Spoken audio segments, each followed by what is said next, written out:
Hi, welcome back guys. This is your friend, Lettuce Head Fanfics. Back with amazing fanfiction. This is the series of What If Deku Had Recharge and Boost Quirk. Please give this video a like and subscribe to the channel if you want more videos like this. Now let's get into the fanfic. Men are not all equal at birth. It is this inequality which drives the world and keeps it going. Midoriya Izuku at the tender age of 4 had made this epiphany. When his quirk had manifested, no one had actually realized it at least until a few months later. It was only when he had called his mother's attention that he had not charged his mobile phone for the past few months that, after a lengthy medical test with the quirk specialists, they had pinpointed his quirk to that of a minor, insignificant, recharging ability. At the tender age of 4, Izuku had felt his world already crashing down. Raised with stories about the golden age of heroics, of caped men wearing spandex and crushing villains who performed terrible deeds and saving lives from terrible calamities, Izuku had aspired to become one of those acclaimed by the masses, a hero. Heroes are the golden eggs of the world, supermen and superwomen who dedicate their lives to public order and safety. Before the Golden Age, the thought of men wielding extraordinary powers were thought to be of myth and legend and a child's fantasy. It was during the dawn of the Golden Age that, with the appearance of these abilities amongst 80% of the general population, the thought of heroics as a career suddenly did not seem so far-fetched at all. To be a hero, certain moral qualities and ethics need to be followed. But even if you have the personality, charisma, and face of a hero, what is important is your quirk, your individuality, your power. From the 80% of the general population that receive quirks, only 30% can be considered heroic material. The rest of the quirks are more useful in careers or specialized jobs. Bioluminescence, empathy, auto-attraction, etc. Among these 30% heroic quirks, the strength of the quirk is also assessed. While breathing out fire may be considered a quirk worthy of heroics, there is a difference between one that can breathe out a large fireball versus one that can barely light kindling. From this 30%, only 10% would have the capacity to be judged worthy for heroics. And with the appearance of heroics, villainy was a shadow that stalked society thereafter. These were individuals who had chosen to selfishly use their potent quirks against society, instead of for its benefit. Heroes, who at first had only calamities to deal with, now had to fight criminals with powers equal or greater than their own. Heroes and villains, as cliché as it sounds, are a common occurrence now, in the world where Midoriya Izuku lives. Chapter 1. Whoa! Izuku, 14 years old, gaped with delight at the hero-villain scuffle that was happening at the city crossing. Dozens of commuters and onlookers were waiting for the fight to finish, calling their workplaces or their homes and informing them that they might be late due to a villain's indiscretion with time and location. Boss, some handbag thief is rampaging near the train station. Might take a while until the heroes catch him. Yeah, a large rhino person. There's a hero that's already responded. I'll call you back when this is finished. The conversations and observations of the commuters buzzed through the air, but Izuku paid them no heed. Squeezing through the crowd that had gathered, he took account of each and every hero that was coordinating the local perimeter. It wasn't that hard to do so. Heroes tended to wear flashy costumes in order to attract attention from both civilians and villains. Crossing is rerouting traffic. Izuku mumbled with a knowing air, shifting his eyes at each costumed hero. Ace Catcher is watching out for rubble that might get thrown here. And Apollo X is making sure no pedestrian gets near the fight. His attention shifted towards a modest-looking hero that was engaging the villain, one he could easily recognize as Kamui Wood. Ooh, Kamui Wood. He's a young hero that's been getting a surge of popularity over the past few weeks with a lot of female fans. Izuku remarked, biting out the hero's profile even before he knew it. Most of Kamui's fights involved the flashy use of his wood quirk. Izuku enjoyed witnessing flashy quirks. Was it a feeling of jealousy since his own quirk couldn't even be considered anything remotely flashy? Hey, little boy. A guy, who looked like a hero otaku, noticed his outburst. Seemed to know a lot about them heroes. You a fan too? Izuku gave him a deadpanned look. No. I'm not a fan. I want to be a hero too. The sound of creaking wood made him turn towards the fight. Kamui Wood was rearing his arm back, an action Izuku was most familiar with. There it is. Kamui Wood's absolute preemptive confi dash. Just as Kamui Wood was about to use his sure capture technique, lacquered chains prison, a humongous woman barreled through from the everyone's blind spot and blindsided the villain, who looked smaller in comparison now, with a kick to the chin. Izuku almost spat from the somewhat ridiculous situation of hero kiting that just occurred. The woman just took out an engaging hero's villain, which means she probably was not aware of hero combat ethics. Canyon. The flying kick knocked the villain off his feet and rendered him unconscious instantly. With his awareness gone, the size-modifying quirk was rendered inert, and the bag thief slowly reverted back into his normal size, which was still at an abnormal 7 feet tall. Yaho, call me Mount Lady. Pleased to make everyone's acquaintance. Her cutesy voice thundered through the streets, making Izuku cover his ears for a bit due to the uncomfortable sound level.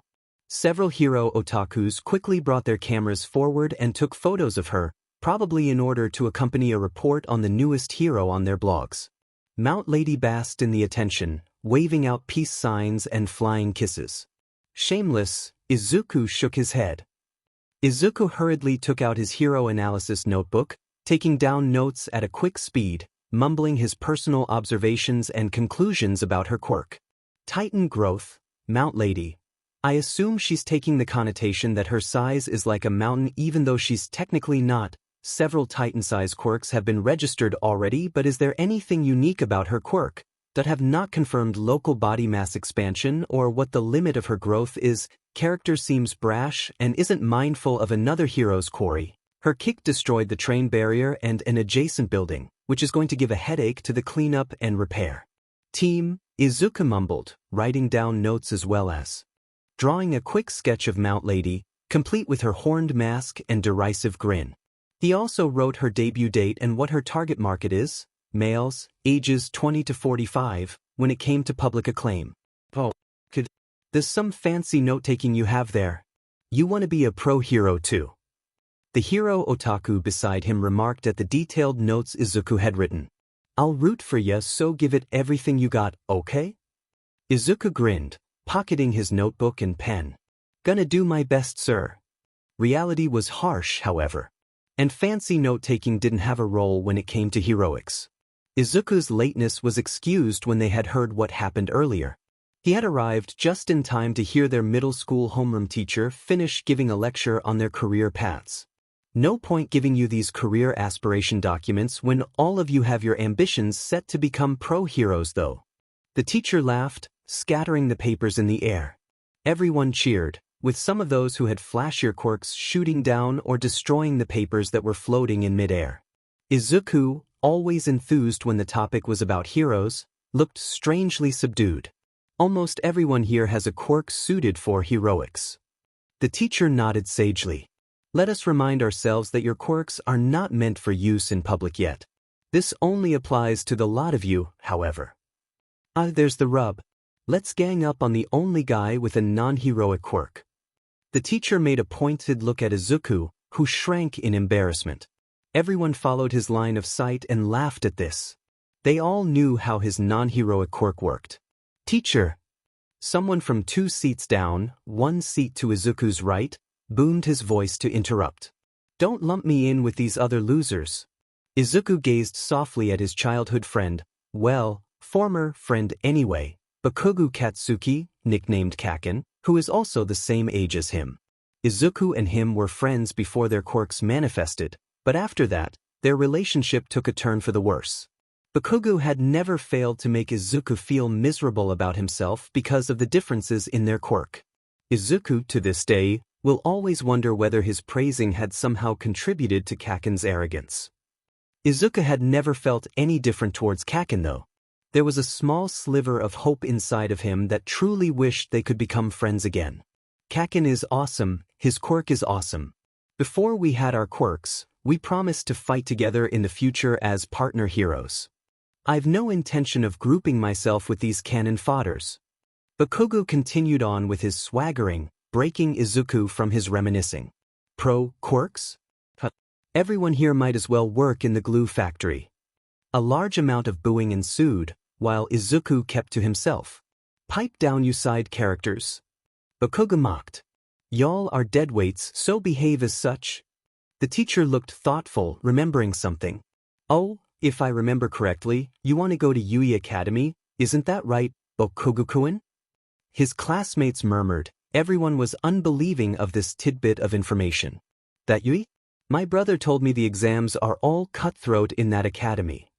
You need an average of 79 in their entrance exams for even a chance to participate in the Quirk exams. It's why I chose East Side instead of Yui. Bakugo smirked as he kicked off his slouch and stood on his table, looking down on the class. And that's the difference between me and all of you. While everyone here is going with safe bets, I'm going to trash their exams and set a new record for Yui. I'll even surpass All Might, and then I'll take the title of the highest-ranking hero of all time. I'll be the richest and most famous person in the entire world. Bakugo declared, drawing oohs and sighs from his classmates. Ah! Everyone suddenly turned towards their teacher, who had also remembered another interesting bit of information. Midoriya-kun, didn't you put in your papers that Yui was also your first choice for high school? Everyone's gaze shifted towards Midoriya, who trembled and looked 3 times smaller than what he was now. They all exploded in laughter after a few seconds. Pfft. Really? Midoriya-kun, you better give up now. Seriously, Midoriya-kun, don't even kid yourself. Recharging batteries barely counts as something heroic. Izuku was totally flustered, trying to salvage what little dignity remained to his dream. He shakily sat up, close to tears. Shut up. Why, you can't say it isn't so until you try it. He bit out with a weak-sounding voice.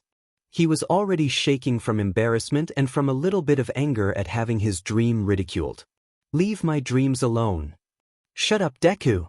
Bakugo slammed his hand on Izuku's table, making a small explosion and charring the surface crisp. Izuku was thrown from his chair, still seeing spots of light from having witnessed the explosion up close. Everyone here except me has weak quirks, Bakugo sneered, looking very spiteful at Izuku's dazed and cowering form. But yours takes the cake for the most worthless and most pitiful. He lumbered towards Izuku, who was slowly kicking himself from the floor, away from Bakugo. So why, with your pitiful quirk that is almost useless for nothing, do you even plan to go to the same school as I am? Bakugo's face took a dangerous look. Are you saying my explosion quirk is as useless as your plus-minus? Ha, Deku! Keikaku-no. Izuku shook his head, still keeping his distance away from the other boy. I'm not competing or anything at all. I always wanted to go there ever since I was little, he whispered, his voice ready to give out. There's no harm in trying. Bakugo looked furious, his hands already smoking. You little runt. I'll teach you not to speak back to someone like me. Everyone cheered for Bakugo, while most were laughing at Izuku's crestfallen form. Even the teacher did nothing to stop them. He was surrounded by people, but never had Izuku felt this afraid, alone, and lonely.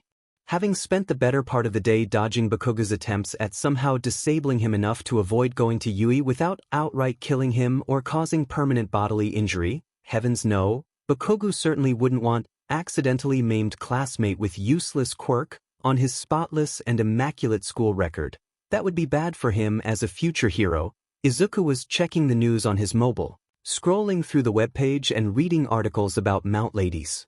The afternoon had come, and everyone was preparing to go home or sing karaoke with their friends since it was a weekend tomorrow. He was cleaning up his stuff when Bakugo appeared and swiped his hero analysis notebook from his blackened desktop, even before Izuku could react. Hey! We're not done yet, useless Deku. He held the notebook between his fingers, probably afraid to catch Deku germs, and out of the shorter boy's reach. Izuku bristled, trying to get a hold of his notebook.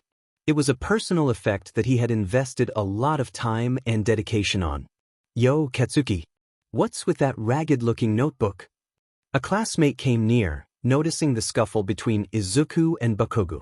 It's Deku's. Looks like some hero profile notebook. Bakugo snickered, pushing Izuku away from the notebook with one hand while he kept the notebook out of Izuku's reach. "Kaken!"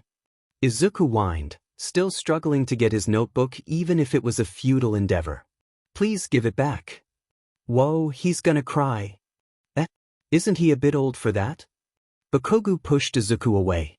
And before Izuku could even get his bearings, he clapped his hands together, sandwiching the notebook in a tight explosion. "Kaken!" Izuku whimpered, as if he had just witnessed his puppy getting run over by a large truck. "'Tis just too cruel." Bakugo leveled him a stare, letting out a oomph, while he casually flung the charred remains of the notebook out of the window and into the fish pond outside. "You know, when our quirks appear, it already signifies whether or not a person is top hero material or not. You can't know that, Kaken." Bakugo stood in front of Izuku's shell-shocked form. "In our unheard-of municipal school, I'll be the first to take the title of having entered Yui."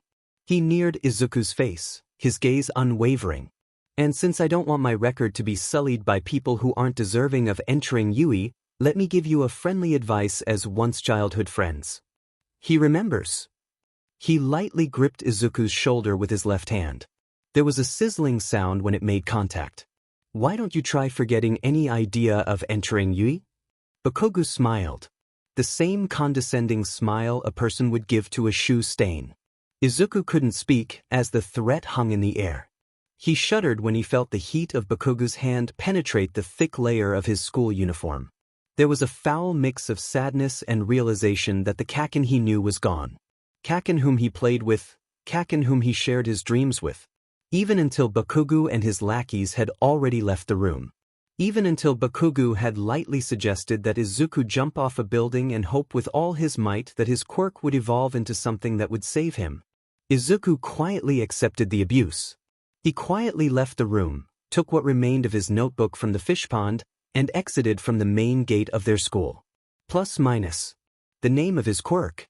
Izuku felt excited when the doctor registered his quirk as such in the medical database. He was, however, less thrilled when the doctor had given him a rundown of his quirk. "The mechanisms of your quirk is still a mystery.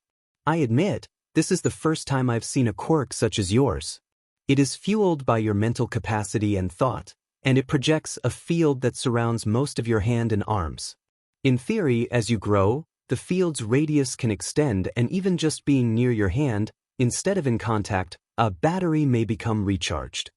Well, if you become proficient with your quirk, you can become a one-man power plant in the future." Because of the non-intrusive and non-destructive nature of his quirk, Izuku manages to always keep it active in order to keep his mobile phone and MP3 player always charged. The field range of his quirk is enough to even keep his seatmates' batteries charging, something they appreciated but did not thank him for. Like people who leech off the Wi-Fi signals of their neighbor. Izuku muttered bitterly as he walked home, still clutching the battered, but still intact, notebook. The notebook Kaken threw away. "No. I shouldn't let Kaken get to me. I'll get into Yui with my own capabilities." Izuku made a fist and then sighed. "I still have to work out a solution on how to use my battery charging quirk for heroics. I heard Yui has a support department for heroics. Maybe they could help." Something that sounded slimy rustled behind Izuku, derailing his thoughts about the future. Invisibility, cloak, medium. Izuku turned around, wondering where it came from. He had little time to react when he was smothered by mud-like gloop that felt alive. It forcibly slithered inside his mouth and nostrils, and the sensation was very, very unpleasant. Horrible. Gross. Disgusting. Izuku wanted to puke, wanted to breathe, but he couldn't. The gloop-like substance was pulsing, throbbing, running down his mouth and into his esophagus. It was asphyxiating him, and he could only gaze in terror, with tear-laden eyes, at his captor. "Who what?" "Don't fret, little one. Let me just use your body for a little while, Gihia. Just 45 more seconds and you won't feel any pain anymore." Izuku's eyes widened, and he panicked some more. His struggling did little, however, and the villain, because no hero would do this to a civilian, was even pointedly ignoring his plight, stuck on a monologue on how there was a certain hero that inconveniently appeared when he was only having his fun. "Can't breathe." I need air. His hands kept flailing, kept trying to peel the sludge off of his mouth, to no avail. His hands slapped into the muddy appendage like water, but the thing was resolutely clamping down on his mouth and nostrils. Oh. Someone rescue me. The villain's eyes widened a bit, its gaze turning towards the now slackening Izuku. Izuku could only ignore the wonder in its eye, however. Cannot die yet? What will Mom do by then? The manhole behind them exploded into the air, surprising both him and the nameless villain. His gasp only made him swallow some more of the sentient mud when he saw who it was that appeared from underground. Don't worry, kid. For I am here. A large figure loomed from the steam that emanated along with his appearance. He was wearing a white t-shirt a few sizes too small, if the muscles straining against the fabric wasn't a clue, but the peculiar hairstyle gave it away. Blonde, moth-like antennas that stood resolutely, like a beacon of comfort to anyone that would see and recognize who the owner was. Oh my God, it's All Might. Before the villain could get a word in, the resonating sound of All Might's Texas smash rushed towards Izuku's general direction. Izuku could barely think left to right before realizing he could breathe again. And puke. Because apparently he did puke after being freed from the villain's intrusive binding. All Might's attack caused a localized air blast that knocked the villain off of Izuku's body. The rush of oxygen left Izuku lightheaded, and instead of standing up from his earlier crouch, his legs buckled under him and he fell back into the ground, thankfully away from his vomit. Teef. The insistent slapping on his left cheek roused him. Izuku had gone from terribly drowsy and dizzy to instantly awake and gushing when he saw All Might trying to get his focus on him. WWWWOH. Thank God you're awake. At the very least you seem to be fine, and that's what's important. Izuku nodded, still speechless however. The hero that he had idolized since he was 2 years old, highest-ranking hero All Might, in the flesh, was here with him right now. I truly apologize, citizen. You were forcibly involved by that dastardly villain in our chase. This should have been a rookie mistake that I can't be caught with, but IT can't be helped. Perhaps it is because I'm still adjusting to Japan's climate, I guess we will never know. Izuku's mind whirled with all the facts he had gathered in regards to All Might. No one knows his age or the nature of his quirk. But his ridiculously super strength and endurance is mostly associated with him. He had single-handedly ushered in the golden age of heroics, earning himself the vaunted title of highest-ranking hero #1, and the symbol of peace, All Might. Izuku scrambled for the notebook he had dropped, having conveniently pushed back the idea that he almost died just a few minutes ago, in order to obtain All Might's autograph. Please sign my notebook?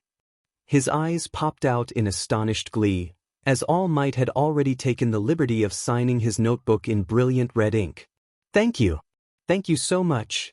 I'll treasure this forever. I'll make this a Midoriya family heirloom. He kept bowing and bowing, adrenaline now pumping into his system.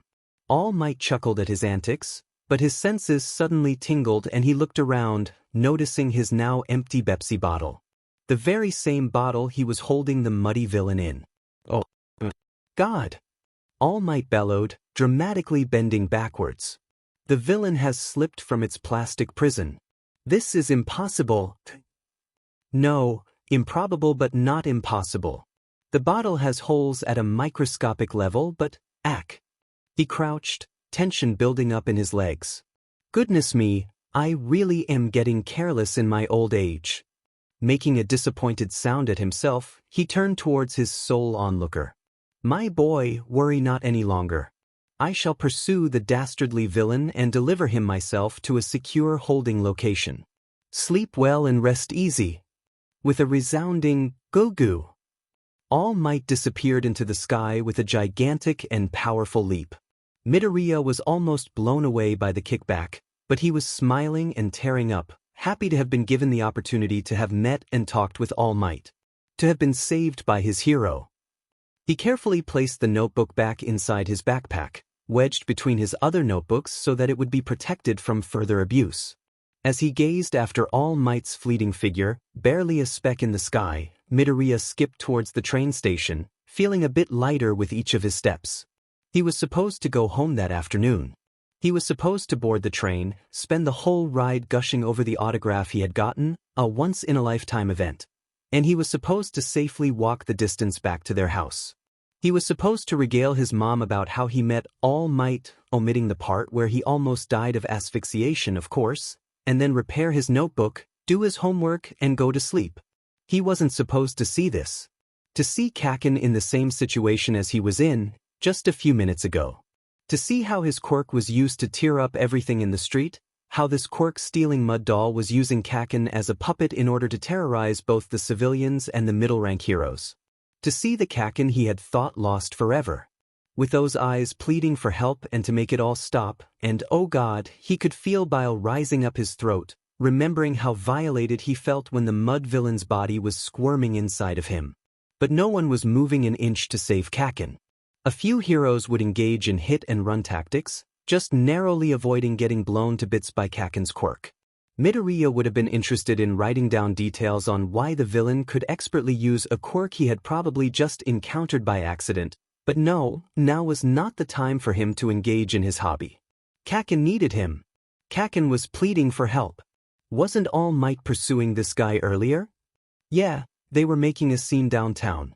If he's here, All Might shouldn't be far off. Midoriya calmed down a bit, remembering the presence of the #1 ranked hero in town. Why he was here in Japan when he should be in the United States, he would never know. But where was he? Considering All Might's speed, Izuku started mumbling again, catching the stares of a few onlookers. He should have been here already 10 seconds tops. But he can take to the skies and that would approximately cut off 3 seconds of delay and… Izuku remembered. Just 45 more seconds and you won't feel any pain anymore. Excuse me. He called the attention of a hero that was cordoning the area. How long has the villain gotten hold of the victim? Izuku tried to sound calm, but there was a slight tremor in his voice. The hero, who was wearing a full-helm fireman's helmet, probably raised an eyebrow behind the mask at the question. Probably half a minute already, kid. Best you stay away. The explosions are a mite powerful. Could blow off a limb if you get near. 30 seconds? But Izuku shivered in dread at the realization that he did not have time to wait for All Might. There's only 8 seconds more before All Might would be too late to save Kaken from being whatever the muddy villain implied. There was no use asking help for the heroes in the vicinity. Everyone had a disadvantageous quirk against Kaken's explosion and Muddy's mud shifting. Quirk. Those who have the capability had no means of entering the vicinity. 7 seconds. The lack of All Might's appearance could be ignored. He was not appearing. 6 seconds. There was no point telling the nearby heroes that Kaken only had a few more seconds to live. They can't help him. 5 seconds. Kaken, Izuku's voice broke. The moments when the other boys bullying, the other boys tormenting him, all of them disappeared. For seconds. In that split second, Izuku met Bakugo's gaze. 3 seconds. Izuku's resolve became firm, and he broke through the cordon of heroes to rush towards Kaken and the muddy villain. I'm sorry, Mom. I'm sorry. If I ever get out of this alive, I'll apologize 100 times. His battle cry, where he was literally crying as he was hurtling towards the villain, was met with declarations of his stupidity from the heroes that had unsuccessfully failed to catch him. Get back here, you moron. Yeah, I am a moron. Running towards a villain with a near-useless quirk. But my body just moved on its own. It wasn't just because it was Kaken that was caught. It's hurting me more seeing someone in pain. I'm not a hero. I'm just a selfish kid who probably thinks too high of himself. I'm sorry. I'm sorry, Izuku cried, angrily wiping tears away because it was threatening to block his vision. His backpack was swaying violently behind him, threatening to fly away as if telling his owner that what he was doing was utterly idiotic and that it would have no part of it whatsoever. At that moment, everything suddenly seemed to flip upside down. Izuku would look back at this moment, never forgetting it for the rest of his life. It's here. It's here. The muddy villain cackled, flaring at once like a large, bloody, congealed tsunami. A whip-like appendage took hold of Bakugo's ankle and flung him towards the audience at breakneck speeds. He was thankfully intercepted by a few heroes that had the presence of mind to realize what the villain was about to do, effectively saving both him and the civilian bystanders that he was hurtling towards. Kaken! Izuku's worried gaze followed Bakugo's trajectory path, and a small smile lit up on his face when he saw that Kaken was safe. A split second was all it took for Izuku's mind to recall that there was no one left in the villain's attack range except for him. And even before he could turn around, the muddy villain's body had already started to encroach around him like a foul dome. Quack! Izuku covered his nose, finding the stench much more fouler than what he experienced earlier. The villain's body swirled around him, more fluid yet not having lost its viscosity. It was like he had received. It was a long shot, but I knew causing a ruckus would lure you in here, Battery. Battery? He continued, covering his nose and mouth and closing his eyes, while the muddy villain was lost in a monologue. I'll lock you up and have you all to myself. Your quirk will be mine to use and mine alone. Izuku's attempts of covering his nose and mouth was in vain, as the muddy villain's body soaked through his clothes and into his skin, forming small veins that leached whatever they were leaching from him. Izuku felt dizzy all of a sudden, groaning at the sudden weakness in his body. The villain, meanwhile, bristled in excitement. His body undulated with growing power and suddenly expanded, being able to cover the city block with his writhing, sewage-smelling, writhing body. The red coloration of his body slowly darkened into an evil purple. It was a terrifying metamorphosis to witness, especially if you were caught in the middle of it. The heroes panicked, with the lot of them suddenly grabbing a handful of civilians to evacuate them from the area. Another civilian, however, slipped from their grasp and made a hasty beeline towards the looming mass of dangerous-looking, fetid, writhing tentacles, towards the boy who was slowly slipping into unconsciousness. Clumsily dodging lazy tentacles that tried to snare him, he made a very surprising leap that reached Izuku's position in the muddy dome, while screaming and coughing up blood. Away, Izuku ummed weakly, his head was lolling on his shoulders from the immense weakness he was under in. Kid! The man, who looked haggard and emaciated and wearing clothes 2 sizes too big for him, coughed up some more blood. I am ashamed that I have spent my time idling to gain back enough strength to fight, instead of answering to the call of the helpless. Izuku could only stare at him, speech already slurring from having been drained too much. And no, I can't let anyone get hurt on my account. Summoning the last dregs of his strength, he grabbed the man's hand and made to push him off before the muddy villain had thought of him too much of an annoyance to let be. Go! Izuku coughed, voice hackled. He tried to push the man away using his body weight since he couldn't muster any pushing force. The moment his hand gripped the man's wrist, a spark traveled from Izuku's hand to the man's wrist, and there was an explosion of smoke powerful enough to blow away most of the muddy villain's body away from both of them. What? Where is my villain who tramples upon the weak and the defenseless? A voice boomed from the smoke, revealing the imposing form of All Might. His voice was filled with righteous fury, and his form looked no less than how he was in his prime. Come, villain, know the strength of the timid. I am All Might, a hero, and we professional heroes, we put our lives on the line to keep citizens from harm that your ilk sends towards society. This is checkmate for you, villain. No fear and regret. The wind started howling, surrounding his right arm like a turbulent gauntlet. There was a moment of surprise in All Might's face, before he beamed like a child who had found his lost toy. Detroit. The wind curled in on itself. The movement of All Might's arm to deliver a powerful smash made a screeching noise, like grinding wind and rocks. Heavy smash. His fist struck through the massive bulk of the muddy villain. Whatever the wind made contact was blown to bits into the air. The path of the wind gauntlet had enough strength to even shave the asphalt surface of the road akin to having been sandblasted. The massive shift of air pressure from the soul punch of All Might released a blunt shockwave that burst into the air, carrying with it most of the villain's mass. The upward release of force was enough to punch through the overcast skies, creating a hole in the thick clouds. Rain prematurely fell because of the phenomenon, surprising both civilians and heroes that he sheer strength that All Might had displayed. Cheering exploded from the sidelines, while All Might basked in the rain. His arm was shaking, but it was ever slight that no one could notice. Hey, did you get that on camera? That was a heavy smash.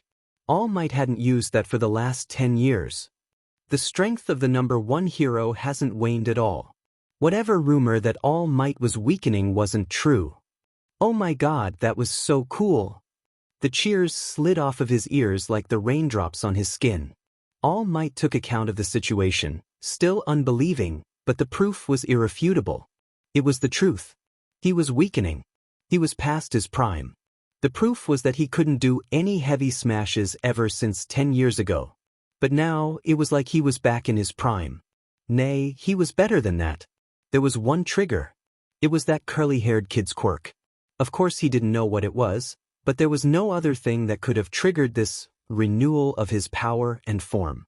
In that small window of danger and dying, when the kid's hand wrapped around his wrist and All Might felt a surging power welling up inside of him like a tsunami exploding in the middle of a dry desert, there was no other explanation. He looked around, left and right, swearing to himself. There was no trace of the kid. The other kid with the explosion quirk was being tended to by the other heroes, but the curly-haired kid disappeared like a bubble. Most troubling. He groaned, pinching his nose bridge. No, I was careful enough. I couldn't have disintegrated him with that punch. Bidding the other heroes of his plan to leave early and leave damage control to them, and after personally checking up on the Bakugo kid, he dashed through the streets, eyes keen on picking out the black verdant hair of the kid that was maybe holding a very powerful and dangerous quirk. Kai-eyed it. All Might had easily cornered the kid with the strange quirk.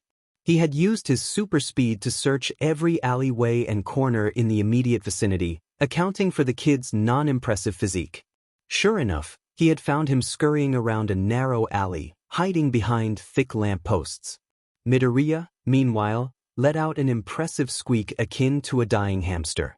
The voice hadn't surprised him much, but the volume had, and if he was any closer to All Might, his eardrums would have probably burst from the intensity and volume. All Might. He was surprised that the #1 ranked hero was here with him. How did you manage to get away from the reporters? All Might answered so with a flourish, saluting to no one in particular and doing his signature hero pose. Quite easily. I am All Might after all. No, let's go back to why I'm here. All Might switched from one topic to another just as speedily as his arrival. Izuku did wonder why All Might was here. He wasn't one for complaining though. Spending time with your childhood hero, all-around idol, and living legend was something far from being complained about. Your quirk, my boy? What is your quirk and why did that muddy criminal heedlessly make a scene just so he can get to it? Izuku briefly remembered the part where Kaken got thrown back towards the heroes and civilians and how Muddy had declared that everything was just a setup so that he can get to him. He briefly shuddered at the part where Muddy had said he would lock him up for his sole use. My quirk's name is +. It's not a powerful quirk at all. I just use it to recharge all my gadgets. Midoriya took out his smartphone, showing the battery display at a full 100%. I haven't recharged this on an outlet ever since I first received it for my birthday 4 years ago. A recharging quirk? All Might looked skeptical. Nevertheless, he did peer close at the smartphone's display as if it would reveal the secrets of the entire universe. And you've used this only on your electronic devices your entire life? Midoriya nodded and added, I've never turned it off ever since as well. All Might shuddered, gaze turning towards the youngster. Never turned it off? He smiled weakly, the unimpressive boy that he was. Ever since it had manifested, I've never willingly turned it off. All Might looked as if he had just eaten a chocolate chip and found out it was full of raisins. He forgot whether he liked raisins or not though. Quirks are still a mystery even though much research and money had been spent time and time again on trying to unravel its secrets. All might not be the science-wide type of person, but he did spend enough time understanding his own quirk, which also led to understanding several others, until it had gone full-blown into extending towards villain territory. Understanding your foe's quirks are just as instrumental when trying to defeat one. Quirks were abilities, and the more you used them, the more powerful they got. Current government laws prohibit the exhibition and use of quirks in public. Commuting times, even at school and only during inside classrooms, the number of places you can freely use a quirk is limited. Of course, these only applied to quirks that had the capacity to disrupt the basic flow of human traffic. The normal individual will barely have a few hours per day in order to use and exercise their quirk.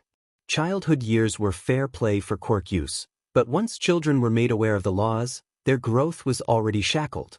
It was only a few individuals who would be able to keep their development unfettered and unshackled well through the years. Midoriya had always trained his quirk from the start, never stopped using it, and so much so had never exerted himself to the point of pushing past his limits when it came to his quirk. Even All Might could see the unfathomable depths in terms of potential power in regards to plus-minus. "My God, arg!" All Might exclaimed, spitting out a bit of blood, which in turn shocked Midoriya. Blood. Blood.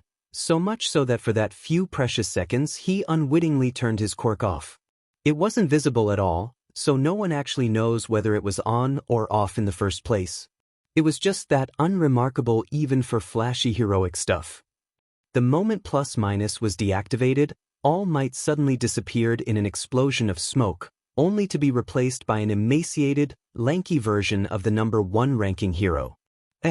The rather uncool, lame-looking guy with a baggy t-shirt, a few sizes too large for him, kept patting his body.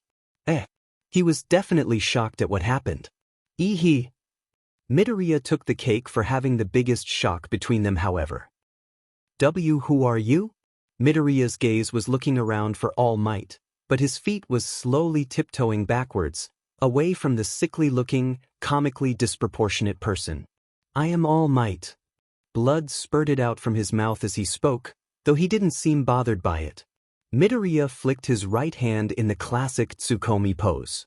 As if, you know, when you have a paunch in your stomach and suddenly this girl you like passes by, you breathe in and keep your stomach high enough so that beer belly-like appearance doesn't sag? This is basically it, you know? All Might casually explained, wiping the blood off his chin. That doesn't even relate to this at all. More Tsukomi ensues. Well, how about those fancy cakes you see on display, but when you look at it more closely, it turns out they're just icing stuck on styrofoam boxes? Doesn't that just mean you're a fake to begin with? Japan's manzai culture sure is a fearsome thing to behold. Stop straying off with the main issue on hand, damn it. A few more minutes before the two of them were left panting and sweating after finishing their Tsukomi. Both of them stared at each other before falling down and laughing hard. What is this? All Might is actually just a hero that wants to do a manzai routine. Midoriya giggled, finding All Might to be less of a symbol of peace and more of just a human who wants to smile and find the best out of any situation. Whether it's a Tsukomi or a smile, the symbol of peace, All Might sat down on a nearby crate, catching his breath. Must never give in to despair, lest the forces of evil bear its fangs on the people that depend on him. Midoriya shuddered, feeling the gravity of the situation suddenly growing heavier. My boy, this form of mine, this sickly, emaciated form that bears no resemblance to the All Might that people recognize, is a government secret of the highest degree. No one must know of this aside from you. Do you understand? The reason I am saying this to you is because of your quirk. I trusted you with my secret, so will you trust me with yours? This is what you call skinship, right? Midoriya was taken aback, unsure on how to proceed. All Might trusted him? Because of his quirk? And his quirk's secret? He didn't know how to start except, All Might, I really want to be a hero when I grow up. Midoriya took out his hero analysis notebook and clutched it on both of his hands as a way to relax. All Might was the reason I wanted to be a hero. I kept watching your rescue back in the Silver Age, and it was the reason I wanted to follow your footsteps or something. All Might was listening, discerning his words. But when the doctor told me about my quirk, about plus-minus, everything fell. My plans to be a hero, my future, I mean, how could I become a hero that saves people if all I can do is recharge stuff? All Might's floppy antennae hair seemed to grow turgid upon hearing the word recharge stuff. There's no way I can become a hero because of a lame quirk, right? Midoriya's tears fell, his self-loathing breaking over the edge. All Might hurriedly stood up, clasping Midoriya's hands and holding them tight in a sign of encouragement. This had brought the boy out of his stupor, wondering what All Might wanted to do. My boy, you don't understand. Your quirk is probably one of the most important there is in this age right now. You say that your quirk is a recharging quirk, but did your quirk specialist tell you what type of quirk it is? Midoriya recalled everything the doctor had said back then. It was a painful memory, so it wasn't hard to forget. He said it wasn't an electric type quirk though. That it was a neuropathic type, or empathian or something. That explains it. Of course it is. And you said that you have never turned your quirk off unwillingly ever since you had it manifested? Midoriya nodded, wiping his nose and sniffing the clogged sensation out. Because it's a non-disruptive quirk, it goes unnoticed and out of the law's jurisdiction when it comes to using your quirk in public. He has been training his quirk his whole life without even knowing about it. What a fearsome lad. My boy, one last question. Have you ever used your quirk on another person? Midoriya shook his head. I've never. His hands slapped into the muddy appendage like water, but the thing was resolutely clamping down on his mouth and nostrils. I did, didn't I? All Might nodded. That muddy became stronger because of me? All Might's hands visibly clenched against Midoriya's. He did. And apparently so did I. Midoriya looked at All Might as if he had grown a second head. The truth is, All Might looked around, feeling itchy at having to say this. The public was right. I am weakening because of the injury I had received from an attack 5 years ago. Midoriya's otaku mode reared its head. It was that person they never mentioned in the reports, right? All Might cringed at the name. You're strangely well informed. Nevertheless, you see me as I am now in my real form. My body's all torn up. Countless surgeries have left me gaunt and wasted. The biggest blow was my waning strength and the time limit I could do heroics. My boy, that Detroit heavy smash I had done earlier was no longer possible for me, even before my unfortunate run-in with the chainsaw villain. But I was able to, because you were there. Because you had your quirk. Realization dawned on Midoriya's face. It is a recharging quirk, my boy. But that's the beauty of a simple quirk. It knows no limits, just like my super strength. You heard it's a recharging quirk, so you simply assumed it was something for electronics. But you can recharge anything. Midoriya finished for him. All Might nodded. It will be tricky, but you know how to recharge electronics, and now heroes and villains. Who knows what else you can do with your quirk, and I myself shudder at those thoughts. Something was welling up Midoriya's guts. It was a warm feeling, rising up from inside him. Could he possibly? All Might, can I try it with you? Again. All Might gaped for just a few moments, but nodded his permission. A big battery. Envision All Might like a big battery. There was a steady hum for a few seconds before the whole section of the street exploded in smoke, revealing All Might once again in his glorious, muscled form. My God! Truly, a miracle. You've broken my time limit for today. And I feel no side effect whatsoever. All Might involuntarily flexed his glorious muscles. He was truly restored and was at his peak. Midoriya finally fell on his butt, knees shaking and unable to support him any longer from the excitement that he was feeling. And my quirk isn't useless at all. Kaken was wrong. Midoriya swiped at a lone tear that fell from the corner of his eyes. Of course not, my boy. Your quirk can even be classified as a tactical class or even national treasure level. Go! Midoriya promptly fainted at that declaration, his mouth foaming. To have the number 1 ranked hero praise him and his quirk earnestly probably was too much for him to handle. Everything was a blur that night. All Might had personally escorted Izuku to his house, introduced himself to his mother and brought the unconscious boy up to his room. Midoriya could only wonder how the heck he ended up in Yui's faculty room, flanked by All Might, that very next day. Earlier that morning. Yui Academy? Midoriya was busy chomping down on his toast, trying to finish both it and the eggs in record time. I've set the school down as my first choice when I graduate from middle school, but why are you bringing me there, All Might? All Might had returned early that very morning, informing Izuku that they had a very, very important meeting with some of the higher-ups from Yui, the most popular and most difficult hero academia that had produced some of the best heroes to date. Izuku also knew that it was All Might's alma mater, not that it mattered or anything in the long run. They were sitting at the Midoriya household's dinner table. His mom was elated to have someone from Yui Academy over for breakfast, but when she offered something for him to eat, All Might refused and asked for something easier to digest. He got a cup of cereal energy drink to sip on instead.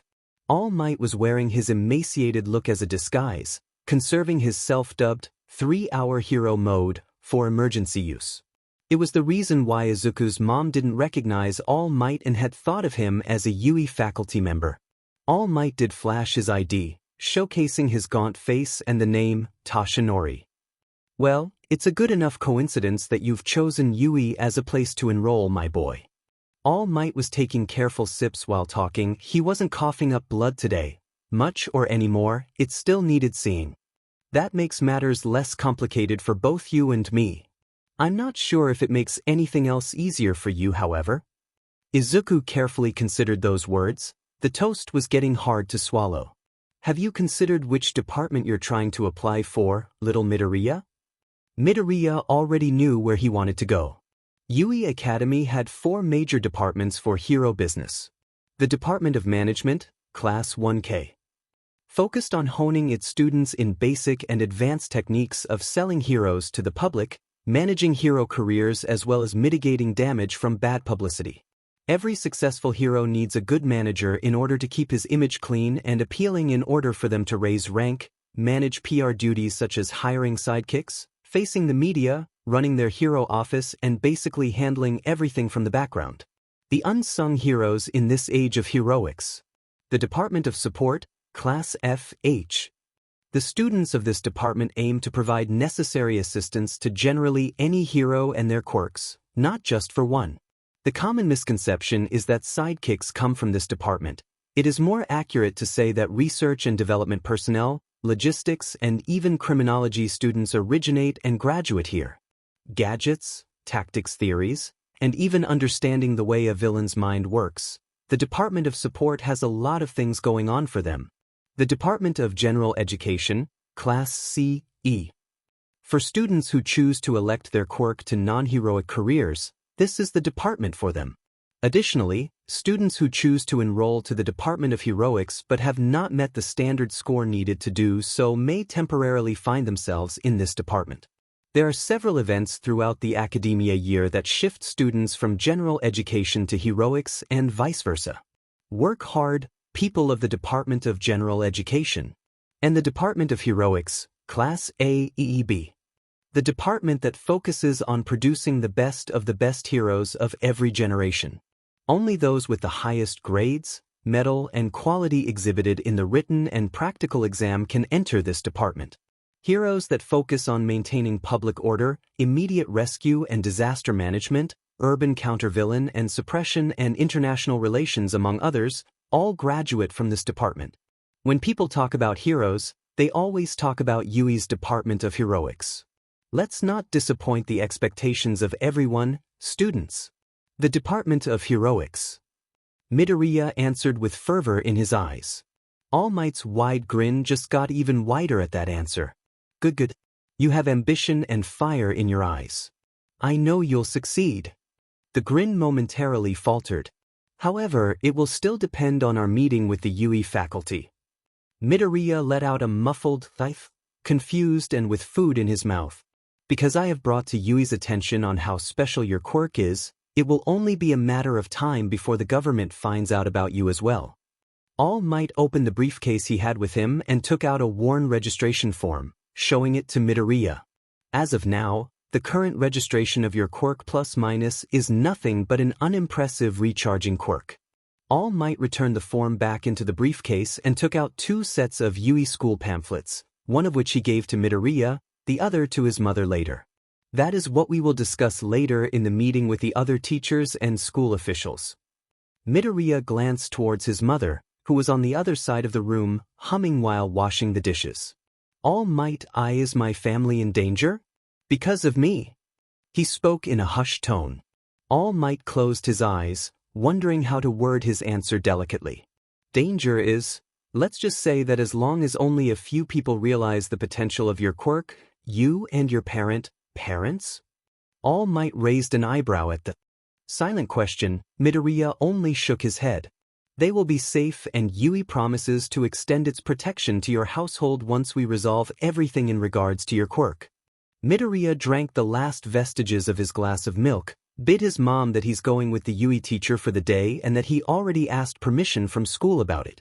All Might assured her of her son's safety and left her with the other set of school pamphlets, giving her his contact number should she have any questions about the academia. Bakugo simply had a bad morning. Ever since what happened yesterday, he had been getting well wishes like he had some effing illness or some sort of sheet he couldn't effing see because god damn it, would people just effing stop asking him if he was godfinding and okay? For whatever small amount of gratitude he could muster, his glare kept the peanut gallery at bay. There were others who kept asking him about his situation with the muddy villain yesterday, but the moment they saw his hands sizzle and smoke they had immediately backed off. Which worked too well if Angie fine for him. The less gawkers he had, the higher chance he'd be less irritable in class. He was too absorbed in his thoughts that he had missed everyone standing up and bowing in order to greet their homeroom teacher. Said teacher didn't miss Bakugo's lapse of attention but excused it nonetheless, something on the lines that the poor boy might still be traumatized in regards to what happened to him. Roll call was made. Bakugo had the presence of mind to answer when his name was called and remarkably, had also noticed that when Midoriya's name was called, no one answered. Sensei, is Midoriya late again because of a villain attack? Peanut Gallery Exhibit A spoke up. The teacher had just finished with the roll call and was putting aside the attendance sheet, though answering absent-mindedly. No, he's excused for today. Yui Academy had requested his presence with a meeting. What? Bakugo almost fell from his seat from trying to stand up immediately. Why is the little fucker with Yui? The teacher, all too desensitized with Bakugo's language, looked visibly nervous because of the unintended slip-up. Well, who knows? It probably had to do something with yesterday's event. Then why wasn't I invited? I was a effing victim there to dash. Bakugo momentarily bit his tongue, that little slip admitting his self-supplanted weakness. Sheet. The teacher, flabbergasted, couldn't reveal the fact that Yui had sent a special summons to their school, asserting their right immediately take in any student due to grave or special circumstances. Everyone had also started whispering and murmuring, creating various conjectures in regards to Midoriya's absence. Thankfully, the bell had rung and everyone immediately was sent away for physical education outside. Bakugo had somehow dropped the issue on his own, much to the teacher's relief. Thank heaven for small miracles. Izuku was exhausted. The whole trip to Yui was very, very overwhelming. He didn't have the time to admire the large H-shaped building that graced the facade of Yui's property, nor the line of stone busts that immortalized past and present heroes that graced its halls. More importantly, Midoriya had met a lot of heroes he never thought he would meet in his lifetime due to their civil and academic positions. The whole meeting was spent appraising Izuku's quirk, an impressive demonstration using All Might as the guinea pig, and finally, Yui Principal Nedzu's personal recommendation for him to enter the school with the undertone, as soon as possible, and in the most discreet manner. For mentoring, he added. The whole hubbub had ended at around lunchtime. Izuku was left with instructions on what to do as well as a slew of official-looking documents meant for his transfer with high priority, to be filled up by him and submitted to his middle school so that they can smoothly proceed with the relocation for the next 10 months. Izuku was treated to being personally served food by the cooking hero, Lunch Rush. Lunch Rush's latest cookbook, 3-Minute Meals with Lunch Rush, is now out in major bookstores. At Yui's cafeteria before he was escorted by 18-plus only heroine Midnight in and around the school's various facilities and areas so that he would get familiar with the place. So, little Izuku, let's talk about your normal quirk. Midnight filled their walk with idle talk. Do you have any idea how you can use it to your advantage in the Department of Heroics? Izuku had been mulling over the same problem last night when he woke up for a late dinner. His mother had told him All Might had left and that he would return that morning for news, which turned out to be about Yui's meeting at the end. He'd been experimenting on his quirk late last night, having only used it passively for his whole life. Yesterday was the day of firsts when he actively used his quirk against both people and gadgets. The principal had suggested that I go in for special recommendation into Yui, but it would look suspicious if I got inserted into the Department of Heroics with a quirk that was unsuitable for heroics. Midnight nodded, letting Izuku continue with his ramblings. Why not the Department of Support then? Your other quirk seems very suited for it. It's no good. I can't sit still long enough for support work. I don't want to lose to Kaken as well. The hero teachers had given various suggestions on how I could use my quirk though. Number 13 Sensei had a good one. He said I could use my normal quirk for rescue missions if I can remotely activate machinery in areas cut off from electricity. Since my quirk doesn't run on electricity, I can safely provide power without fear of electrocution for the victims. That is a good idea. Midnight slapped her riding crop on her hand. If there was a collapsed building and victims were trapped inside, you can use your quirk to provide energy for things like undamaged light fixtures, air conditioning, and such. It's a rough plan with some holes in it at the moment, but if it works out in the end, I'll probably be working a lot with number 13 Sensei. Midoriya grinned sheepishly, a bit humbled. Midnight hummed her approval. And? What about offense? Have you given any thoughts on it? Izuku pondered over it. Theoretically, I can somehow overcharge electric-related items. I accidentally blew out the batteries on our TV remote control last night when I was experimenting. An idea on how I can use my other quirk offensively, but it's only on theory and I'm afraid of using it on another person. But for my normal quirk, I'm at a disadvantage against other quirk users. Midoriya cracked the joints of his shoulders by pulling on his arms, a gesture he did whenever he was embarrassed because he felt a sense of lacking in himself. This is the first time I've gone in-depth in analyzing my quirk, even though I've been doing so with others. I just realized how hard this is going to be for me because I decided not to take the easy way in. Oh. Midnight got excited, haphazardly switching the depressing topic out. All Might did say you had a notebook with you about heroes you analyzed. You have an entry about me? Midoriya blushed and nodded as he shifted his backpack and seemingly shuffled through several campus-brand notebooks before he took out, for the future, Hero Analysis number 6, that had Midnight's entry on it. The whole walk was spent with Midnight engrossed over Izuku's notebook, all the while making some witty comments about some of Midoriya's observations.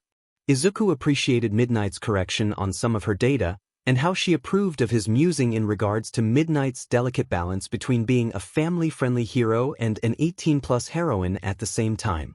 They had reached the Department of Support without them knowing it. There were other students in non-Yui uniform looking and walking around, probably from other schools. They had visitor passes on them and were probably scouting the school as well. Midoriya hadn't noticed when a person had accidentally bumped him on the shoulder, but he did notice strange noises suddenly emitting from them. And when Midnight and Izuku looked at the person, it was a girl apparently, she was panicking because various gadgets were haphazardly blinking in and around her body. "Oh, my cute babies. Why are you all awake?" She panicked, hurriedly trying to turn them off to no avail. They weren't turning off, however. Sorry, that was my fault. Wait a sec." Izuku held out his hand, slowly reducing the radius of his recharging aura. One by one the gadgets slowly died down, until none was left. "Oh my gosh!" the girl exclaimed, terribly excited she was. "How did you do it? Is that your quirk?" He nodded, slightly abashed, extending a hand in greeting. Midoriya Izuku, hoping to go for the Department of Heroics. "Nice to meet you. I've got a recharging quirk." The girl took his hand and gave it a hearty shake. A recharging quirk. Awesome. I'm Hatsume, gunning for the Department of Support. We've just met, but I have a problem I think your quirk can fix, and I think I can help you with your goal in getting into the Department of Heroics. Izuku visibly shook, terrified and impressed by the girl's lightning-fast conclusion. Hatsume seemed to read her expression and smirked. It's easy to see that a recharging quirk won't do well in the Department of Heroics, but I've got a business proposition for you. My babies number like the stars in the sky, and I'm sure one of them, or even several, would suit your needs. All I need from you is to make them shine and get noticed by people around you. The girl's crosshair eyes glinted with pride and ambition. Midnight, who relaxingly observed from the side, just whistled at how convenient the turn of events were. Talk about luck of the devil. You're a student of Yui now, my boy. All Might's punctuated the early morning air. A flock of birds flew away from a nearby tree, possibly having been disturbed by the ringing laughter. The days had gone by in a blur. His fortunate meeting with Hatsume and her babies, his abrupt transfer and immediate graduation from middle school. He was technically a high schooler with an irregular term at Yui now, and the one-on-one mentorship he was currently receiving from various teachers at Yui. The government had approved of Yui's discretion in regards to the value of Midoriya's quirk and had prepared a scholarship program for him, among other things. Izuku's mom was proud of him for having gotten a scholarship. Apparently, why he had gotten a scholarship and what it was for, she never knew the real reason. He had never spoken a word about this in regards to Kaken, and Izuku briefly wondered whether Kaken would raise a riot or not if he found out about his early and special admittance. He bet Kaken would. That's just how he was. He hated anyone getting the upper hand on him. Everything was still overwhelming for him. One day, he had been constantly teased and demeaned about his quirk. The next day, it was like everyone was bending over for him. Well, no, not really. But he was providing gas for All Might now. And All Might being the symbol of peace and #1 ranked hero made Midoriya a very valuable asset right now. All Might's ability to now constantly make rounds within the city and showcase his unwavering strength had successfully dispelled rumors of his waning power and kept villainy at a minimum. During his first formal day at Yui, they had set up measuring tests in order to at least determine Izuku's strength and limits. Izuku's current stat revealed the following. Passively, when he's not thinking about it, basically his default mode, his quirk emits a 1-meter aura that inertly recharges anything with a battery and powers gadgets with a working terminal. When Izuku was made to stretch the aura's limit, it can non-intrusively extend to around a large city block, almost the whole size of the academy.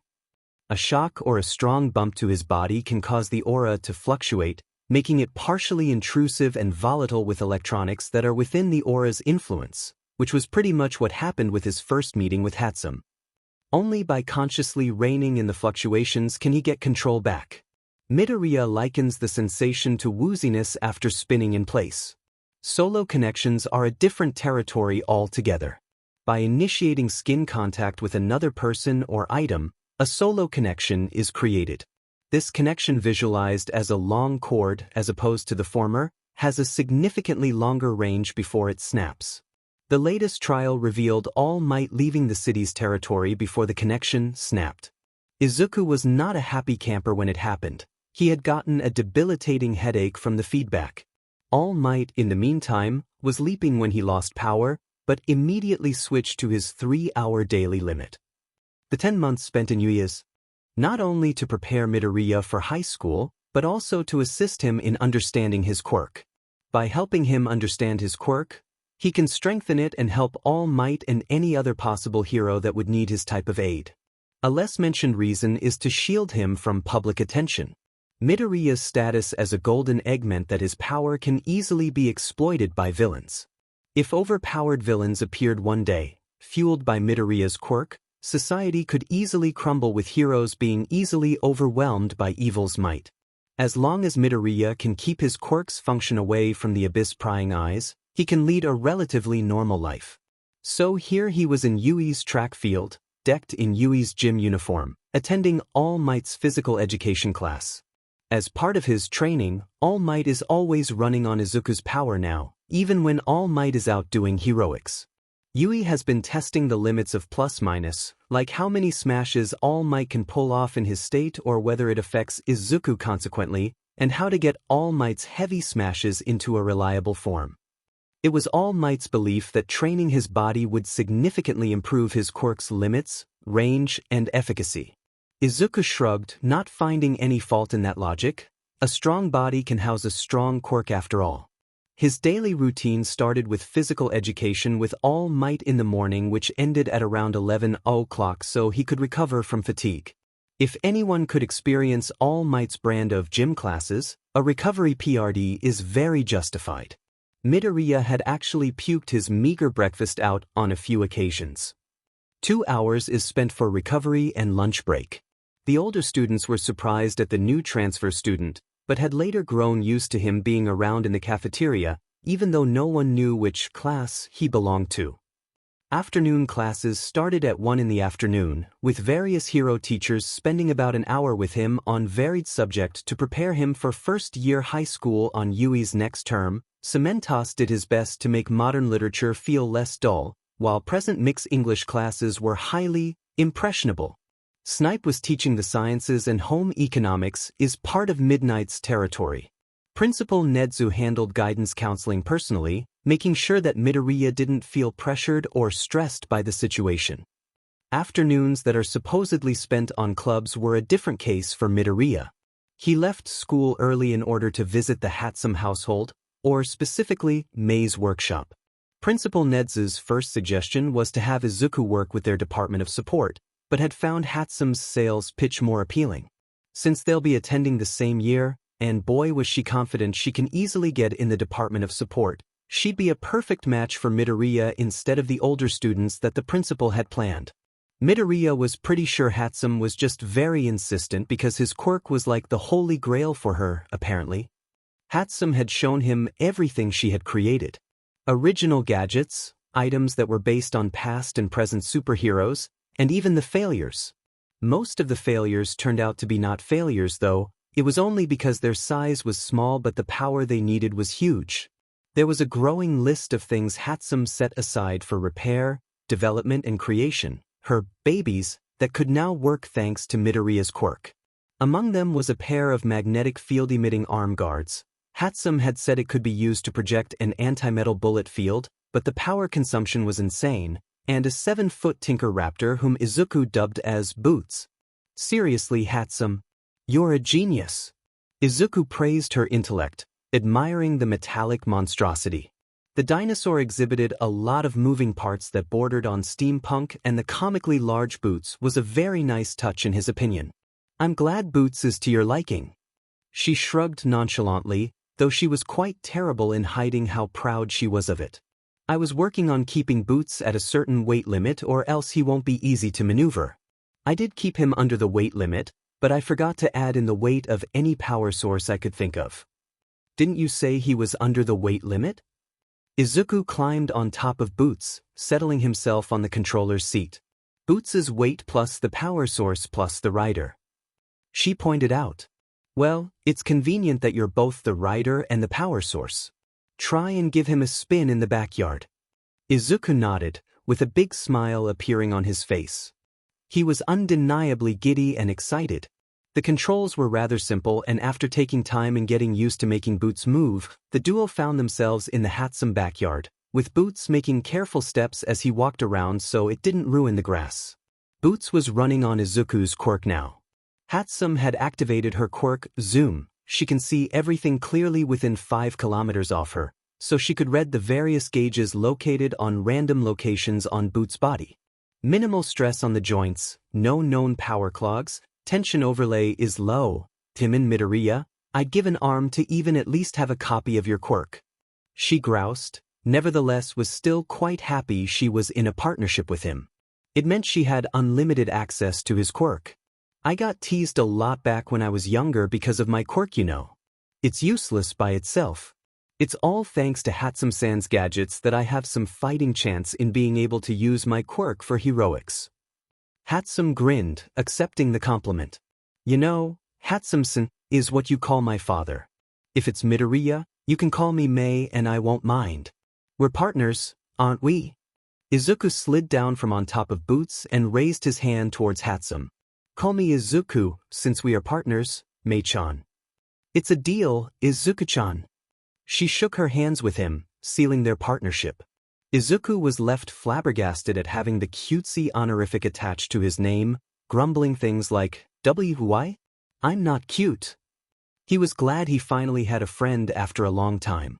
The months continued on. All Might's training regimen had gotten tougher and more demanding.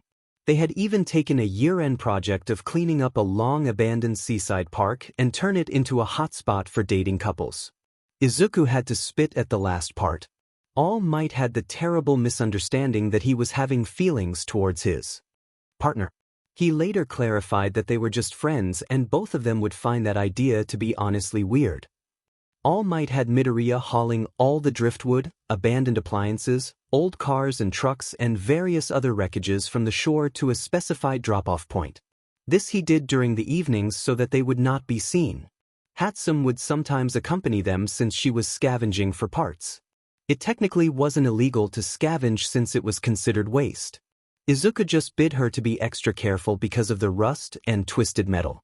Couple this every night and the gym class every morning, Midoriya wondered whether he could go through the day without falling asleep in class. All Might snorted, while making an offhand comment about having a recharging quirk but not using it to recharge himself. Midoriya smacked his hand in enlightenment, praising All Might's ingenuity and, for the first time, used plus-minus on himself. There were two things they discovered that day. 1. Midoriya can recharge himself back into energy. 2. If he does use this ability on himself, he turns into a sarcastic airhead with a lack of sense and delicacy, an insensible jackass. The teachers pointedly glared at All Might, who shrunk guiltily, for the whole day, as they observed Midoriya attending their class not lacking energy, but lacking enthusiasm, respect and a sense of TPO. Midnight Sensei. Are those plump jiggly wigglies of yours fake or are they quirk augmented? I'm sure they're natural, right? I mean, you're still young and not hitting your 40s. An uppercut courtesy of an outraged and embarrassed Midnight had promptly knocked Midoriya out. They had sent his unconscious form home after that so that he can rest, recollect himself, and ride off this annoying side effect of his quirk. The day after, Midoriya, with full memory of the things he did and said yesterday, had gone out of his way to apologize to everyone he had been rude and disrespectful to. I feel terrible. He hid his face on his hands while turning red and sweating from embarrassment. I knew what I was saying, I was aware. But it was like everything was just coming out of my mouth in spades and it just felt natural. Was I really this lecherous? Midnight and the other teachers patted him on the head, assuring him they didn't take whatever he said yesterday personally. All Might was doing the Dejiza, apologizing to Midoriya for making him go through with what happened yesterday. It's fine. Midoriya shook his head, staving off the apology. At least we knew something amazing like my quirk had probably some sort of side effect. He turned red in a second. Did I just say my quirk was amazing? That's not what I meant. I mean, he hid his face behind his hands again, muttering things like having grown a big head just because of his situation and such. Midnight made an sound and hugged Izuku, crushing his face on her chest, thankful that her modest little Midoriya was back again. Midoriya had a short fainting spell after that. The final months before the entrance exams of Yui were now approaching. Midoriya had fully accomplished his project with All Might, cleaning the beach of its litter and garbage. The strict training regimen by All Might, martial arts courses provided by various teachers and diet course planned by Lunch Rush had improved Midoriya's physique, turning him from a lanky, adolescent kid into a compact, yet well-muscled fighter. His height never did catch up with his body, and there was still a slight baby fat in Midoriya's cheeks. Wearing his uniform, he still looked lanky and underdeveloped. Midoriya didn't mind. As a hero undergraduate, the factor of surprise and being underestimated was valued. His partnership with Hatsume was going quite well. Midoriya had already registered for both an official recognition of hero and support partnership with Hatsume, as well as papers for personal use for a variety of gadgets that was powered solely by his quirk, amongst of which was the modified magnet arm guards that could now repel or attract metal, 2 volatile plasma daggers that responded to the output of Midoriya's quirk, a quirk-powered sniper rifle egret that shot stunning electric bullets at long range, and a fully upgraded boots that had various features installed in him. The newest and possibly the most significant upgrade Hatsume had given the Raptor robot was its artificial intelligence. She had worked day and night on programming it, checking for bugs and making sure that the artificial intelligence did its best to assist and support Izuku with sound decisions, but without being too invasive. Hatsume dubbed it the replica system, and once it was installed on the robot, it had taken on the personality of a sound and polite, well-mannered guardian. Hatsume had introduced Boots to Midoriya, to which the robot had acknowledged Hatsume as his creator and Izuku as his master and life-giver. This was the first instance where Izuku had made a solo connection with an entity. Boots had also been given short-range burst thrusters in order to offset the issue of weight over maneuverability, plasma blades that extended from its sides, and a null field generator that blocked out moderate physical forces. All of these were inconceivable due to their power costs, but thanks to Midoriya's quirk, that issue was mitigated. As long as Boots was within Midoriya's 1-meter area of influence, the strain wasn't that terrible, even while he constantly held a solo connection with all might. Snipe-sensei. Midoriya asked the Lone Ranger-looking cowboy hero that accompanied him to the gadget registration office. As Snipe himself was solely dependent on his guns when doing hero work, he was best suited to introducing Midoriya to this aspect of heroics. Wouldn't the other students cry foul because I have these gadgets? A lot of us would be dependent on our quirks to get through our courses after all. Izuku handed the registration forms to the awaiting officer. Ye don't have to worry about it. When ye say gadgets, they're proper equipment that'll make a hero's quirk easier to use. As long as your quirk powers gadgets, they can't do nothing about it. Just show them paperwork and you're gon' be set genstin. Snipe looked thoughtful before he added more things to say. If it's about comparison, a flashlight with batteries ain't permissible. But if it's a flashlight that runs only on your quirk, this fair play. That or ye sin just point 'em in my direction and I'll shoot 'em for ye using my trusty guns. Midoriya nodded and thanked him, more confident that Hatsume's babies won't get slandered as much as he thought they would be. After registration, Snipe led them back to the school armory for weapons training and disarmament. 10 months have gone by. Exam day has arrived at last. Izuku, do you have your writing implements? He searched through his backpack before he came up with 2 number 1 pencils and 2 number 2 pencils. What about your examinee ID and room number ID? Izuku brought out 2 IDs, much to Boots' satisfaction, though it was hard for him to express it since his face was made of metal. He would have to settle for directly praising his master instead. Well then, I shall deposit myself in the school parking lot. If you need my assistance, please call for me via the communicator Hatsume-sama had recently installed. The dinosaur didn't move for a moment, making Izuku wonder if something is wrong. Good luck on your exam, Izuku. Midoriya nodded, appreciating the robot's well-wish. I'll be going then.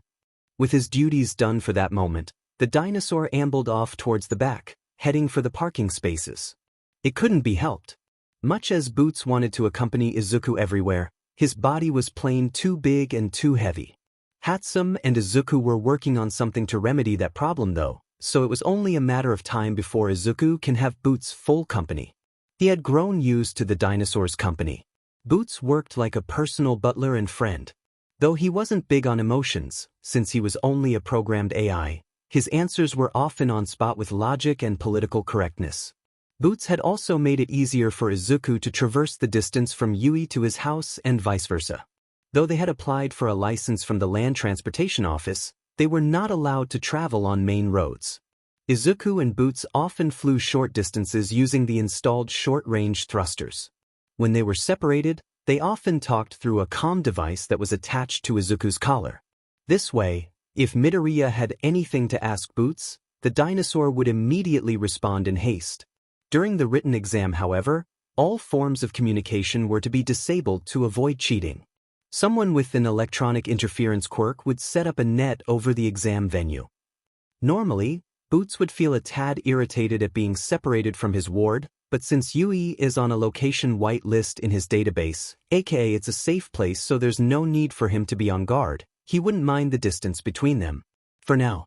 Honestly though, with the way Boots was acting earlier though, Midoriya swore Hatsume had installed some form of mom software on him. Was it possible for robots to feel nervous for their wards or something? Huh?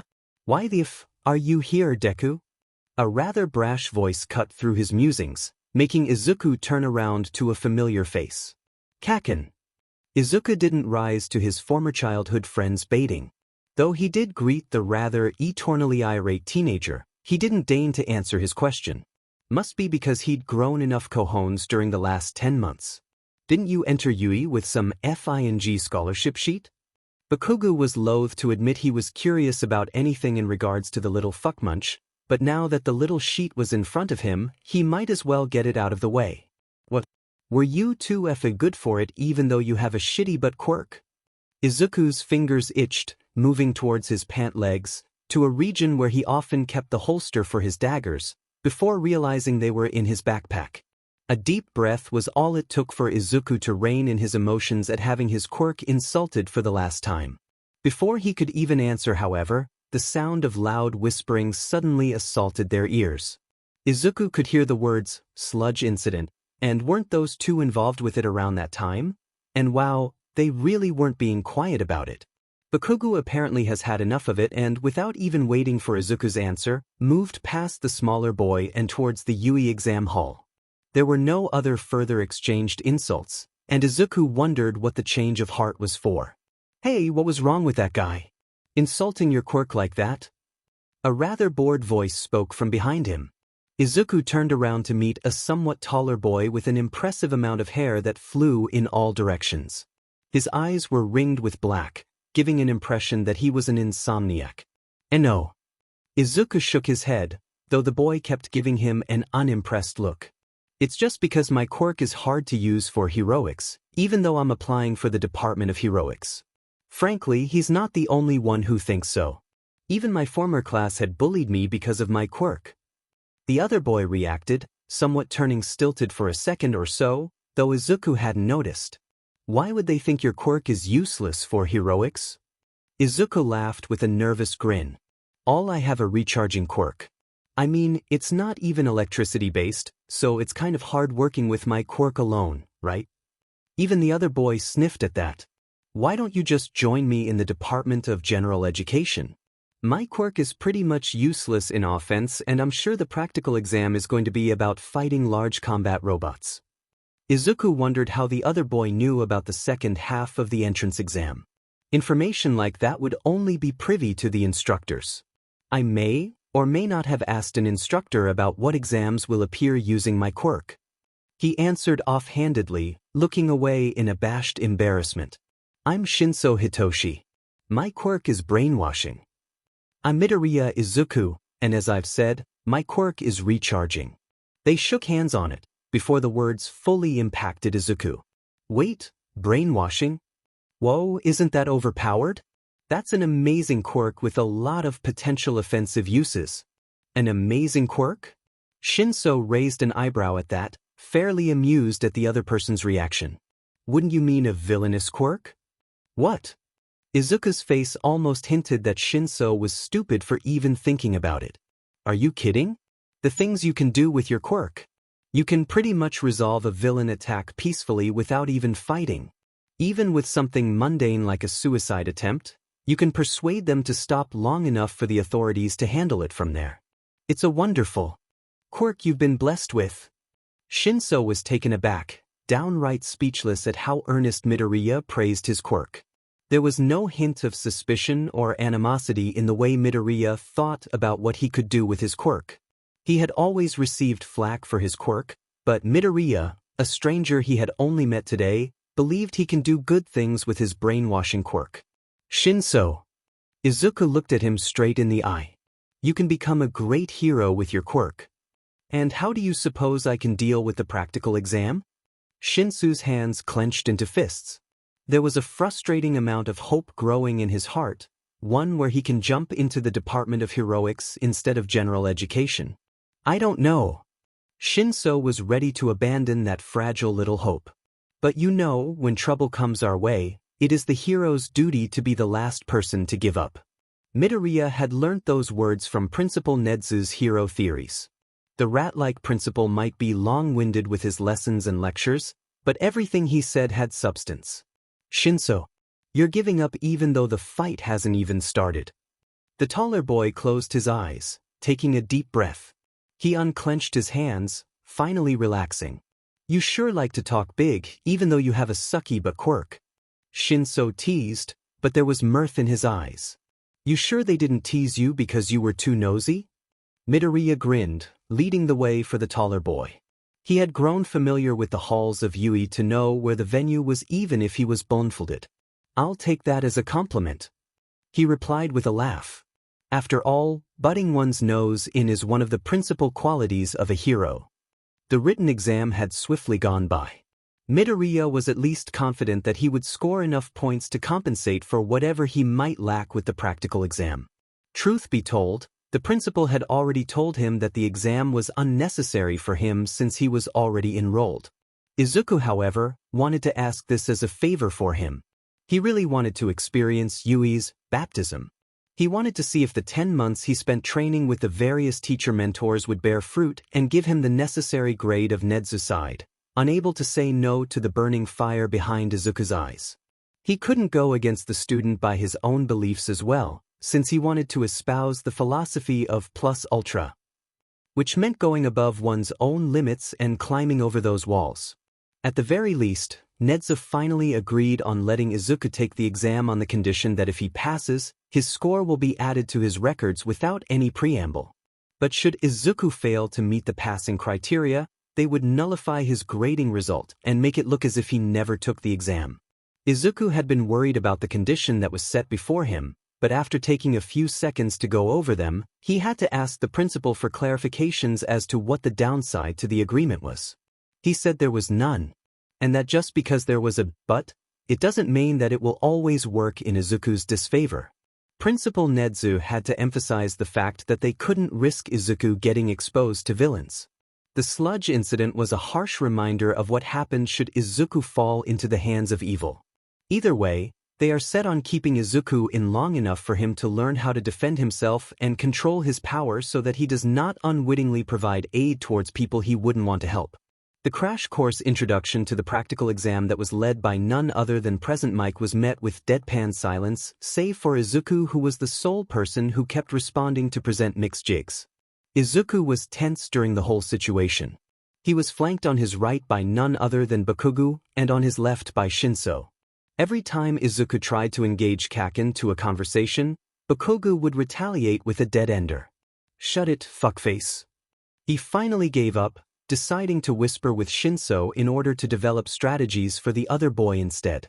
I can't use brainwash on anything that has no brain or that doesn't respond to my provocations. Shinso explained the conditions to his quirk.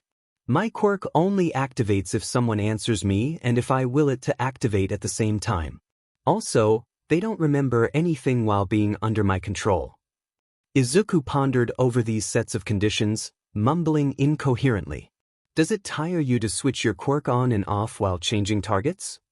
Izuku asked, wary of the no attacking your competitors stipulation. I can even keep around 4 or 5 people under control and it doesn't bother me. Izuku nodded, having formulated an idea. He immediately shared his plan with Shinso, who found it an ingenious solution to his current predicament. They've been given 1 hour to prepare for the practical exam, of which Shinso had decided to visit the Yui Armory at Izuku's behest. He had applied for a temporary permit to borrow and use a B-rank electrified blade, Nenakaruri, a standard weapon for heroic use mainly for rescue when cutting open car wrecks or collapsed buildings. Shinso and Izuku's practical exam venue was in Replica City, District D. There was a lot of fuss over Izuku traveling using boots instead of riding the bus, but only a few people made a big deal out of it. The examiner did say, "You can take whatever you like." Shinso marveled at the sight of Boots, to whom Izuku had promptly introduced to him and vice versa. Boots politely introduced himself as Izuku's chaperone and that he was glad Izuku was starting to make friends. Shin's not. I mean, we're friends, aren't we? Izuku blushed, wondering if he wasn't off tangent about it. A small grin graced Shin's face as he ruffled Midoriya's messy verdant hair. You dork, of course we are. You're a good guy, Midoriya. The gates of Replica City slowly opened, revealing a large city block full of empty buildings and ruined streets. It's so big. Yui's nuts. How much money do they have if they can easily spend it on places like these? Holy shit. There are other Replica City districts. So that's where the other batches had gone to. While others were awestruck by the city, a few students milled towards them, particularly at Boots.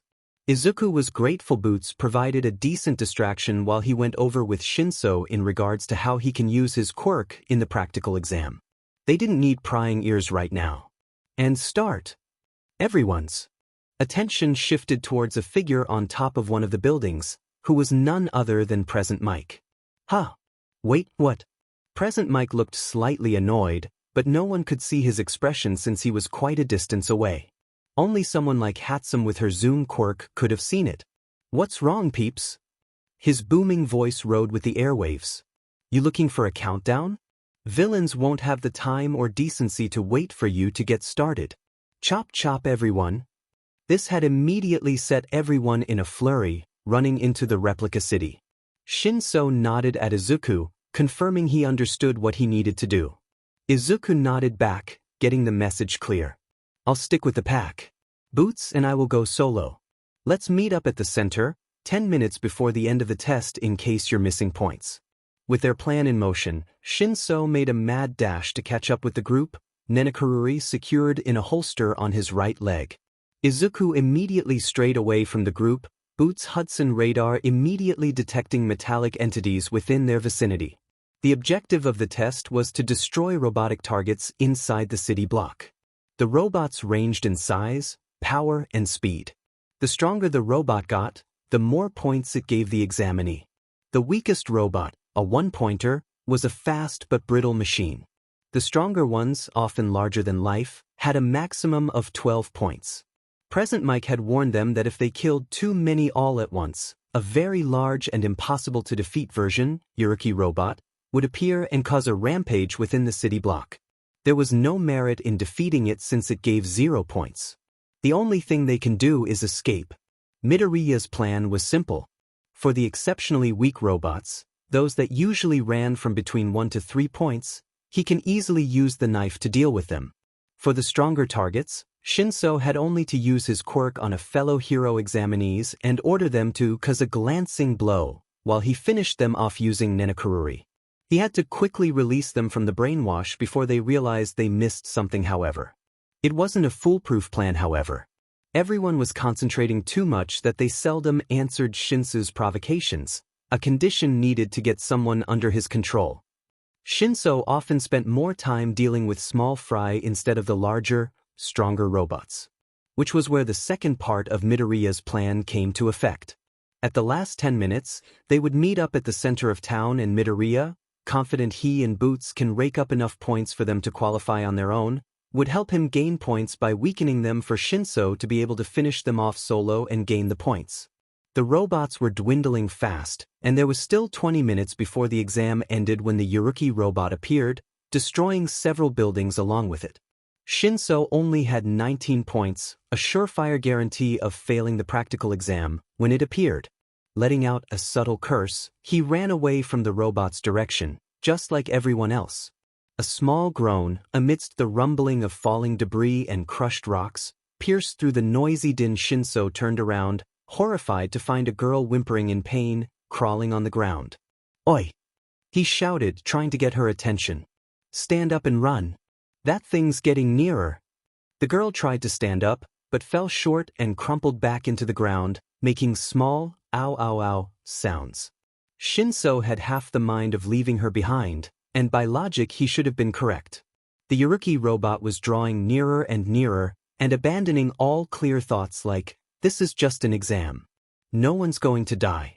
Or, the Yuruki robot probably isn't programmed to squish her. He ran towards her, supporting her weight and dragging her away from the rampaging robot. Hasty thoughts crossed his mind whether he was regretting this rather ill-thought decision, but two things rang clear before the foot above them fell down towards their head with the intention of turning them into flat human pancakes. I can't help what I long to be, can't I? I want to be a hero. After all, butting one's nose in is one of the principal qualities of a hero. The foot crashed down, Shinso closing his eyes and bracing for the immense pain heading their way. Shinsuo! A loud voice called for him, revealing the rider and his robot. Midoriya! He gasped, learning how to breathe again. Was he ever relieved to see the smaller boy and his chaperone dinosaur? Izuku flew in record speed towards them, having Boots set up the null field generator to protect the four of them under the robot's foot the instant they were in the field's territory. It was only to buy them time, however. The field was not made to withstand this amount of pressure, even if Midoriya was persistently feeding it with power. Sheet, what do we do, Midoriya? Shinso gritted his teeth, as cracks started to appear on the greenish field that surrounded them. He had placed the girl down, realizing she was already unconscious. Shield is at 79% efficiency. Durability is steadily decreasing. Boots intoned, voice devoid of any emotion, like they weren't going to get crushed after the field gets destroyed. A dozen scenarios passed through Midoriya's head, none of them working at all. The thing was too large for him to overcharge. And Shinso only had his brainwashing quirk, which was quite sheet. Useless. Why the F am I so useless when it comes to these? The taller boy scowled, desperation in his eyes. Hey, you useless pile of junk. Take your foot off. He shouted out of fatalistic nervousness. It was a gamble. Midoriya wore his sleeves up his arms and gripped Shinso's arm, making the other boy jolt in surprise. Shinso, you can control this thing. The taller boy looked at him as if he had grown a second head. A stupid second head. Are you nuts? Believe you can do it. Just believe and put your faith in your quirk, Shinso. That's FNG insane, Midoriya. I told you my quirk doesn't work like that. 49%. Durability rapidly decreasing. Shinso, a hero's duty is to be the last person to give up. If you can't brainwash the robot, then control it. Shinso, probably because he had no other options, tried to do so. Stop. Take your foot off, you giant sheet. Move. It's not enough, Shinso. Give everything you have to your quirk. Move. All Might's words rang clear in his head during one of his training stints a few months ago. Clench your a-hole super tight. Scream with everything you got and believe from the bottom of your heart. Shinso felt like his heart was ready to burst with the amount of emotion that exploded outwards. He needed to save them. He needed to pass the exam. He truly believed that his quirk was capable of giving him both of that. Move out of our way and destroy all the enemy robots in the area. God damn it. The Yuruki robot shuddered, slowly lifting its foot from on top of them. With its strong arms, it suddenly swung at the other robots in the area, effectively crushing them in one blow. Points started stacking on top of Shinso's score. How? Shinso looked in disbelief at the now berserk robot. He looked at Midoriya, surprised to see the hands that were gripping his arm was glowing blue, whose face was set in deep concentration. What are you? He didn't manage to finish his sentence before he fell on his knees over in sheer exhaustion. The Yuruki robot, having lost its connection to Shinso, lost power as well, crashing down and taking out a few buildings in the process. Shinso looked around, at the unconscious girl, at Izuku and Boots, and finally at the Yuruki robot that was for all rights, dead. What happened? He blinked, suddenly taking into account his very exhausted state. Why am I so tired, and what happened to that large robot? Did someone save us? Midoriya, slightly overwhelmed at the success of his gamble, just shook his head nervously with an overly large grin plastered on his face before he too fell on his knees. Boots ambled towards his side, just waiting for him what to do next. Present Mick's voice rang throughout the whole copy city, just in the nick of time. The test is over. 1 week since the exam. It was nighttime, Sunday. The television was set on a random TV channel, displaying a movie that was often aired during Sunday nights. Midoriya was quiet, lying down on the couch and paying no heed to the movie. He was bored, staring at the smartphone he was holding up against the light. Sighing softly, he covered his eyes with one hand while blindly placing the phone on the nearby living room table, knowing he wouldn't get a reply today either. The end of the exam was very eventful. Shinso and the girl was treated for wounds. The swift recovery was to be credited to Recovery Girl's work. Midoriya had gotten away with minor exhaustion and mental strain. Boots had a few things broken because of the power oversurge from the null field being strained to its limits, but nevertheless, Mei had gotten the robot dinosaur in tip-top shape after a few days. Izuku had gotten a proper lecture from Boots about his recklessness once the logic circuits and the MOM software was up and running again. Shinso and Midoriya had shared contact numbers at the end of that day, the former having a wan smile on his face before he turned around and left. Midoriya didn't know what the smile was, but he let it go, thinking nothing of it. The next 5 days were spent with examining the results of Midoriya's actions in the practical exam. New data in regards to his quirk were examined and compiled. Even Mei had been called in so she could share her observations when she was repairing Boots. Izuku revealed Shinsu's quirk and conditions to the faculty, under strict oath of secrecy, and what had happened with the Yuruki robot getting controlled, something which had baffled the engineers. After which he'd been given the rest of the week off so he could prepare for the start of the school year on Monday. Saturday morning, Izuku sent an SMS to Shinso, asking if he was free to hang out within the mall. There was no reply or response from Shinso, and Midoriya wondered if maybe the phone was just left unattended. The whole day had passed by with neither a chirp from his cell phone, aside from his mother asking him to buy soy sauce on the way home. Sunday, Tashinori-san came by, checking up on Izuku and his mother. Both were dutifully surprised, and the latter had immediately ushered All Might in for some food and refreshments. While she was busy in the kitchen, Izuku got his explanation that the academy was performing its duty mandated by the government to safeguard the Midoriya household. All Might was doing his daily rounds, and had thought best to enter the household instead of just usually spying from the outside. All Might should just let himself in. Mom would be thrilled to have a guest to entertain. Izuku smiled softly, reddening from embarrassment. All Might isn't an unpleasant company, and she gets lonely most of the time, especially since I am rarely home as well. Speaking of lonely, he glanced towards his smartphone, noting the lack of any new messages or a missed call. The day had passed by uneventfully, and night had arrived too soon for Midoriya's taste. That was where he found himself, falling fast asleep on the couch with the background noise of the television as company. Izuku, you have some tissues, right? Yes, Mom.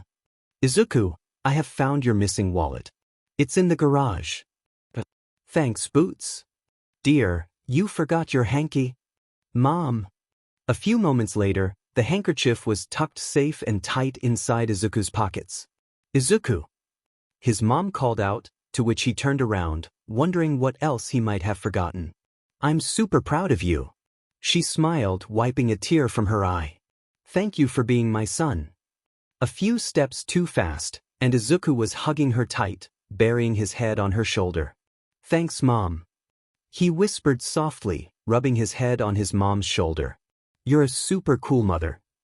His mother stifled a choke, tightening her hug. She had always known Izuku's failed dream when his quirk was revealed. She was regretful she did little to support Izuku because she didn't know what to do. But she was happy that things worked out, and now, Izuku was working on his dream to become a superhero.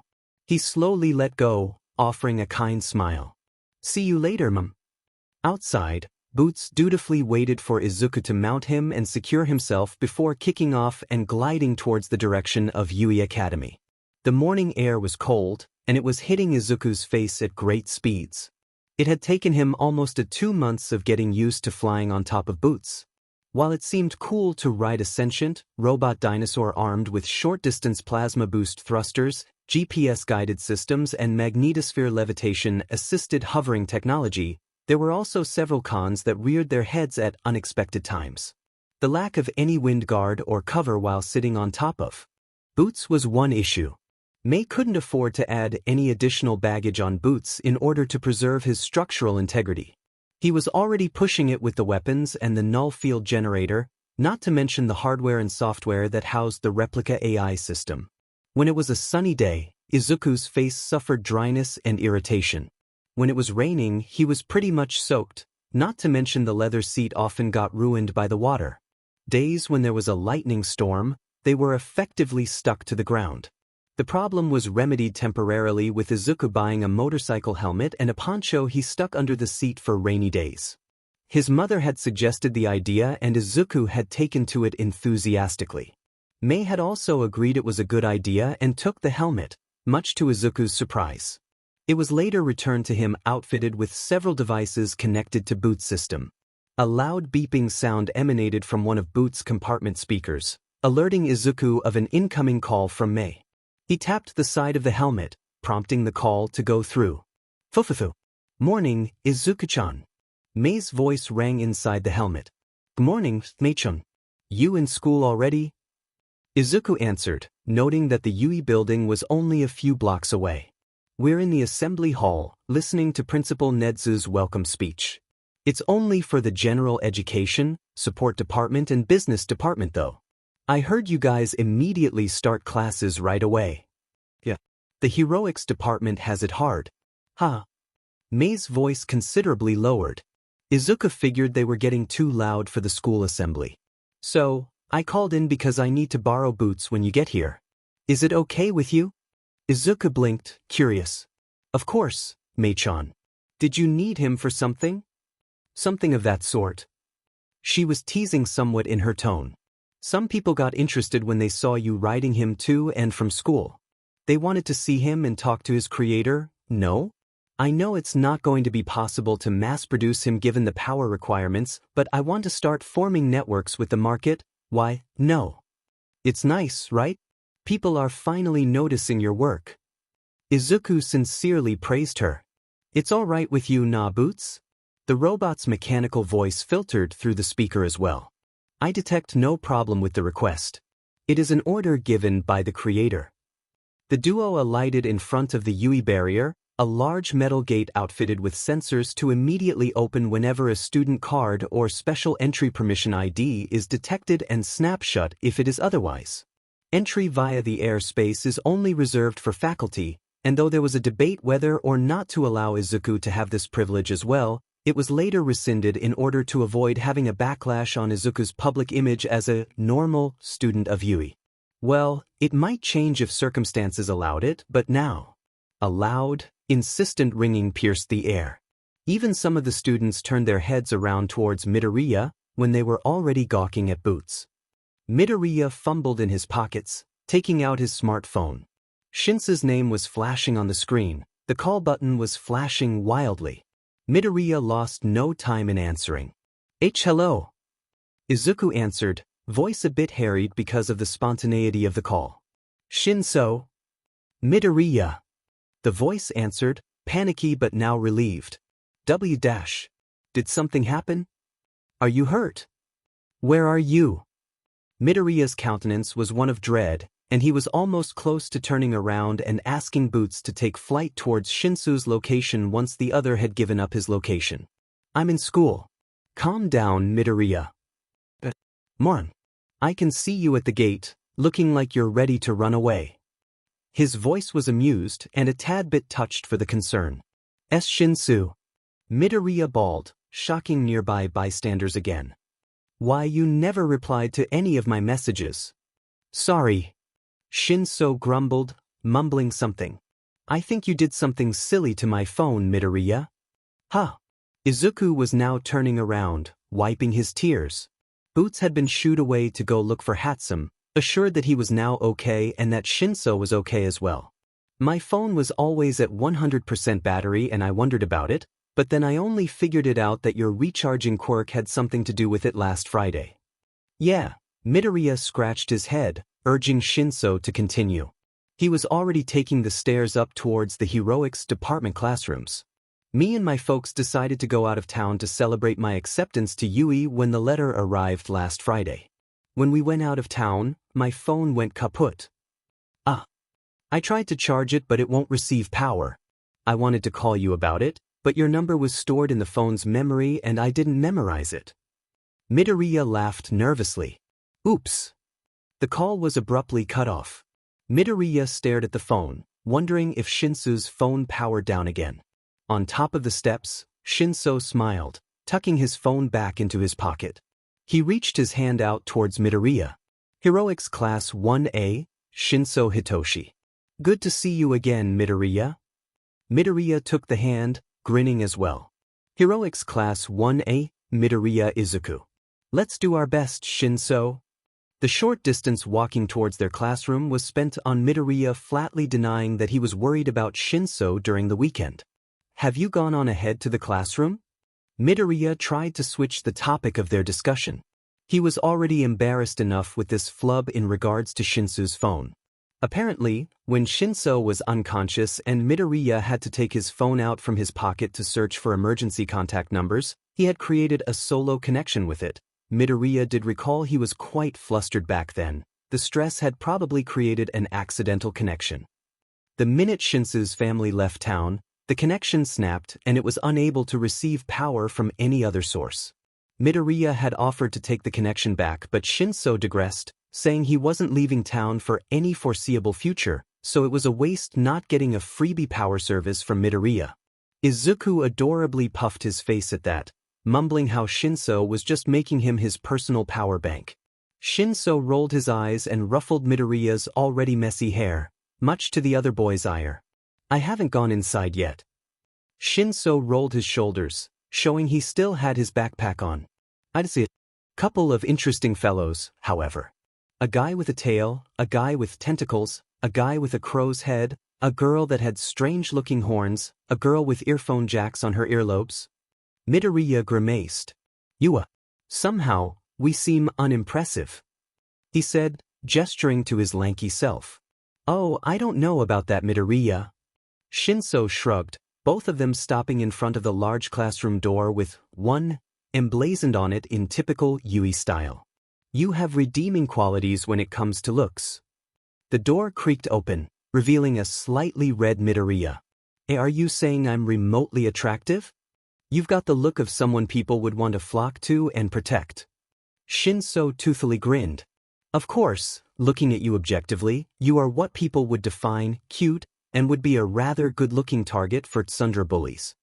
The duo entered the rather noisy classroom, people moving around and introducing themselves to one another. Well, you are bullying me right now. Midoriya groused, while easily finding the people Shinso had mentioned earlier. He let out a sigh of relief when he saw other similar people with no other extra features or appendages. At least he wouldn't feel left out.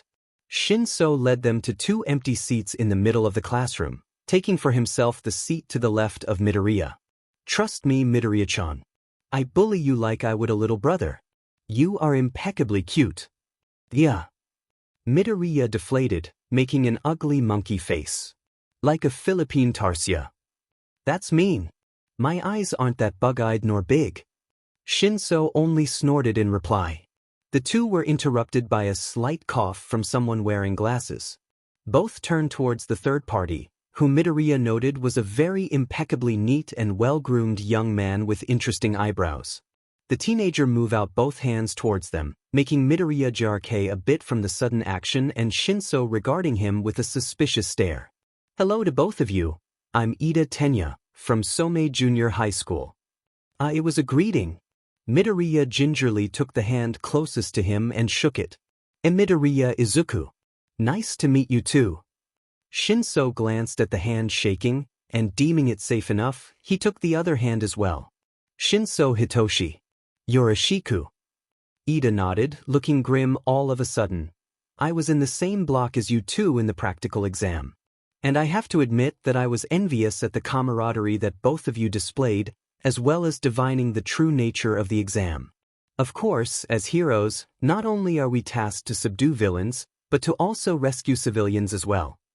Midoriya blushed at the praise. It was just coincidence. Shinso was the one who rescued her. I was just rushing towards a friend who's in danger, that's all. Midoriya. Shinso groaned at the smaller boy's flagrant display of friendliness. Or the unconscious act of throwing him into the lion's den that was the 4 eyes compliments. Nevertheless, Shin-kun. Ida got a glare for that one. Shinsa-san, you truly have the heart of a hero. I, myself, ran away at the sight of danger when the large robot went berserk, not even noticing someone who had fallen down onto the ground. I misread the situation and the whole point of the test. Both of you are truly the better men during that time. Shinso looked away, completely unused to receiving praise from a stranger, while Midoriya only laughed nervously, deciding against trying to argue with the taller teen. By now the classroom had grown quiet, with almost everyone sparing a glance at the three of them. It was probably an unconscious action of sizing up their classmate. After all, everyone was striving to be a hero. Which means everyone was also a rival and school was just one big competition. The door creaked open at that moment. A few more moments before the bell rang. Oh, it's curly hair and fluffy hair. A girl entered the room, immediately calling out to the duo. I missed you guys when I woke up. I haven't even thanked you back then. Midoriya immediately recognized her, while Shinso was still straining to remember who she was. The nickname wasn't lost to him, however. You're the girl from the exam. Are you all right now? Midoriya greeted her, slightly perturbed at being called curly hair. I'm fine. I'm fine. She grinned, full intensity, while flexing her biceps, showing that she was all right. Okay, 100%. It was a week ago, and it was only a strain on the ankle. Thank you for saving me, you guys. She immediately looked around, as if noticing a missing third person. Oh, where is Mr. Dinosaur? Wasn't he a part of your group too? Shinso turned towards Midoriya for the answer, a bit amused at the peppy energy of the girl both of them saved. His name is Boots. Midoriya explained that he was a robot, butler of some sort that solely ran on his quirk. He was a gift from someone in the Department of Support. The school bell rang, immediately calling everyone's attention and letting the four and some other wayward students clamber towards their seat. As they diligently waited for their teacher to appear from the doorway, the table in the middle of the front of the classroom began to mysteriously quake. Everyone's eyes popped out when the teacher appeared from underneath the table, cocooned in a sleeping bag. Shinsu's first impression of the teacher was that he was slovenly, and that was already saying because this was Shinso himself. Nevertheless, almost everyone had the same expression as him. Almost, being Midoriya's expression was more of mirth than disbelief. Well, you kids certainly quieted down fast. Good job in that department, I guess. He mumbled, taking out a juice box and skinging out the contents lightning fast. The sound of a zipper filled the air and the sleeping bag fell down around him like a banana peel. He had an article of clothing held in one of his hands. Gym clothes. Get dressed, we're going out to the field for practicals. It was a red, spiky-haired kid that had asked the question everyone had on the tip of their tongues. Sensei? Are you a pro hero too? The teacher directed a bored stare at him, almost in a sense of I'm here and I'm your homeroom teacher inside this academy. Aizawa Shoyuda. You're a Shiku. That is all there is to it. Since no one was still scrambling, except Midoriya, who was already used to Eraserhead's quirky attitude, the teacher clapped his hands twice to dispel them of their wonder. Come on, you brats. Wear your uniforms and shove off to the grounds. We're wasting daylight. As it is. By practicals, it was a quirk apprehension test? Some had a pained expression on their faces. Others looked excited, Bakugo far too terribly. The girl they had saved earlier was also wondering about the Yui entrance ceremony and other usual school entrance events. You are heroes in training first, students second. Aizawa's words cut through any other protest. While we are inside this school, and while you belong to my class, the school applies a freedom clause to all teachers. As your teacher, I can do anything within the limits of my job and responsibilities to you students. Now that everyone had gone quiet, Aizawa-sensei continued. The MXT has given us a standard in order to assess everyone's quirks. Softball pitch, standing long jump, 50-meter dash, endurance running, grip strength test, sustained sideways jump, upper body exercise, seated toe touch. These are designed to gauge your quirk's strength and capabilities. It is a rational metric system used to measure the basis of your hero foundation. Aizawa's glance fell on Midoriya, which the boy caught. He shifted his gaze back to everyone. However, I've realized that while those look reliable enough as a standard, they fail in practicality. Those tests do not measure a quirk's potential at all or how they work for you as a hero. So at the end of the 8 tests, Principal Nedzu had asked me to perform one last test which I'm sure will fully exercise your quirk's capabilities. Get ready for it. Shinso, who was looking depressed and annoyed when the tests were mentioned, lit up at the last part. There was also some clapping from somewhere around him, but Shinso couldn't pinpoint out where. Midoriya was strangely quiet all this time, but he wore the widest of smiles. Everyone else chattered excitedly. The opportunity to use their quirks outside of their homes had everyone in high spirits. Oh, should you fail the last test, you'll get expelled. There was a schadenfreudistic side of the teacher that was tickled when the students gasped in horror. Protests were raised, but the teacher had already raised a blind eye and a deaf ear to it. Midoriya, get over here. Aizawa pointed at the position beside him. You're excused from this test. Izuku cringed as everyone's heated stares, almost everyone, were directed at him. He quietly walked towards the teacher's side, not deigning to face everyone. Even Shinso. Especially Shinso. Sensei, why is he excused? Does he have a nurse's pass or something? My naval laser will do well in the tests. Aizawa raised a hand to still the complaints. Midoriya is a summer student. We have already measured his metrics and quirk capability. There's no point for him doing the test until next year. Of course, Principal Nedzu just wants to hold off having to show to his classmates what the boy's quirk is. Katsuki looked murderous now, but he reined it in out of sheer concern for his grades. It was a sore reminder that his middle school crowing on how he was going to be the first to enter Yui from their school were both destroyed due to Feien's useless quirk Deku. Come on, kiddies. The atmosphere around the teacher somehow grew dark and heavy. Welcome to Yui Academy. Hope you survive this day. Midoriya had returned from carrying a few boxes of hero support gadgets that would be used for the final test, but the complaints in regards to the expulsion part of the test hadn't stopped. Isn't it kind of unreasonable? The girl, whom Aizawa-sensei had addressed as Uraraka, looked a tad too worried. Having had to go through such a tough entrance exam only to get expelled on the first day of classes? The teacher was looking skyward, irritation starting to simmer over his indifference. If this doesn't stop, sensei might just expel everyone. Midoriya placed the last box down among with the others and returned to the teacher's side, fists clenched at his side. Uraraka-san. As well as everyone. His timid voice was loud in the quiet field. Midoriya looked towards the teacher for permission. Aizawa just made shooing gestures with his hand. Midoriya continued with what he was going to say. There is no doubt that everyone here came with the goal of being a hero, myself included. Being a hero gives us the license to help and protect people from disasters and villainy. A lot of opportunities are also available for pro-heroes, like work in the media, defense, and even politics. The things I learned in the summer here in Yui, everything is done rigorously in order to comply with their standard of producing heroes that go above and beyond duty. Midoriya raised his eyes to meet everyone's gaze. Plus ultra. To break expectations and break limits. Defeating the person you were yesterday by constantly improving yourself day by day. As long as you keep this in mind, you shouldn't need to fear or worry about being expelled. Everyone was as silent as a grave.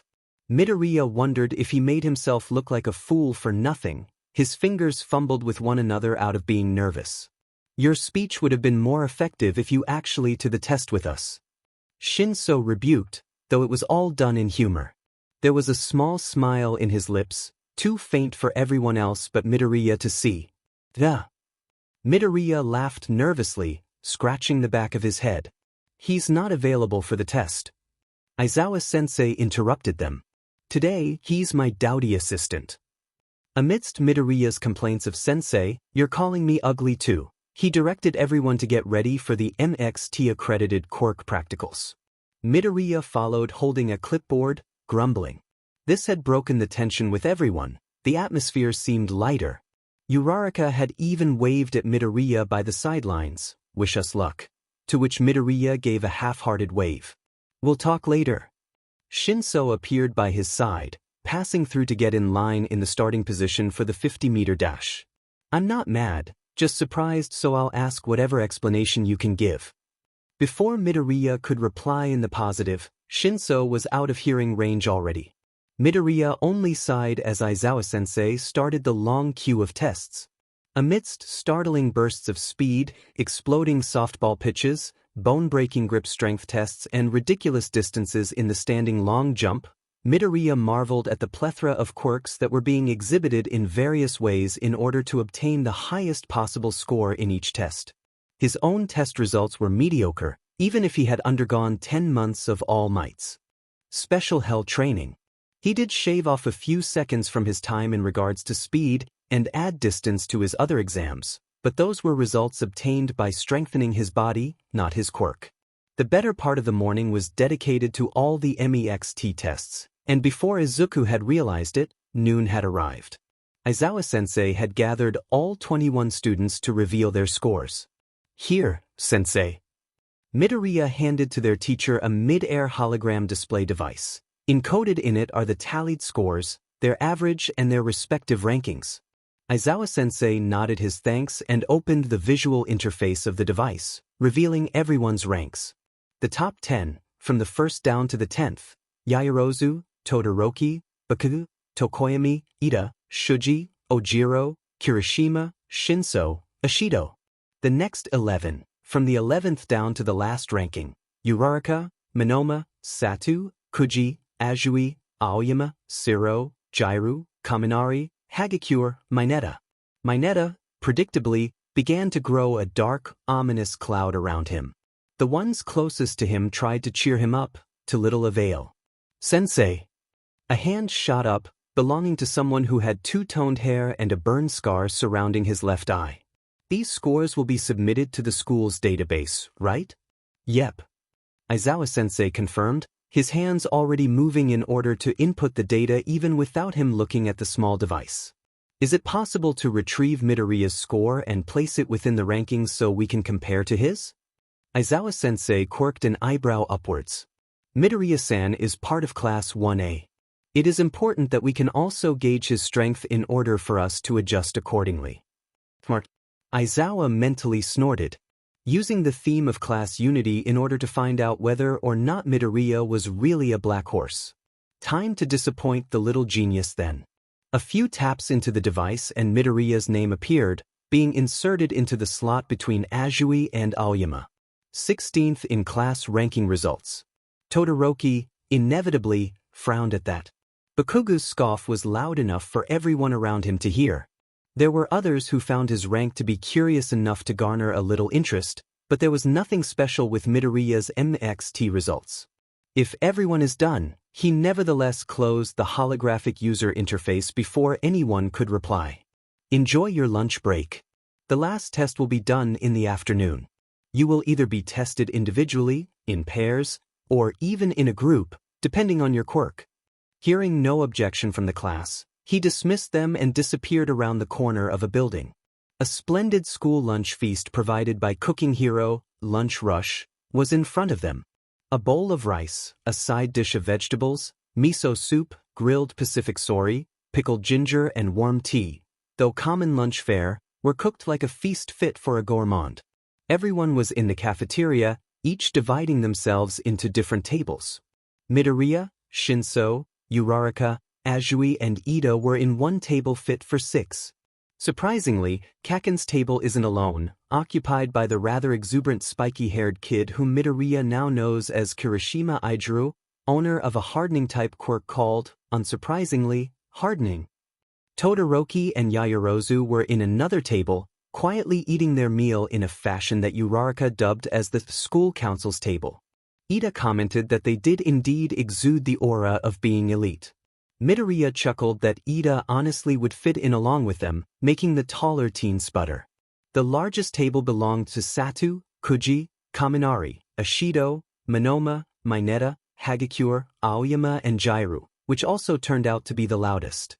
Tokoyami, Shuji, Siro and Ojiro's table was probably the most normal-looking, along with Midoriya's when it came to a normal school setting. Hey Midoriya! Azui introduced herself. I usually just drop in on other people's conversations, so I hope I'm not being rude about it. Midoriya was surprised at how she had easily slid into the group with ease. It's hi, Azui-san. Call me Tsuyu. The froggy girl corrected him. Midoriya chuckled, a tad uneasy. Alright. Midoriya. Uraraka asked, in between mouthfuls of rice and sipping on miso soup. Can't you give us any clue regarding the last test? Ida fussed on Uraraka's eating etiquette, don't talk with your mouth full of rice. But Midoriya just shook his head at the question. There's no point asking about it. The teachers probably already had a meeting in regards on how to handle testing everyone's quirks. The tests are probably tailored to a personal design, so each would be different for everyone, disregarding if you end up getting paired with someone or joined with a group. Ida's glasses glinted in the light. Is it safe to ask what type of test yours was? Midoriya thought about it for a short moment and remarked. It's probably fine. There's no harm in knowing what mine was. He drank a bit of tea before continuing. My quirk is called plus minus. It's a recharging quirk, to put it in simple terms. The teachers had decided to make mine a battery of tests.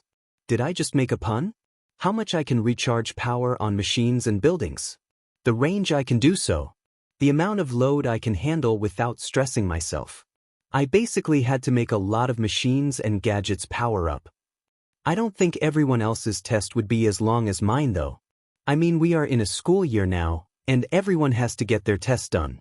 My situation was because I was the only summer student a few months ago. By now, the silence was telltale. Midoriya realized everyone was listening on their group. He quietly drank his tea while turning around, a bit shy with drinking in front of others.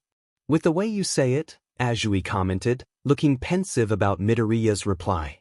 Is it safe to assume I'll probably take my test in the school's swimming pool? My quirk works best with water. Maybe I'll end up in the jungle gym bars or something. Ojiro contributed, his tail scratching his head in doubt. Shuji turned his head towards Ojiro, one of his tentacle arms turning into a mouth which suddenly spoke. We'll probably be a pair.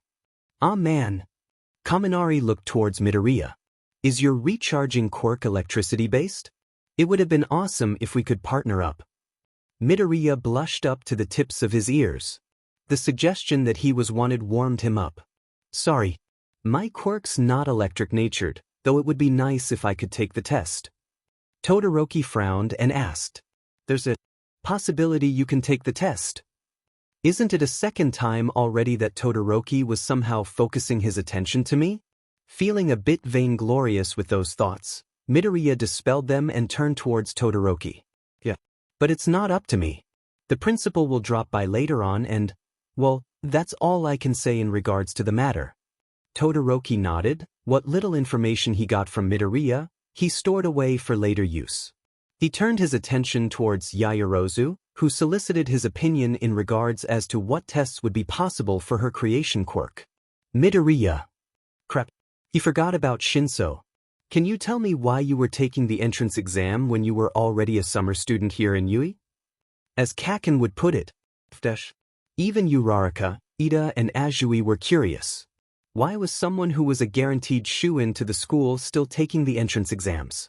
Midoriya sighed, knowing a lie was a bad choice. He went with the truth. I've always wanted to enter Yui, but it was hard for someone like me. The incident with the muddy villain had given the opportunity to be here. Midoriya shuffled his hands. And when I arrived here, the expectations I had were all blown away by the reality of actually being a student of Yui. Meeting and learning from the pro heroes themselves, utilizing your quirk to perform things you would never have thought before entering school, everything. Midoriya wore an exhausted smile. I guess I was selfish. I wanted to experience Yui's entrance exams too. The principal, well, he helped me. And my slot wasn't an official one, so it wasn't like I bumped a candidate out of their position. But it was an awesome experience for me and I've no regrets. He pointedly stared at Shinso. I've gotten a new friend after all. His thoughts went to Mei and to Boots. And partners that both support a person like me. Shinso grimaced at the self-depreciating tone Midoriya wore. Someone like you? Midoriya's gaze discreetly went towards Bakugo, whose intense gaze also met his. Pain traveled between them, more towards Midoriya than anyone else. Someone who was once a useless guppy, with a quirk that was never made for heroics. Afternoon had arrived and everyone, noisier than usual, had once again gathered in the fields to wait for Aizawa-sensei. Apparently, suffering has a good tendency of letting strangers bond together. The class was no exception. There were people like Azui, Kaminari, and Ashido who flitted from one group to another, with everyone being comfortable with their presence. Then there was Shuji and Tokoyami, who neither felt uncomfortable being with other people or keeping to themselves. Yaoyorozu and Todoroki were another pair, who felt a bit shy hanging around with other people and found camaraderie with that fact. Midoriya and Shinso were friends from the start. Uraraka stuck with them because of gratitude and interest, and Ida was of admiration for the both of them. Shiro, Ojiro, Kuji and Sata had hit it off then and there, and were generally a good bunch of kids that would probably rank in the I like them as a friend but don't see them as boyfriend material category. Mineta was busy staving off Monoma, who had taken the opportunity to torment the smaller teen in regards to his ranking. Monoma was the type of guy who just didn't have his heart in the proper place. He did have that thing where he just didn't hit it off with Bakugo from the start, and when Monoma decided to copy his explosion quirk just to PSS him off, Bakugo had the mind to throttle him to kingdom come if not for Kirishima who was holding him back. Chill, man. Kendo from Class 1B often came by to remind Monoma that she was keeping an eye on him and behave, even though they were in separate classes. For some reason, though everyone could probably guess why, Monoma gave off the impression that he absolutely abhorred Class 1B. Kirishima himself was a great wonder. He was able to withstand and even admire Bakugo's caustic and vulgar nature, saying it was his manliness talking. Kirishima was one to idolize manliness and virility, and Bakugo seemed to be the epitome of both qualities. And in a way, Bakugo has accepted his presence beside him, if not for Kirishima himself teasing Bakugo sometimes with his lack of common sense and public etiquette. All of that in the first day of school. Aizawa-sensei arrived, along with a few other teachers. Cementos, All Might and Ectoplasm were with him. All Might was waving enthusiastically at Midoriya, who replied back with an exhausted wave and an unsure laugh. Todoroki took note of his interaction with the legendary pro. The tests were straight-out grueling. The strength, durability and endurance tests were conducted by Cementos. The hero had created various structures and large objects out of cement and had directed those under him to perform various tasks with it. Ojiro, Shiro and Shuji were made to scale the jungle gym-like structure while random cement blocks burst out of them in an attempt to knock them back to the ground. Uraraka was made to hold up a few of those obstacles which the two would have to scale. It was a test for her endurance to keep her quirk activated. Mineta was made to stand in front of an incline where a large rock was situated to roll towards him. He had to pelt the incline with his sticky ball in order to prevent the rock from reaching him and theoretically crush him. The rock, it was a cement ball, really, grew in size every minute that passed by and it steadily crushed and broke free from its clammy bindings, causing Mineta to throw more and more ball to compensate. Some others, like Kuji and Satu, had to push a large block of cement ways off in the field. Tokoyami was used to order Dark Shadow to throw large, heavy cement blocks of random shapes towards Azui, who was ordered to dodge them. Cementos assured her that should one manage to go past her limit, the blocks would disintegrate into dust before it would do harm to her. Evasion and accuracy tests were handled by Ectoplasm. Aoyama, Bakugo, Ida, Jair, Ashido and Todoroki were the 4 participants for it. The challenge was trying to destroy Ectoplasm Sensei's copies first without hitting the real body, and then once all the copies were destroyed, they had to somehow disable Ectoplasm Sensei. Destroying the clones were easy. The hard part was not only that new clones took their place every few seconds or so when no new ones were destroyed, but also because their powers not only hit the clones but also themselves.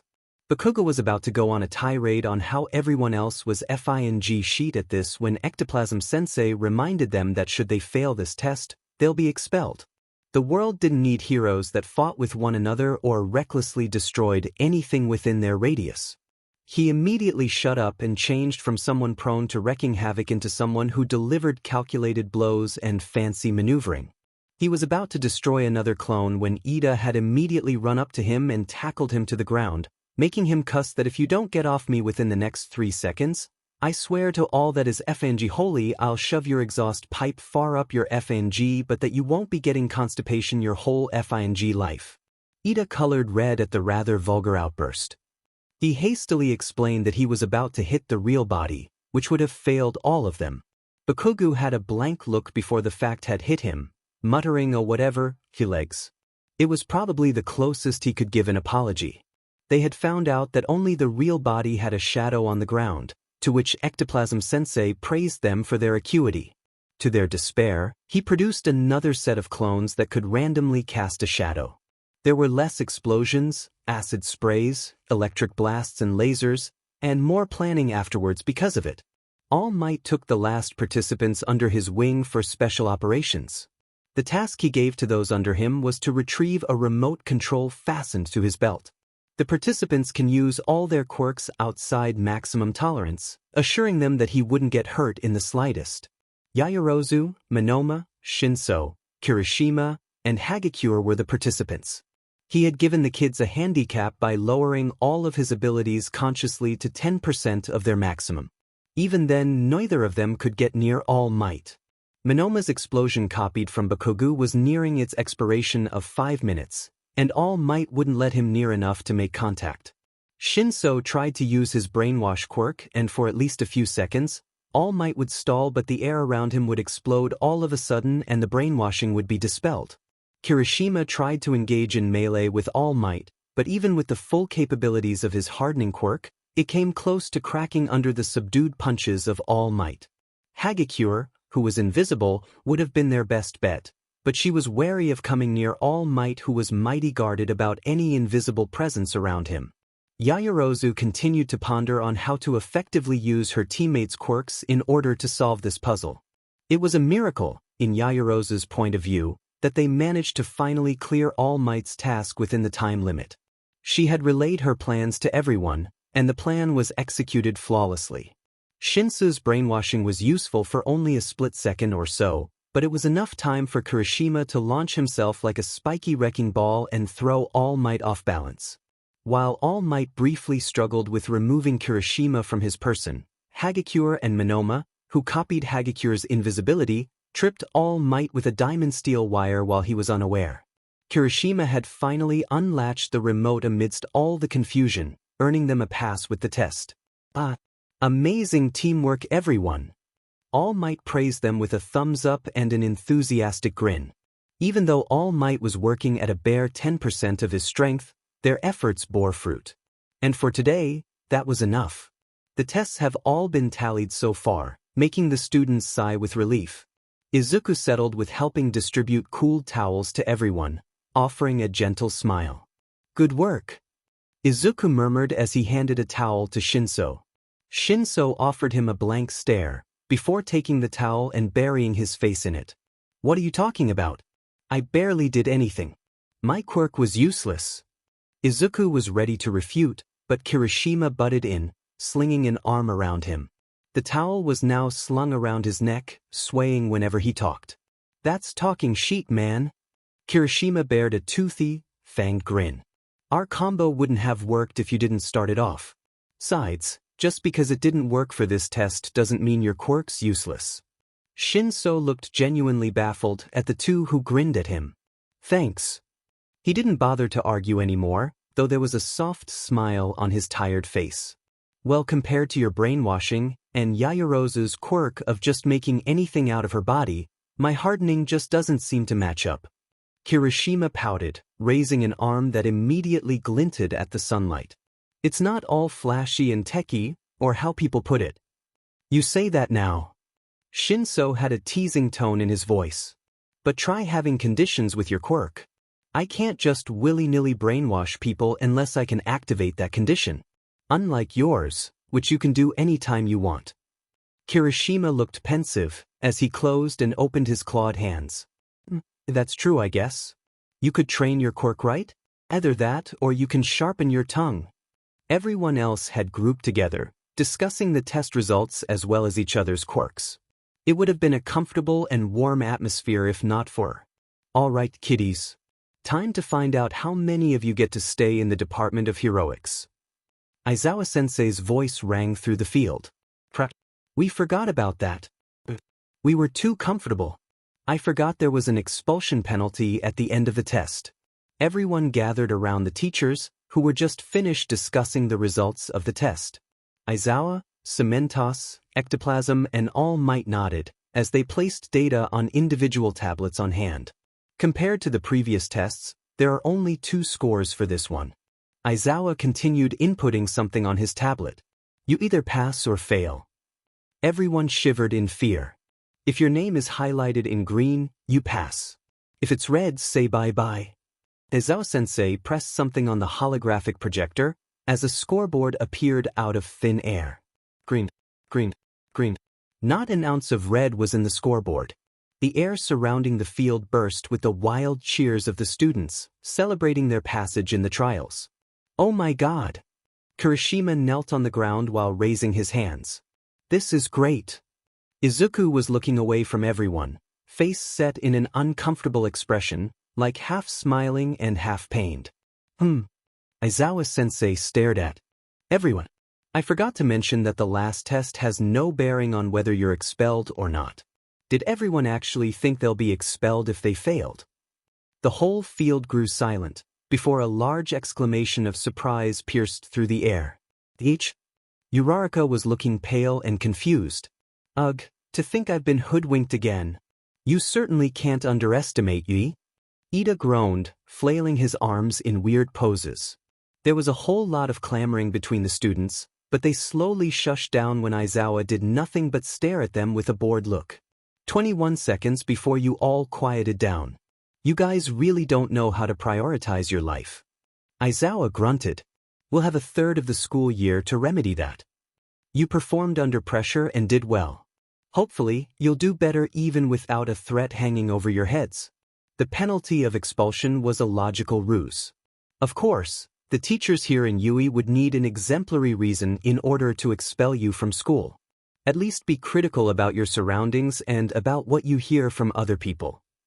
Everyone just looked exhausted and spent, not having the energy or thought to argue. Report to class tomorrow for first lessons. Aizawa sent out his dismissal. Make sure to eat lots tonight in order to replenish your energy. I'm sure your quirks have not had been worked out well enough until today, so some of you will be feeling pains and immense bouts of hunger. Class dismissed. Prepare for more hellish training tomorrow. Amidst the groans of pain and exhausted sighs, everyone turned around to return to class and collect their things. Izuku turned towards the gaggle of teachers, who gestured for him to return with his classmates as well. I'd say this year's batch is privileged to have the last test. Aizawa muttered, as he encoded the individual grades into the school's database. Sensei's codename is Eraserhead. Izuku replied when nobody in the group had recognized who their homeroom teacher was. He's the hero with the quirk erasing ability. It took me a few months to recognize who he was. Izuku, Shinso, Uraraka and Ida walked through the Yui barrier. They were discussing everything that had happened that afternoon. I'm not going to put words on Sensei's mouth, but maybe he's glad the last test was placed into effect. Having a technical quirk like his really doesn't do any good with the MEXT tests either. Uraraka looked like she was brainstorming. You're right. I really can't think of Sensei being able to use his quirk advantageously during the morning tests. Izuku nodded. And yet he's considered one of the toughest heroes to date, even if he only acts underground and out of public sight. Alright, I get it. Shinso huffed, slipping his hands in his pockets. My quirk is only as powerful as I believe it to be. Ida intervened with an open hand. Preposterous. Your quirk is without a doubt powerful. To have managed to control the Yuruki robot during the exams even though it was a machine. Izuku wisely shut his mouth when Shinso regarded Ida with a stunned expression. You, Shinso's mouth was set in a straight line, are definitely shitting me. Ida only raised a well-groomed eyebrow. Surely you have not forgotten? In any case, if you ever did, you can always ask the Board of Exams for a copy of the exam footage in order for you to be able to review your performance. I can. He can. Both Midoriya and Shinso asked at the same time, though Shinso turned towards Izuku, wondering why it concerned him so. And not that there is anything wrong with it. Izuku immediately denied, looking all the more like the guilty party. Was he nervously laughing? I'm curious how everything went when I blacked out too. We should check it out tomorrow, Shinsuku-kun. Boots ambled towards them, giving Izuku a good excuse to leave the party and go home. The moment he arrived home, greeted his mother with a hug and had his shower, Izuku locked himself in his room and contacted All Might with what happened in regards to last afternoon. Izuku, my boy, All Might, in his Toshinori persona, placated him. Izuku sounded really panicky over the phone. What do you feel should we do, if the decision was up to you? The sound of continuous muttering filled the speakers on All Might's end, as Izuku listed a lot of situations that could occur should they choose to do one thing or the other. There is the issue where Shinso will really have to wonder why the video cannot be released for his perusal, and that could raise suspicions within the student body, so this of course would also raise red flags that could otherwise reach even social media outside dash. The sound of All Might clearing his throat shook Izuku from his self-reflection. Toshinori-sensei, there was never a plan to hide my quirk from my class, right? Another cough, but there was a hint of satisfaction. They are your comrades. This generation of heroes will be your second family. Toshinori grunted, holding back a bloodied cough. Once your quirk is revealed to your class, legal steps will have to be taken as a formality to keep it under wraps. You are yet young, little Izuku. There are dangers that hound national treasure class quirk holders like you. Izuku kept pumping iron with his other hand while talking to his teacher. I feel there's something you want to tell me. Izuku sounded hesitant. It's more than just villains attempting to kidnap me so they can exploit my quirk, isn't it? There was a strained silence between them before All Might answered. No, my boy. And I pray from the depths of my heart that we would never have to talk about it, nor will you ever have to even know. A calamity is not impossible should your quirk fall in the wrong hands. Did you think you could hide your quirk under the guise of an electric-type recharging ability forever?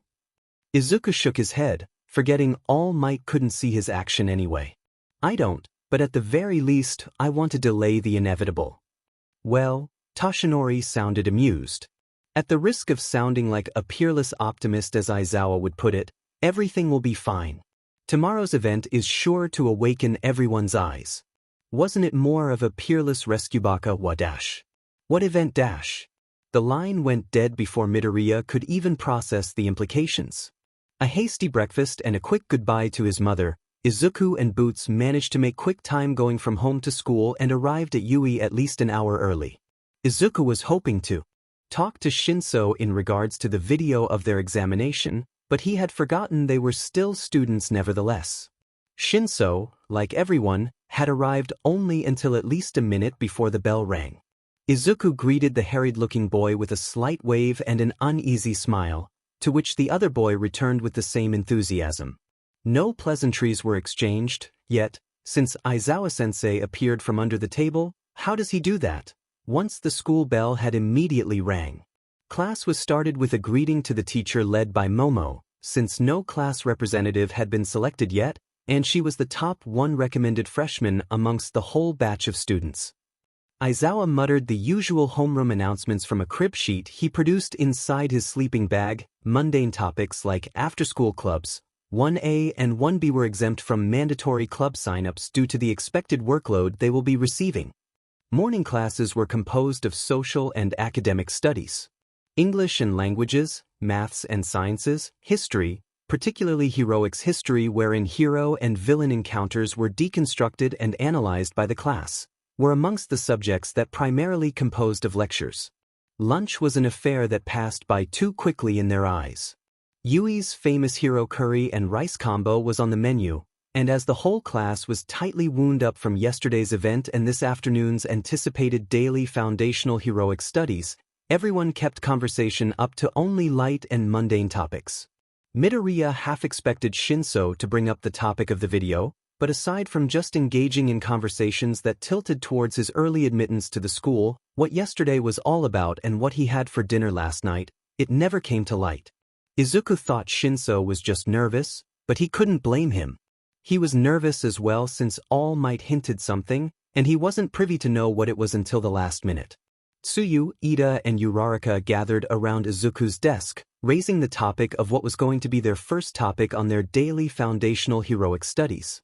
The suggestions were from boring, introduce yourself to your class and your quirk, towards the justified observation of a live-action hero-villain battle in downtown, towards the impossible, fighting a villain in an arena-style combat. That's borderline human rights violation, Shinso. Izuku laughed nervously, while the others found humor in his reaction. No one took it seriously, only Izuku did. It was a joke, Izuku. Shinso blandly replied, sarcasm and amusement dripping in large amounts. Yeah? Well, we're at UE, aren't we? Izuku countered with equal amounts of mirth and humor. Plus ultra, right? Izuku is right scary when he makes sense. Tsuyu spoke with candor, making the rest laugh. For I am here. All Might's entrance was heralded by his explosive voice. Izuku swore even 1B was probably made aware of his arrival. Through the door, like a hearse. The pun was lost to the majority of the students who didn't get his English. Izuku's face was threatening to crack under a laugh when he understood it though. Momo was the same, Bakugo looked like someone just ran a truck over his puppy, and Todoroki made a sound like water was coming out of his nose. Come kiddies! The trial of battle awaits. The atmosphere around All Might felt like it was building static. Indentations in the wall beside them suddenly appeared, revealing hidden shelves that held numbered packs. Everyone stood up in anticipation. Let us wholeheartedly use our quirks against one another in the heat of combat. Izuku's heroics costume was made for practicality. A lot of pockets, side pockets, pouches and whatnot were wrapped around accessible limbs in his body. He had to keep a lot of gadgets in his person, most of them made by Mei-chan, and all of them were essentially forced on him. You better use them, Izuku-chan. Especially if there are lots of investors nearby. Izuku wore bright orange gloves, which was a camouflage for anti-metal knuckles that could radiate a fluctuating magnetic field to either attract or repel metal. Plasma-emitting daggers were strapped to his shoes now, hidden from plain view but can be retrieved easily should he need them. High-speed oscillating knee guards that vibrated at a rate of 66,000 oscillations per minute and could easily grind and break rock were installed in his knee pads. Hatsume wanted Izuku to test-run these gadgets for all-terrain rescue, especially when retrieving victims from landslides, crushed cars, or collapsed buildings. Lightning, a weirdly shaped rifle that used a railgun-like principle in order to fire high-speed bullets, was slung behind him. Made to run on Izuku's quirk that converted it into a field of alternating magnetic charges to propel bullets, they shot specially commissioned, school-standard rubber bullets that hit a very, very nasty surprise. It was part of the first line of anti-personnel equipment he had, along with egret, and was mostly used for engaging human-sized enemies over a long distance. Hatsume was still working on a set of twin guns for Izuku to use in mid-range combat, but it wasn't finished in time. Snipe Sensei had been giving him lessons last summer, so at the very least, he had a good accuracy rate, which meant he was not going to accidentally shoot his classmate's eye out if he missed. While this arsenal made him feel like a walking armory, it was not without consequence. Being inside Izuku's charge field, the weapons and gadgets were always activated and ready to use or fire. But the act of firing and using them consumes a significant amount of power that could easily destabilize the field, knocking out the other gadgets temporarily. Hatsume had groused one time that most of them got ruined because she had forgotten to install voltage guards within her gadget's circuitry. It was a lesson she did not easily forget afterwards. Izuku tried to work around with improving his focus on the stability of his field, but with his level, the limit he could achieve is using two all-terrain gadgets simultaneously. Lightning was a case of itself. Each shot jolted Izuku so much that he found it was impossible using another gadget while lightning was activated. Using his recharge field or slapping a personal gadget with a personal connection each, this was theory crafting even Izuku couldn't decipher at the moment. He had not explored the depths of solo connections with his quirk. Right now, he had one on All Might, one on Boots, and one on Shinsu's cell phone. Until he could better understand his quirk, he did not want to risk creating too many solo connections yet in order to power his gear. It could cause some form of detriment to his current ones, particularly All Might's or Boots. Clearing his thoughts on everything else and appreciating the feel of his costume's fabric on his skin, Izuku headed out of the lockers in order to join his classmates all fully decked in their own costumes.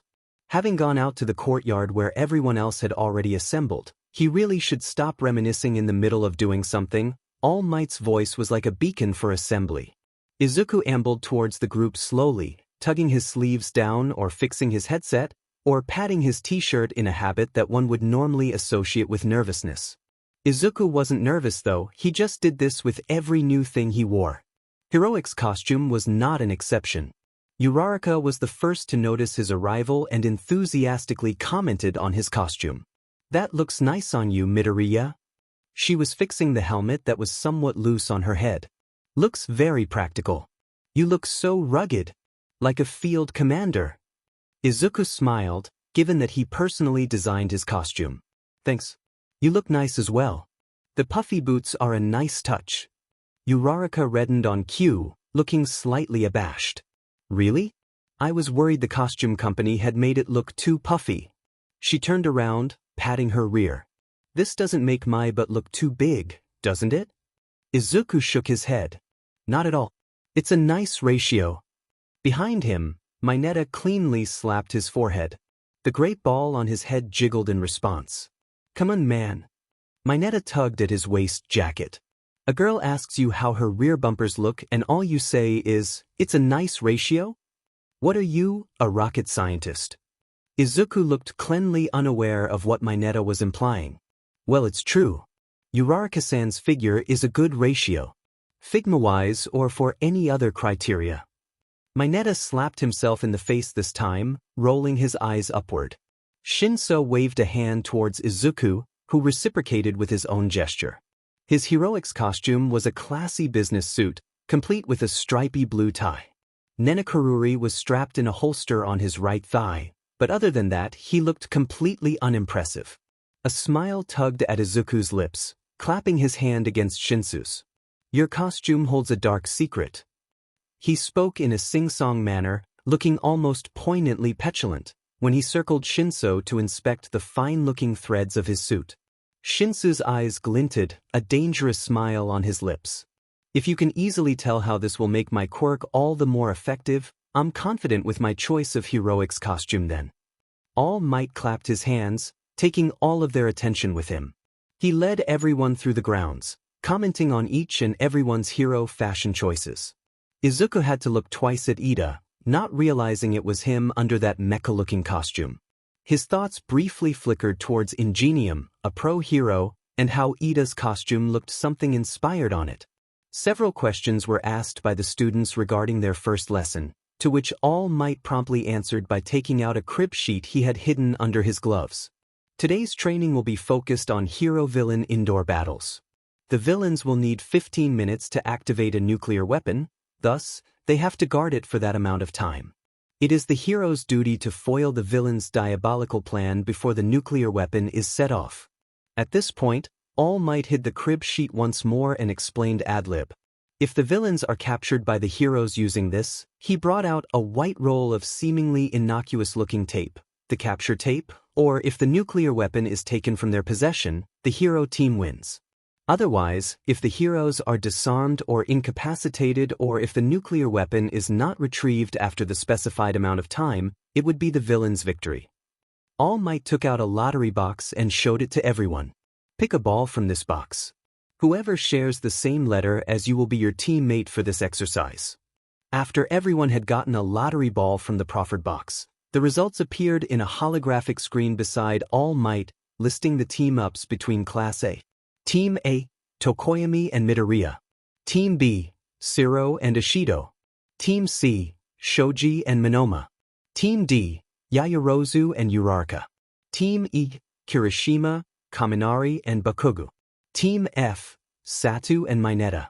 Team G, Ojiro and Kuji. Team H, Jiru and Aoyama. Team I, Hagakure and Shinso.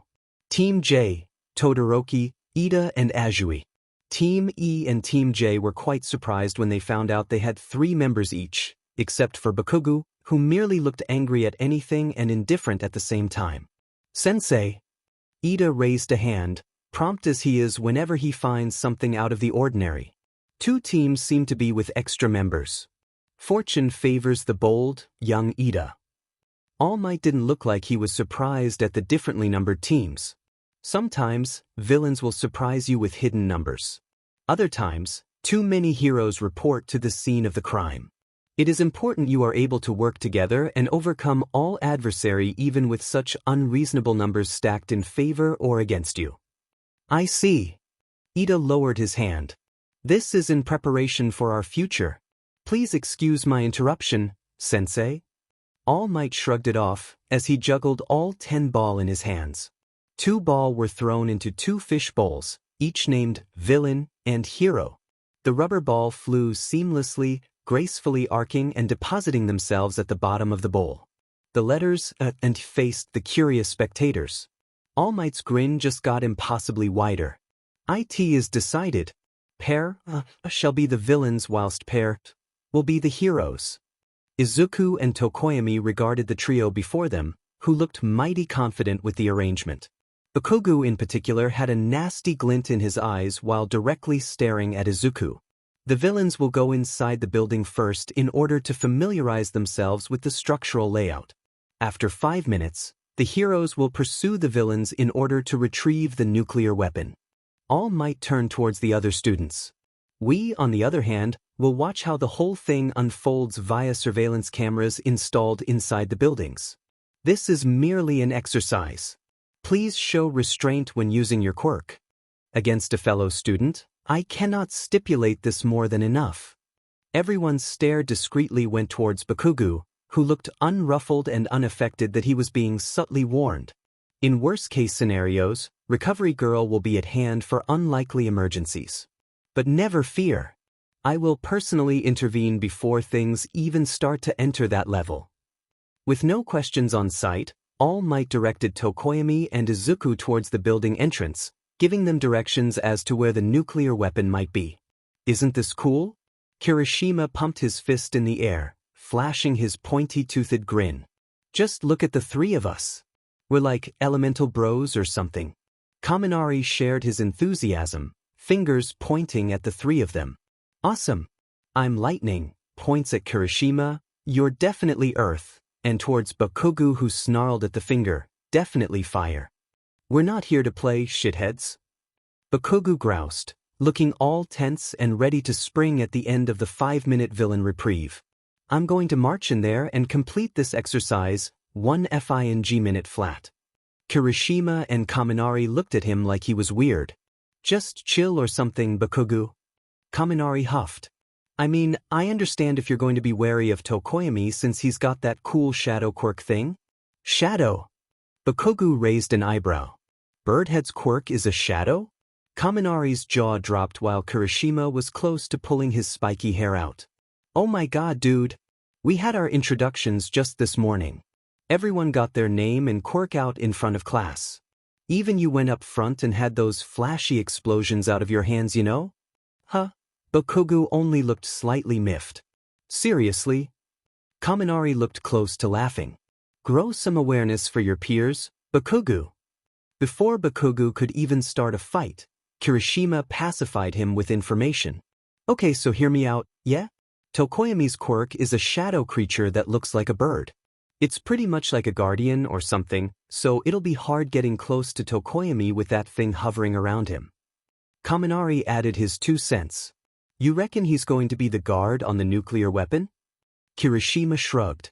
Midoriya's quirk is basically recharging stuff, right?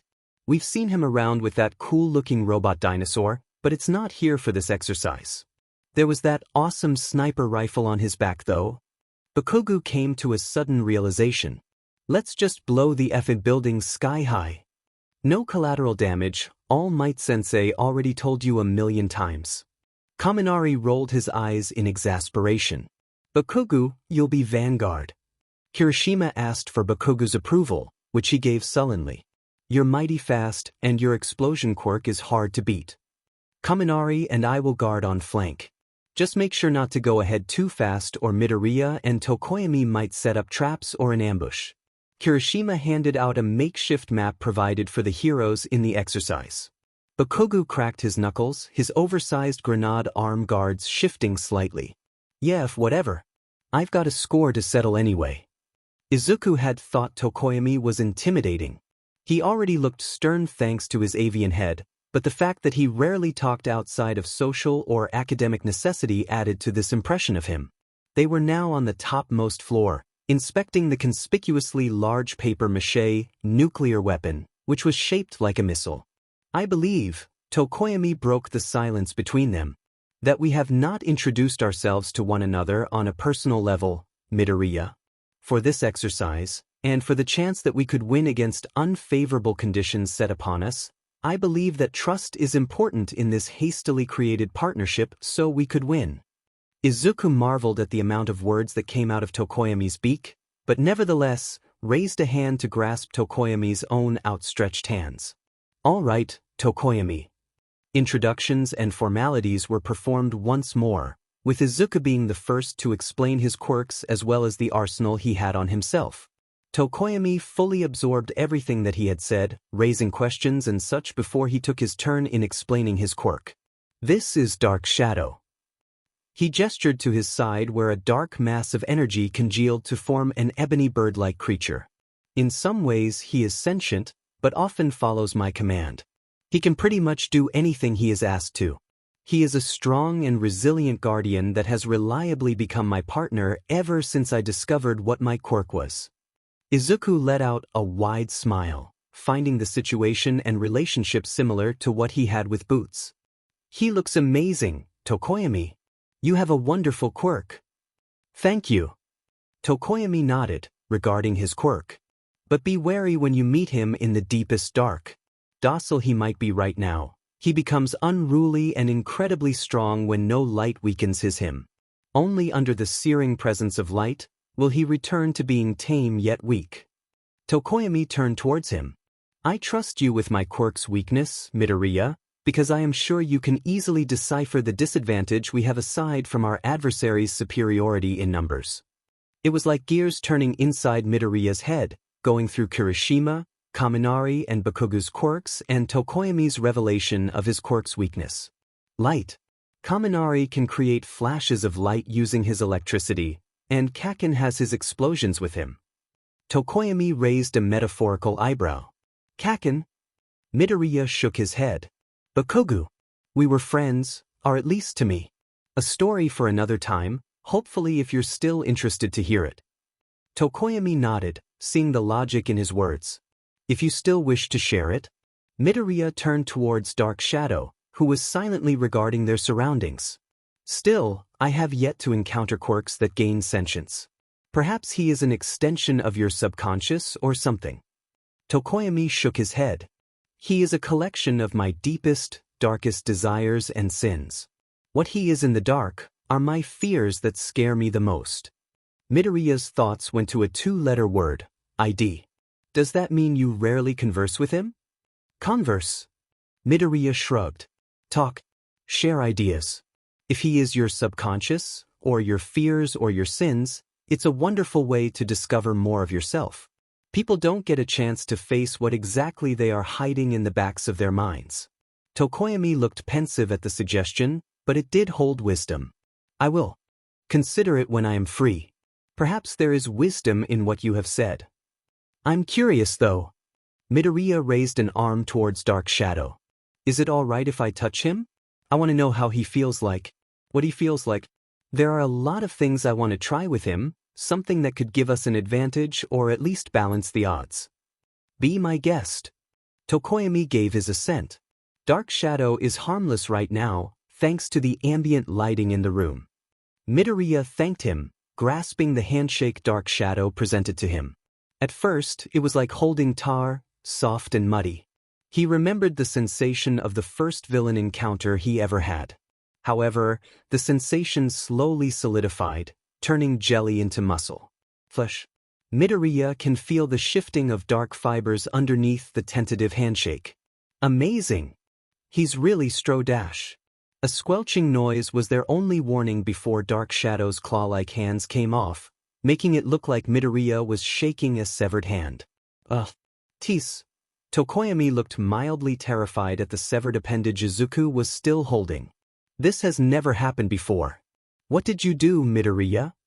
He turned towards Dark Shadow, who by all rights looked equally confused and distressed as well. The severed hand was slowly swelling and getting heavy, forcing Midoriya to drop it on the floor.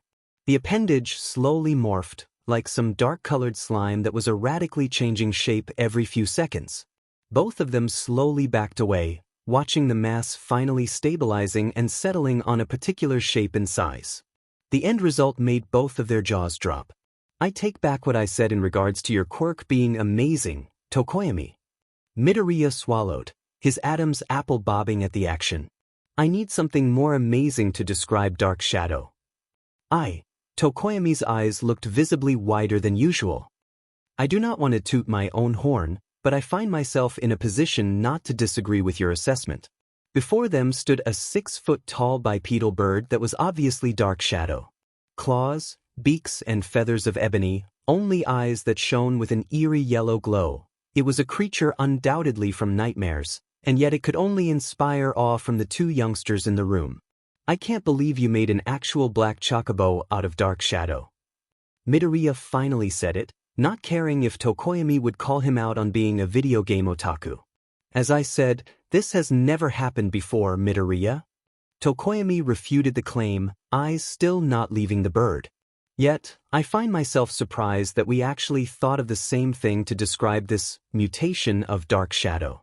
Midoriya came close towards the bird, who crowed and lowered his head to allow Midoriya to pat it. The Dark Shadow Chocobo's wings morphed into clawed hands and also patted Midoriya on the head, reciprocating the action. He's like a Dark Shadow copy independent from the main body. Midoriya observed, walking around the creature while narrating his observations. It was unnerving how mini Dark Shadow's head was following his movement, his head rotating a full 360 degrees. Same abilities as the main body, but is obviously autonomous given that there is nothing linking him to you. Tokoyami turned towards Dark Shadow. Can you control him, or are you in control? Dark Shadow shrugged unhappily. The light in the room was somewhat stronger. Not really. He acts on his own, but he's cooperative to you and whoever you deem as allies. Tokoyami. Midoriya rode on top of mini Dark Shadow, clutching his rifle with both hands. A spirited grin was on his face. I have a plan. We can definitely win this. Everything just happened too fast for even Bakugo and Kirishima to react accordingly. The moment they had stepped inside the building's entrance, and just as Kaminari was jokingly telling Bakugo whether he has an Izuku radar they can use, a sound like a gunshot muffled by a silencer pierces through the silence in the air in a stifled FWIP. And Kaminari collapsed onto the floor like a puppet bereft of its strings, not even able to sound a protest before the blacks of his eyes roll back on his head. A red welt slowly blossomed like strawberry skin on the middle of his sternum, but other than that, the blonde was dead to the world minus he was still breathing and a lecherous smile pasted on his face. Kirishima immediately had his hardening quirk all around his body, while Bakugo's awareness shot through the roof. His hands crackled with anticipation, small sparks and flares being emitted at random like little firecrackers. There was relative silence after that. Kirishima vigilantly moved Kaminari's body away from the line of fire in the narrow hallway that they were being flanked in. He deposited Kaminari just beside the entrance, slapping his cheek lightly and trying to rouse him to consciousness. The effort was in vain, as Kaminari seemed to be trapped in some form of deep sleep. The perverted smile never left his face, and Kirishima has no doubt this was something quirk-based. The red welt that remained a dull red on Kaminari's skin looked wet. Kirishima didn't want to touch whatever it was. Bakugo, meanwhile, was now traversing the hallway while keeping an eye out for a glint of metal or telltale movement. The end of the hallway had a busted light, but other than that, nothing seemed out of the ordinary. His arm implements that looked like oversized grenades were probably the only thing that had kept him from suffering the same as Kaminari's fate. It was only a split second that he immediately raised them just as his ears registered an alarming presence in the air, a sharp thump, when something made a ringing impact on his arms. A hard foam ball bounced off his arm guards, ricocheting noisily on the walls and the floors. Bakugo's eyes and genius had him immediately calculate the trajectory of the shot and let him send a conflagration of fire and explosion at the dark corner of the hallway where the shot had originated.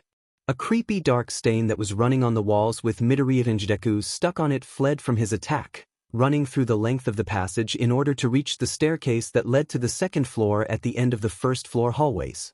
Bakugo snarled like a wounded animal, ready to give chase. But Deku, with his ridiculously shaped rifle, kept him at bay with his shooting. Only 3 shots were released before he disappeared, being carried by a mass of darkness towards the second floor. Bakugo evaded the first 2 shots, before deflecting the third one with his bracers. What the hell was that? Kirishima was by his side now, deciding that flanking Bakugo was more productive compared to rousing Kaminari from his forced sleep. Ambushes are so unmanly. Bakugo snorted, making a small hissant. He wasn't really expecting the exam to be a walk in the park, but this surprise teamwork by Deku and the Birdhead somehow just amped the difficulty up. They were 1 man down already, 3 minutes into the test.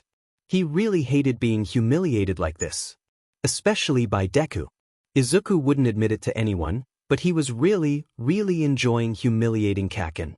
That, or maybe the adrenaline was just messing with the rational part of his brain. The moment Tokoyami had mentioned Dark Shadow's fatal weakness, Izuku had run enough simulations to know that it was going to be hard trying to fend them off from their goal. He was, basically, just a kid with a charging quirk. And Tokoyami had a shadow doll that could be fended off by 2 out of 3 members.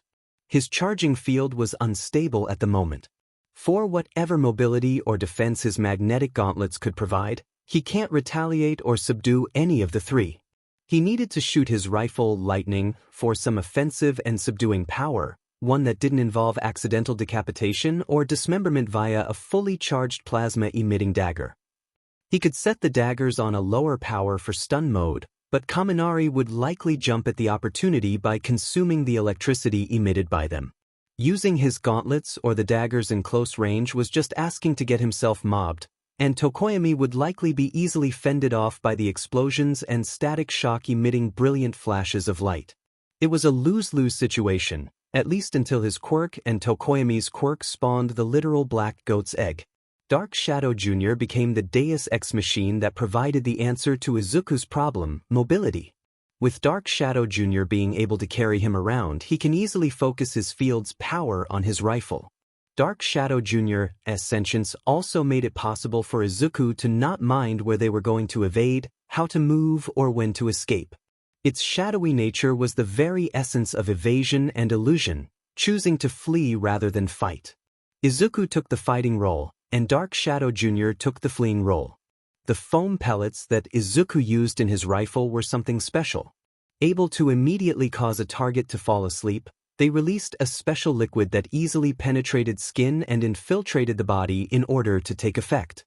They were also a product of a quirk improved by Izuku. Midnight's quirk, Sleep Gas, an invasive quirk that automatically knocks out anyone in her immediate radius due to an aroma emitted by her body, putting them in a sleep-induced state. But in handicapped situations like the enemy wearing a gas mask or if the wind is blowing her quirk away from the enemy and towards her, the quirk was not as effective. Her supplemented quirk ability was named Sleeping Beauty. With this, her bodily fluids now contain the same potent effect of her quirk. Whether spitting on her enemy or coating her whip with sweat dripping down her neck, as long as a single drop hits her target's skin, they will easily succumb to long sleep and unconsciousness. In this state, Midnight can easily deploy her quirk without her teammates suffering from friendly fire, compared to her quirk's gassy state. The special thing about this upgrade in her quirk is that the fluids do not lose potency even after deactivation of her quirk. Of course, this could easily backfire as well, but it needed a lot of work anyway. Izuku had requested Midnight Sensei for a vial back then, months before, and had Mei-chan work suitable ammunition that could use this. It was completed just a few weeks ago, and Snipe-sensei had the opportunity to field test them and found them suitably working as intended for non-fatal capture of villains. These were 20mm bullets, derived from Midnight Sensei's sweat, able to knock human foes out for a total of 20 minutes. Her spit knocked them out for 10 minutes. Her blood for 30 minutes. She had tested other bodily fluids, but being the R18 family-friendly hero that she was, refused to divulge this bit of information. Armed with these bullets, Izuku had taken aim, making sure to stray away from Kaminari's head and eyes, and fired, successfully taking the boy out of the game. The time limit was 15 minutes. He was going to wake up 5 minutes after the game had ended. Frankly, Izuku could only afford to ambush Kaminari out of the three. Aside from Kaminari having the flashiest quirk, therefore presenting the most threat to Tokoyami's dark shadow, Izuku had thought of him to be the easiest prey out of the three. Kirishima supposedly looked the better target out of the three, thanks to the amount of exposed skin his costume had, but he was a short-ranged fighter and his quirk wasn't made for mobility. Izuku wasn't trying to insult Kirishima inside his head, but he presented the least threat to both him and Tokoyami. Kaminari might suffer the same mobility issues as Kirishima, but his quirk had the capability of mid-range to long-range and even area of effect. Electricity was detrimental to their team's flesh bodies, and the light was detrimental to Dark Shadow's corporeal mass of darkness. He was a high-threat target, but his defenses and evasion were low.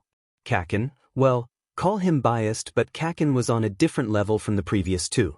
He was dangerous with his flashy, explosive quirk. He was very mobile, having seen Kaken maneuver with the explosions back when he was showing them off in middle school. Flashy and fast, that would have already merited a danger sign for Izuku. But the one thing he respected Kaken the most was for his battle sense. Kaken would somehow get involved in street fights when they were young, usually against older kids and even men, but he always managed to come out to the top. It wasn't sheer, dumb luck. It was because he knew how to read the flow of battle, something only a genius had the capability of doing so. Izuku envied him for that battle sense, being able to come up with plans on the fly in the middle of the battle. But his attitude needed tempering, blind rage often overlapping sound judgment. Izuku would gratefully take this handicap if only it would mean his team winning against Kaken's. So he shot Kaminari with the sleep bullet. Kirishima predictably hardening up, protecting himself from a second shot, not that Izuku could take it. Kaken's field awareness was so powerful it prickled his skin and made him tense, made him unable to take an immediate second shot. It was ambitious for Izuku to take the second shot, but it was a far-fetched Hail Mary shot. Not only was the shot blocked, but his location was easily pinpointed by Kaken's quick eye. A conflagration of flames magnified by how narrow the hallways were surged towards him, and Dark Shadow Jr.'s preservation instinct was the only thing that kept him from being charred black. Kaken had easily flown towards him, and oh how Izuku's heart swelled with misplaced pride that this was someone he grew up with, before he raised his rifle and sent 3 more shots in a futile attempt to keep the roaring monster that was now Bakugo from mauling him. Izuku and Dark Shadow Jr., who now regained his bird form, ran through the hallways, alternately destroying light bulbs. He had sacrificed the first floor to take down Kaminari, but it was worth it. Now the only problem was how to stave off a set-off Kaken who was out for his blood. Hair for brains. Bakugo grunted, thumbing towards the direction of the significantly darker stairways that led to the second floor. Get your hardening sheet up and work as my vanguard. Kirishima perked up, somewhat unbelieving that the headstrong Bakugo was actually asking for his help. Those bullets probably won't work on your FINGA hole. Bakugo clenched his fist. I'll drive that shadow F away so we can reach the top floor. It took Kirishima a few seconds to process the fact that he was being praised and insulted all at the same time. You got a plan or something? Kirishima took the front and did his best to cover Bakugo from any frontal assault. Bakugo kept shooting explosions on top of their heads, causing a large amount of smoke and brilliant flashes of light. Bakugo momentarily paused before simply answering. I'm going to F Deku up so bad, he's going to limp for the whole week. Ha! Kirishima floundered, laughing nervously at the exclamation. Come on, man. I seriously thought you'd have something up your sleeves than just rushing up towards the two of them and pummeling them crazy-like. Bakugo looked at him all weird-like, but his face was all calm and still. I mean, the fucktard's choices are limited. Bakugo eyed the stairways that led to the 3rd floor. The little fucker knows that ambushes won't work anymore. Stuck in a building like this, it'll end with a brawl fest between me and them. You mean us, right? Kirishima helplessly pointed at himself, euphoric at the manliness Bakugo was exuding. Jump off a window, I don't care. Bakugo tightened his grenade bracers. It's gonna be me who's winnin' in the end. Kirishima grinned, brandishing his armored hands together. No way I'm missing this party. Count me in. We're going to win this game. At the 3rd floor, both Bakugo and Kirishima stopped at the sight of Izuku and Tokoyami guarding the stairway that led to the 4th floor. Izuku, with the prominent-looking rifle now out of sight, looked smaller. Nevertheless, he looked intimidating enough handling an odd-looking set of sticks that emitted a short plume of electricity. Tokoyami looked regal in his black, swirling cloak that reached just above his boots. With the appearance of their opponents, his robes flared upwards as menacing claws made of darkness stretched out over him. Yo, Deku! Bakugo bared his teeth in a feral grin, crouching in his signature pose as he readied himself for battle. You finally man enough to fight me head-on instead of running away? You'll reach no further from your path, heroes. Izuku yelled with unused bravado, holding the daggers in front of him in a parrying stance. Beside him, Tokoyami let out an amused smile. So this was why Midoriya was asking him how to speak dark and villain-like for. Heroes, despair and fear. Tokoyami let out an additional 2 claws, making for 4 impressive dark appendages that swayed in a non-existent breeze. For we are here. In the nearby control room, All Might let out a choked laugh, making everyone turn towards him in wonder. You sure laid it on thick, Tokoyami. Izuku whispered through their comm devices, attempting to stifle his laugh at the rather blatant reference to All Might's catchphrase. At least they're enjoying it. Tokoyami whispered back, nudging Midoriya's attention towards a starry-eyed Kirishima and a battle-lusting Baku. Awesome! Kirishima was star-struck, pumping his fist in response. Prepare yourselves, villains. He turned towards Bakugo, who disappeared from his peripheral vision. The boy was already flying in mid-air, fueled by the explosions from his left hand. A manic grin was on his face, his sights set on both Tokoyami and Deku. F-die! His battle cry was punctuated by a prepared explosion from his right hand, just as he landed just in front of the 2 villains. Izuku rolled away from Bakugo's right, while Tokoyami used one of the arms to pull himself away from the explosion, only to face a flurry of attacks from Kirishima and his steel-hard arms and hands. Because the room was significantly darker, with little light provided from the windows, Dark Shadow's offense and defense was considerably stronger. Kirishima grunted, receiving a telephone punch from one of the arms, making him skid back and crashing towards a wall. Yo, man! Kirishima shook his wrist to stave off the pain and brushing off the debris coating his body. Your quirk's nuts. Almost like Bakugo's level. Tokoyami made an exaggerated bow of his head, before his arms started collecting rubble from Bakugo's earlier stunt and hurled it towards Kirishima, with the intent of knocking him out of the building. It was a 3-story drop. Tokoyami assumed Kirishima's quirk could prevent him getting hurt if he fell down. It would be just the matter of destroying the 2nd-floor stairwell so that Kirishima couldn't join forces with Bakugo. Unfortunately, this plan was not meant to be. Kirishima stood his ground and crossed his arms together, hardening his whole body. The rubble that went flying towards him either bounced off harmlessly or were reduced to dust. The rocky assault did little to no effect on Kirishima. Tokoyami was particular with not letting any part of Dark Shadow's body touch the sunlight streaming from the hole that resulted from Kirishima's crash. He was already releasing 4 of Dark Shadow's arms. Sunlight touched Dark Shadow while he was in this state. It could result to a minor frenzy that Tokoyami would be encumbered to deal with at their current, critical moment. Kirishima was making no move of staying away from being bathed in the sunlight, so for the moment, both were locked in an unconventional stalemate. On the other side of the room, Midoriya and Bakugo traded blows and kicks. Between Midoriya's stun daggers that arced a bluish light and Bakugo's fiery explosions of black and red, Midoriya was clearly overpowered both in range and efficacy. The grenade bracers he had previously thought to be metal was clearly not. It was some material with a high insulation rate. He had sacrificed one dagger to test this theory, but it was destroyed with a knock of Bakugo's explosion-enhanced wrist. His notes on Kaken's fighting style are what was keeping him from being sent into unconsciousness by one of those dizzying blasts. Every explosion knocked out the oxygen in the air and was replacing it with the scent of nitroglycerin. Izuku had to put this in his hero notes somehow once this ordeal was over. The last of his dagger was sacrificed to deter a punch blast meant for his face. Izuku jumped back to try and take some ground and breathing space. Bakugo broke through the smoke, howling as he chased towards Izuku with his hands stretched out, flame red with an imminent explosion that would activate on contact.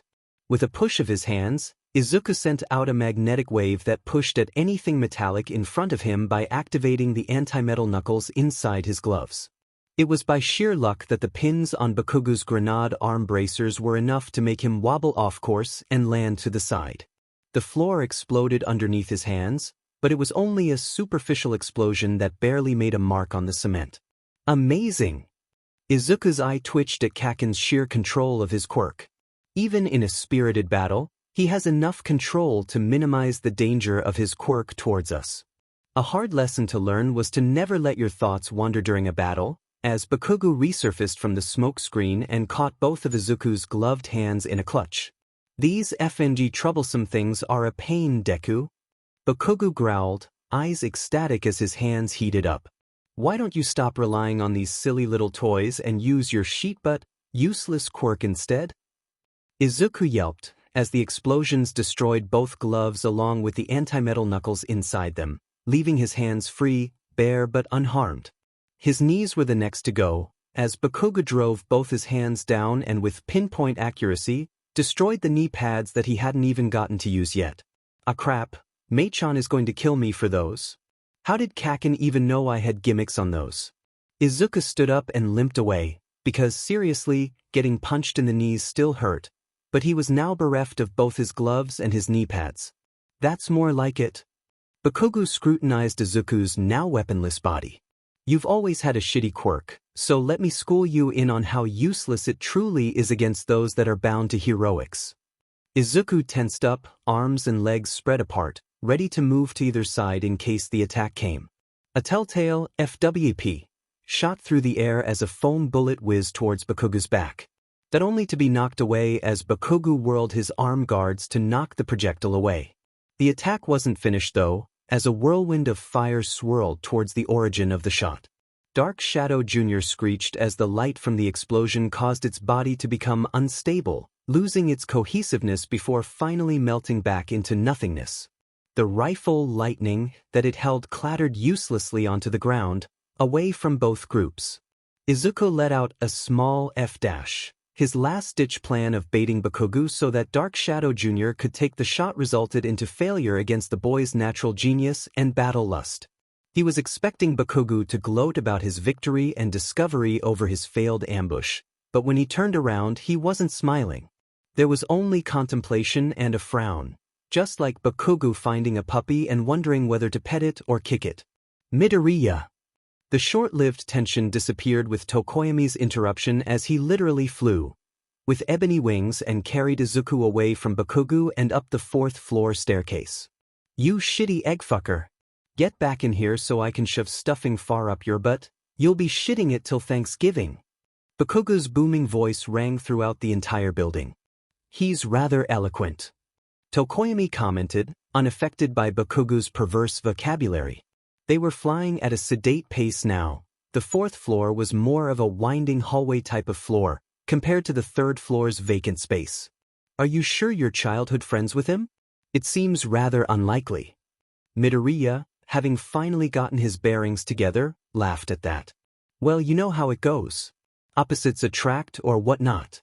We were friends when we were too young to have quirks, but it just wilted when they appeared. Tokoyami gave a slight at that, The corner of his beak tilted upwards just a wee bit slight. Think that was enough time to stall them? Midoriya asked. The watch they were provided with was destroyed by Bakugo along with the gloves. Tokoyami took his arm out from under his robes. The watch he had on displayed 1:02 and was counting down.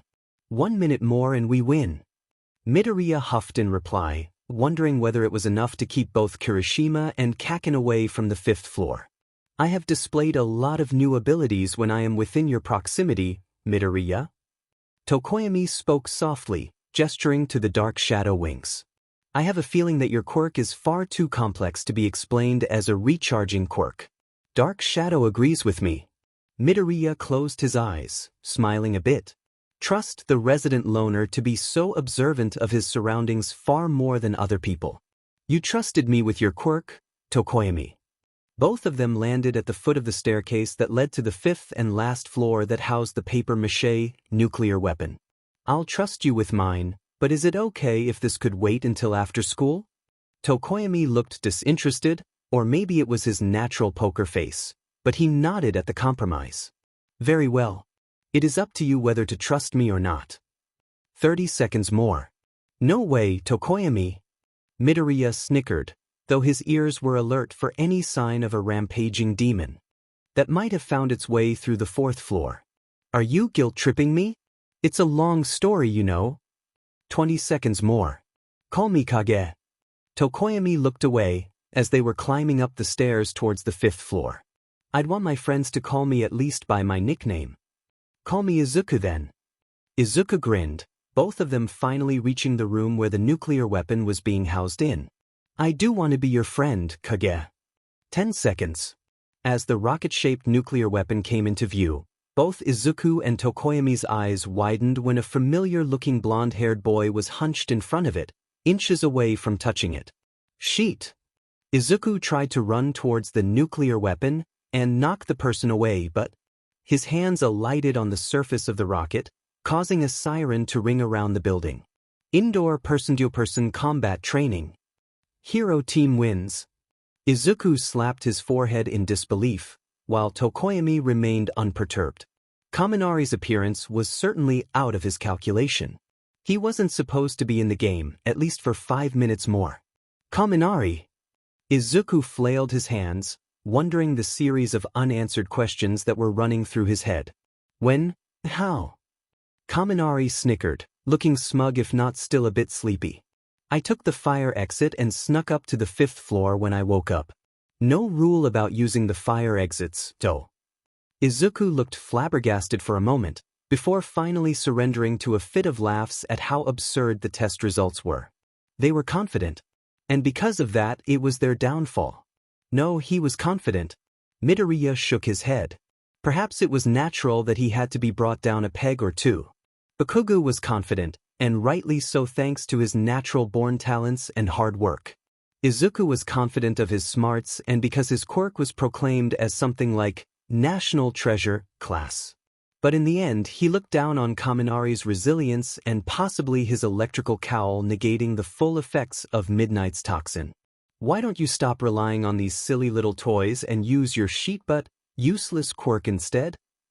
Bakugo's voice rang inside his head.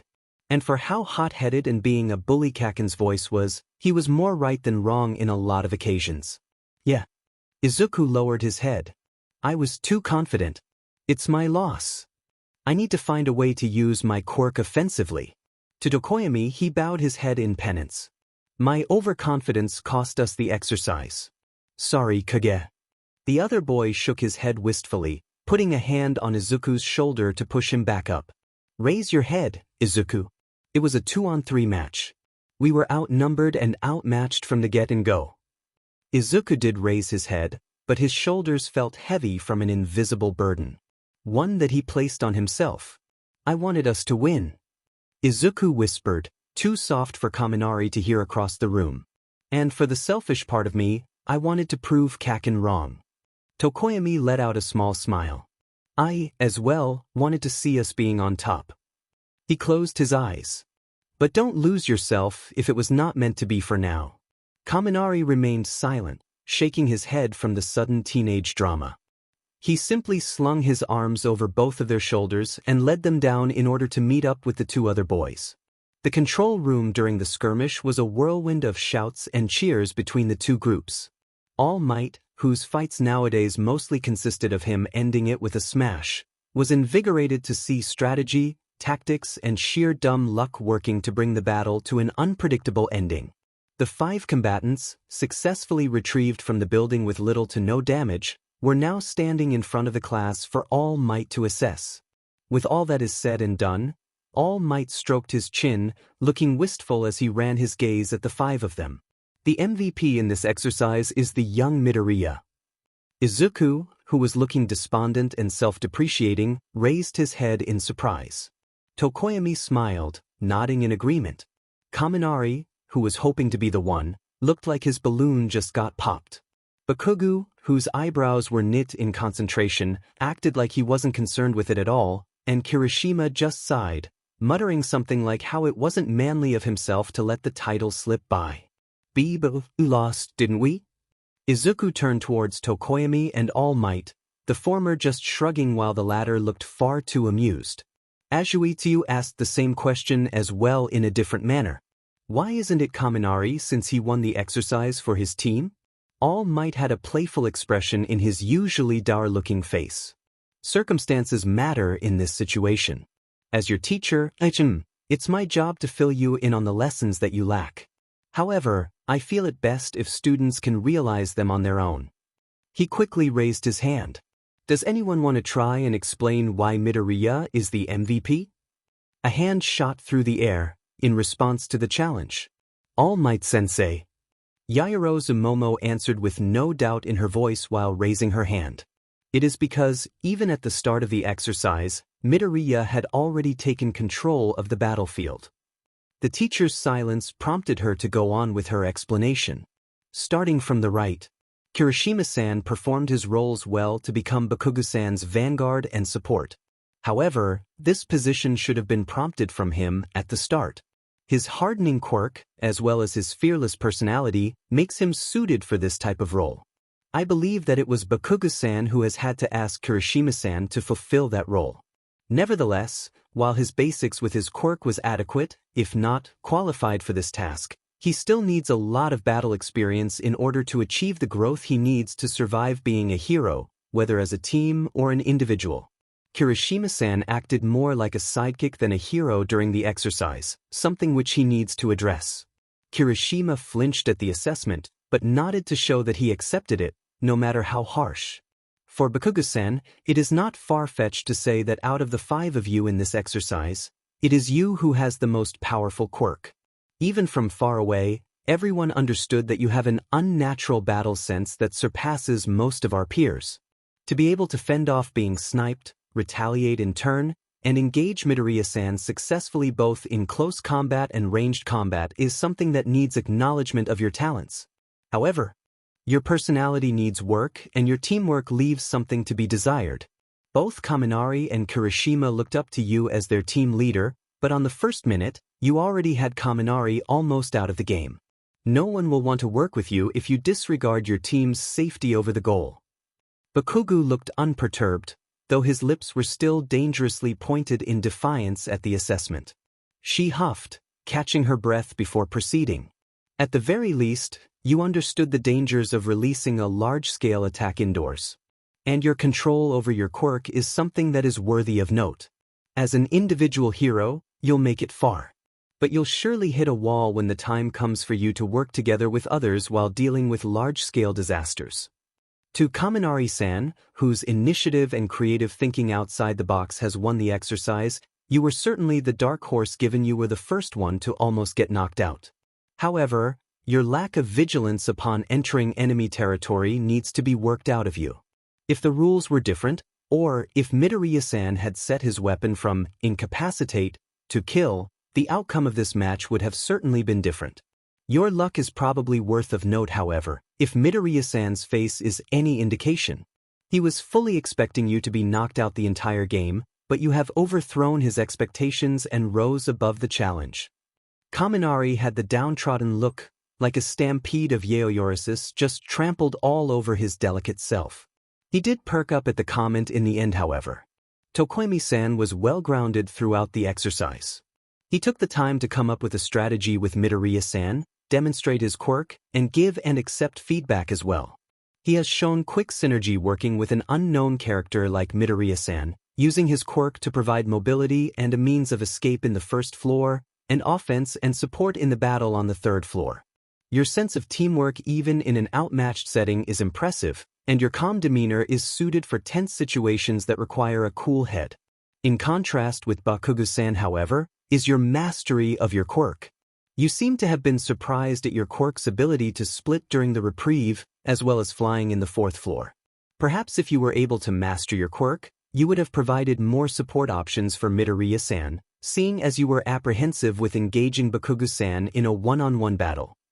Tokoyami nodded, content with Yaoyorozu's misinterpretation over Dark Shadow Jr. and the wings instead of having to explain its weakness to everyone in class. That certainly is true. As for Midoriya-san, Yaoyorozu narrowed her gaze at the fidgeting boy. Your appearance certainly belies your character. Or perhaps that was a weapon of itself. At the start of the battle, you clearly had a picture of what will happen in your mind. Outmatched by numbers, the basics of winning lie solely on a defensive fortress battle, especially given that your quirk is simply not meant for combat. It is true that should your gadgets and weapons be taken away, you probably are just as helpless as someone without a quirk, but perhaps you were never meant to be on the battlefield. Your reason for taking out Kaminari was questionable at first, but as the battle progressed, more of us understood why you did so. Bakugo was nigh untouchable with the bullets, and Kirishima lacked any means to retaliate, so it had to have been Kaminari. You used the third floor to stall them enough for the time limit win, and the fourth floor was an extra precaution should that plan fail. You've taken consideration of everything that was in the battlefield, and perhaps that was the reason why Kaminari managed to outwit you. But fully grasping your allies and your opponent's quirks and setting them up to an advantage or disadvantage is something that should not be taken lightly in today's world that believes supreme offense is what you only need to win the day. She turned towards All Might. No offense to your fighting style, of course, sensei. And untaken. The hero team won because this was merely an exercise. In the battlefield, there are no rules, and it was to that effect that the hero team only won. The villain team stuck to the rules of the game until the end, and if technical penalties and point systems were implemented, would have won regardless of the battle conditions. Demonstrating capabilities in different forms of combat, a highly inquisitive mind and a talent for figuring out solutions to problems that outmatch the conditions. If I should have the choice to work with any of them, I would put my lot with Midoriya-san. What the hell? That was some seriously awesome explanation. It's also to the point that Midoriya could have also utilized the second floor, but that was correct in every sense. As expected of your analysis, Yaoyorozu-san. All Might gave a shaky thumbs up, praising the stalwart maiden on her breakdown of the battle. The basics of every foundation are equally important in order to achieve greatness. We cannot devote to serving people as heroes if we cannot devote to ourselves first. We will never be considered top heroes if we are lacking in any way. The entire class was struck in silence at that declaration. Well, the first round surely was an eye-opener. We'll change locations and start with the next team. All Might dipped one hand on the hero bowl and the other on the villain bowl. Think about what needs to be done and what needs to be improved upon. Yes, sir. The class chorused, except for the 5 that were musing on the what-ifs and hows of the previous exercise. The next teams are... The battle between their classmates swept through them in a blur, but only one of them took both Bakugo and Midoriya's attention. It was Todoroki's display of subduing his opponents and winning the exercise at the first minute using his freezing quirk. For Bakugo, it was fear and realization that maybe he wasn't all that awesome that he once believed in.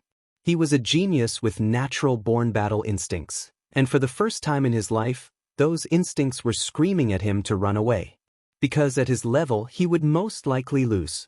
For Midoriya, it was a mixture of envy, want and a bit of lust at such a powerful quirk. A quirk that overpowered any strategy he could think of was definitely something worth taking note of. And its owner who clearly mastered.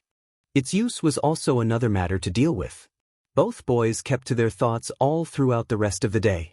All might, after leaving them with instructions to return to class, change into their school uniforms and spend the free time left discussing the flow of events in their respective exercise, promptly disappeared in a powerful sprint that left a small sonic boom in his wake. An urgent missive from a nearby ward requesting his help with a hostage situation was the reason for his abrupt leave, but nevertheless, class was already ending that day, so the school had decided it was all right to cut his time short. The walk back to the building was peppered with Class 1A discussing a lot of segregated topics. Shinso, Uraraka and Ida came over towards Midoriya and Tokoyami's group. The rifle, lightning, was passed around, admired and examined, even by Tokoyami, who admitted he was curious about it. Izuku promptly explained that this was through the efforts of a Department of Support student, a registered partner, Mei Hatsume. Izuku's military-like moves and training made Shinso and Uraraka curious, even eliciting theories from the latter that Izuku grew up in a soldierly family. He deftly denied it, pointing out that he had enrolled in a summer class for it. Ida visibly deflated for a second, but had recovered swiftly before anyone could even take notice. Most of the other students made small talk with Todoroki. His display of employing catastrophic abilities pretty much made an impression in class. The boy, to his credit, didn't attempt to look standoffish or cold, however. He took things to stride, politely answering questions about him, his family, his quirk, and how he was enrolled through UA via recommendations. Izuku's fanboy mode reared its ugly head once more. Even amongst the company of friends, his attention was solely focused on the stoic boy who was flanked by Yaoyorozu to his right and Shuji to his left. Thoughts of Todoroki's quirk and Izuku's questions literally emanated from Izuku, like waves of dark clouds that fruitlessly crashed towards the unaffected target of his attention. I'm really curious about his ice powers. How does he do it? Does he lower the temperature of anything he touches forcefully, or does he absorb the heat from anything he touches? It would explain the crawling ice that spread throughout the building, but he easily melted the ice after the exercise. Does it mean his quirk is not limited to just lowering temperature but also raising it? Or does it mean his quirk is more of temperature manipulation than just an ice quirk? Izuku's manic mumbling slipped through his lips, worrying Uraraka and Ida. Shinso took it calmly, aware of his habit, while Tokoyami only stared, unsure how to react. Midoriya, you're creeping out your other friends. Shinso teased, poking Midoriya on the nose. Yeah. Izuku was popped out from his proverbial thought bubble, shifting his attention towards Uraraka and Ida, who looked uncertain on what to do. Sorry. Please don't mind me when I do that. It's a bad habit I developed when I was a kid. That was some evil-like concentration, Midoriya-kun. Uraraka let out a breath she'd been holding, while patting her heart somewhat. It was like you were out for his head. I disagree, Uraraka-kun. Ida interjected with his index finger waggling nonsensically. The way he was mumbling about Todoroki-kun's quirk, you would think Midoriya-kun is a quirk vampire. Oh, you're right, Ida-kun. Midoriya only laughed nervously, feeling exhausted with the duo's outlandish conspiracy theories regarding him. Shinso looked highly amused at Midoriya's expense, while Tokoyami had a small smile while choosing to keep his silence. His gaze landed towards the other flitting groups. Kaminari, who was being teased by Jairu and Mineta. Bakugo, and an uncharacteristically serious-looking Kirishima, the latter engaging in a one-sided conversation. Yaoyorozu was often visited by the others, asking for short individual reviews of their own exercises. She did admit that she could not memorize everyone's battles, and that her analysis wasn't really 100% helpful, but nevertheless, most flocked to her for advice regardless. After visiting the locker rooms and storing their hero costumes for laundry and maintenance, the talks continued as they walked back towards their classroom, though in a lower tone while they were passing through the other departments. Upon entering their classrooms, the hero and villain teams settled in group circles to discuss the exercise that happened that day. Bakugo was surprisingly cooperative. Ideas and thoughts on their plans and course of actions flowed towards each and every one.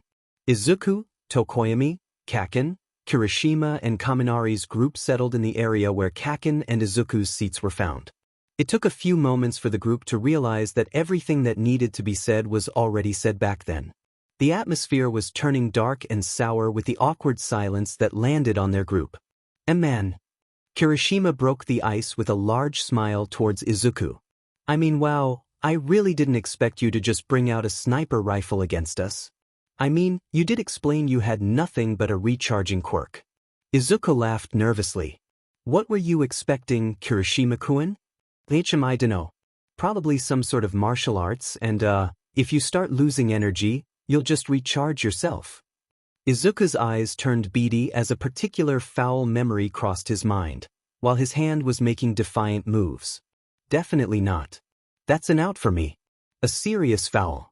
Recharging myself is one taboo I'll never break. Taboo? Tokoyami tilted his head, curious with the consequence. It was one time during summer when I accidentally tried doing it. I became a foul-mouthed, loose-lipped moron with no regard for tact and danger. I had to be sent home to ride out my quirk's reaction. What's the difference with being a Deku? Bakugo muttered to no one in particular, though Izuku did hear it. But unlike the time when he was bullying him during middle school, Izuku could feel there was no heat with those words. Did he dare say hope it sounded more like something fond? Izuku mentally shook his head. Kaken never did something fond. Flowers? Kaken made them explode. Bees? Kaken made them explode. Puppies? Kaken made them, well, he did kick them away, and Izuku had to apologize to them for Kaken when he was trailing the irate boy back when they were kids. Had he missed how Kaken looked relaxed amongst their motley group, pretending to not give them any attention when his ears often twitched when someone else spoke? What a weird day. Kaminari looked thoughtful, not having heard it or Izuku's mental parade of thoughts. That goes the same with me. If I use my power on a higher intensity or for longer periods of time, I become something like a literal moron. Izuku laughed uneasily, brushing his feelings aside to pay attention to what was happening right now. That sounds kind of harsh, Kaminari-kun. Well, are you sure you really aren't an electricity-based quirk? He raised a fine-colored eyebrow. No need to be shy about it. Izuku laughed, gesturing that he wasn't with a shake of his hands. Kirishima extended his arm and hardened it into an uneven spiky appendage. Come to think of it, aside from being non-flashy, I don't recall any serious effect from using my quirk too much. Kirishima-kun, are you hardening your skin to create something like armor? Or does your body turn into something hard all the way to the inside? Izuku looked genuinely curious. The boy in question shifted his arm back to flesh and blood. Why do you think so? What would happen if a part of your body broke off because something harder than you attacks you? I mean, it would be a clean break, right? That's just scary, dude. What? The mental image isn't going away. Kirishima panicked, standing from his seat and catching everyone's attention. Izuku, broken off from his musing due to the shocked reaction, also stood up, apologizing and trying to pacify a freaked-out Kirishima. Amidst Izuku saying sorry, Kirishima explaining that what he was doing was just donning a rock-hard armor made from his skin, and Kaminari laughing his butt out, Tokoyami almost missed Bakugo letting out a snort from his nose. The day ended with All Might not having returned to the classroom to dismiss them. Instead, Midnight took the role of doing so, after which she skipped over towards Midoriya, asking about how effective her quirk's product was. She had a copy of Midoriya's exercise in a small CD, tucked between her bras. It was how she knew of what happened. Shinso and Tokoyami stood outside the hallway, waiting for Izuku, as he did tell them he wanted to share something with them when they managed to get into a family restaurant. Midnight whispered something towards Izuku, however, halting that plan at least for today. Tomorrow? Shinso echoed what Izuku said, genuine curiosity raising his eyebrows at the change of plans. After leaving Midnight's company, Midoriya gestured for them to walk with him to the gates of Yui. Why put it off for tomorrow? Tokoyami, having the same inquiry at the tip of his tongue, left the series of questions to Shinso. Plans changed. Midoriya's voice was controlled, and if it had a look, was probably grimacing. It seems that the faculty was aware of what I planned to do, and thus decided to let you in on matters, but only when it's tomorrow. Shinso stopped walking, and with the lack of footsteps from his general direction, prompted Midoriya to turn towards him. "This is pretty big, isn't it?" Shinso whispered, emotions kept in check by his poker face. "Is this connected to why they won't let me see the video of me controlling that big-butt robot?" "Yeah." Shinso nodded, continuing their walk towards the elevator. Tokoyami held his silence, choosing to hold his peace. He was going to find out tomorrow anyway. It was better than being kept in the dark and lied to. Once they reached the gate, Izuku's eyes were drawn towards Boots, who gave a small nod at his appearance. Shinso was the first to leave them, giving a small smile and a wave to Izuku and a nod to Tokoyami, before he disappeared behind the doors of a bus. Izuku turned towards Tokoyami, who seemed to look like a constipated pigeon with the way he was fidgeting. "Kage." Izuku ped his head sideways. "What are you trying to do?"